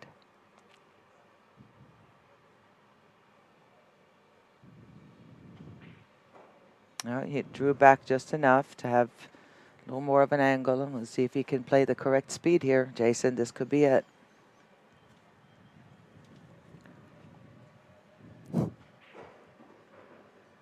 No, he hit it firm, but it's going to stop in time. Yeah, he gave himself that shot that he needed. Nice play. See if he can finish it off, folks. He's going to mark that pocket with the Scorpion that they've used. Each member of the Scorpions has used throughout the match. Appropriate for their team name. Jose Salas for the victory. Here's for the 50,000. He overcut it. He overcut it. He overcut it. Well, it wasn't the easiest of shots. He did come a little too far, but man, did he want that. Holy smokes. I was feeling a little nervous Yeah, I for know. him. Yeah, it's all right. Well, Pablo still alive here. Stranger things have happened. Can run this rack out. Put a little pressure on Jose. Mm-hmm. It's a nice shot to start with, though, here. Just put a little left spin on this and come out and play the 4 or the 6 in the side. Play the 5.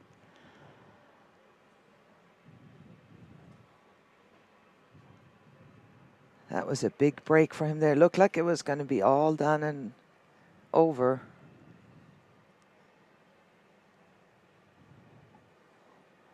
He's still got 4 balls to deal with here. Oh, he's going in the corner.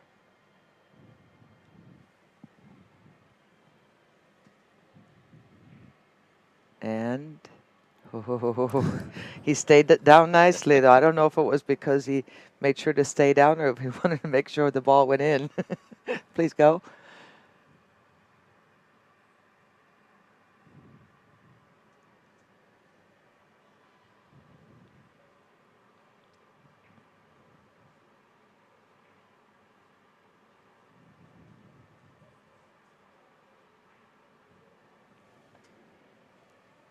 And another pretty heavy cut into the side pocket. These side pockets play tight. It's the one thing we've heard the whole week. I'll have to remember that for our match tomorrow. These side pockets do play tight. Well, there you go. Yeah. Hopefully Florian's not listening in. He's been practicing on him all week. timeout. What are you talking about? Another timeout here. Well, with the medium speed, you got built-in position if you cut it and decide here. Somebody wants to know if standing on the table is allowed. I don't know if we have a rule that forbids it. What's that for? You know, the Moscone style. You win and you Oh, absolutely. up on the table. Of course, they got a 9-foot table. I don't know that you're Go getting, crazy. I don't think you can get all 8 on a 7-foot table. Oh, People be, all 8, people yeah. be falling off and Yeah. breaking a leg. So we'll let them celebrate how they choose to celebrate. I've not yet seen anyone actually jump on the table. But No. And a lot of times, again, these guys are not necessarily hams. Some are. but it's not like they've been playing on a pro tour and out there and used to the public. And Right, right. Some just are like deers in the headlight when we go down to we do it? interview Did we them. do it? Yeah, I know. Is it over? All right. It's easier to see what a severe cut that is when you see him aiming it. Doesn't look that bad from here, but. Oh, he made it. He made it. Did he hit it too firm? Oh, oh, he's good. Oof.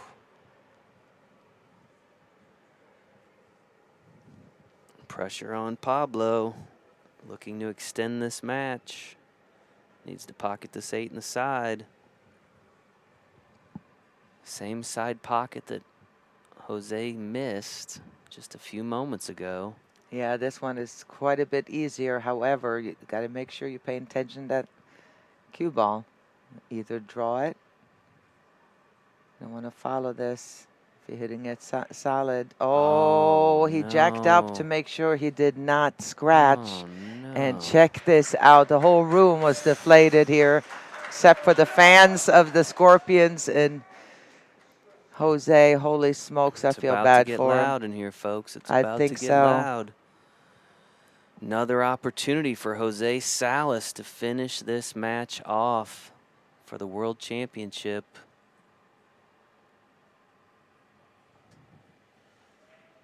And there it is.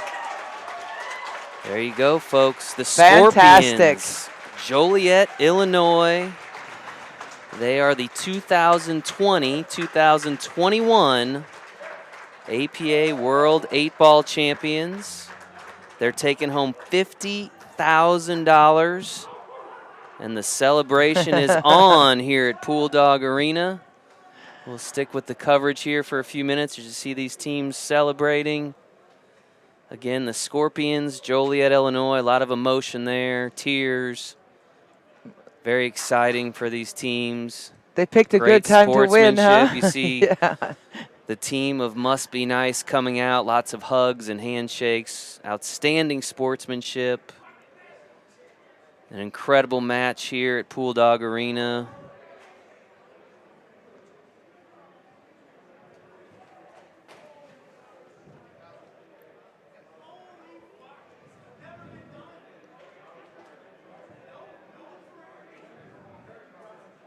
That's great. The celebration is on. We'll see if we can't grab somebody from the Scorpions and just get a quick word, see how they're feeling. Again, very emotional scene here. $50,000 richer.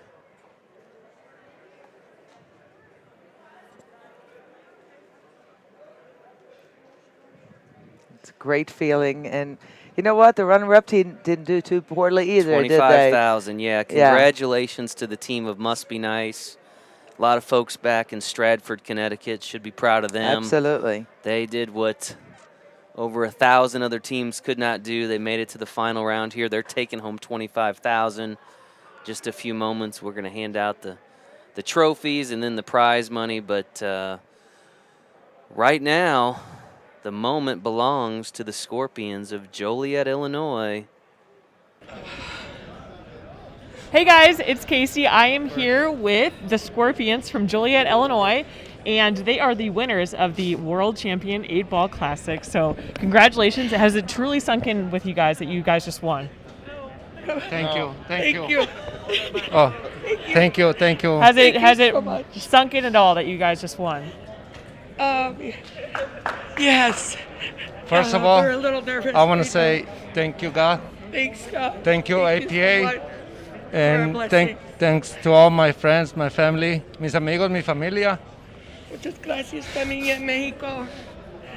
Amazing. A lot of emotions going down here. When you guys qualified for Vegas, did you ever imagine that you could be crowned champions and winners of $50,000? We always had were on a mission. faith in God. Faith in God, and we were on a mission together as a team, and we became a family. Amazing. So you guys have been playing together for 7 years now. Tell me about the hardships that you guys went through. What was the biggest struggle for you guys to get here? Every loss is a very valuable lesson that I have taken and utilized from my mistakes to make a better person and a better player of myself and others. Amazing. Yeah. So any tips that you could give anyone just starting out playing pool? Be consistent, practice, and always listen to the master players, the better shooters. They will guide you and they will lead you. My husband has led me, and I have led him and taught him things. You can do it. Awesome. Any shout outs you guys want to give at home, people that are watching from home? We would like to send out a heartfelt love hello to Michael Salas, our son. We love you. You need to get in bed for school tomorrow. And long shots, we love you. Rayanne, Finelli, Tony, we love you guys. And JCM Uniforms, thank you. We love you all for your support. And King of the Slate, thank you. I want to say something, okay? I want to say this trophy. My dad's in heaven. My father-in-law, who passed away December 2020. Amazing. Thank you guys for everything. And I think they're bringing over your trophy right now. You guys hold that up in the air. You deserve that. This is for long shots. For long shot bar. For long shots. Congratulations, guys. You have some celebrating to do. Thank you so much. Congratulations again. Enjoy your night. Can I make a shout out? Sure. I want to make a shout out to Long Shots. I want to make a shout out to Leo, Jose. Without these guys, man, we all did it as a team. You know. I also want to say right now, because my kids are watching, Junior, Daniel, we did it, baby. Number 1, baby, Long Shots. We did it. Hold that trophy up again, guys. Congratulations. Daniel, look at Daddy's trophy. Thank you guys so much. Thank you. Back to Jason. Ooh, Ava, that was quite an emotional scene there on the floor of the pit here in Pool Dog Arena, folks.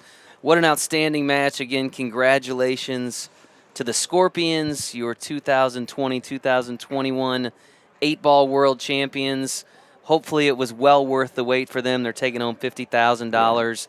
And to our runners-up, Must Be Nice, Stratford, Connecticut, congratulations to them as well. An outstanding tournament for both of these teams.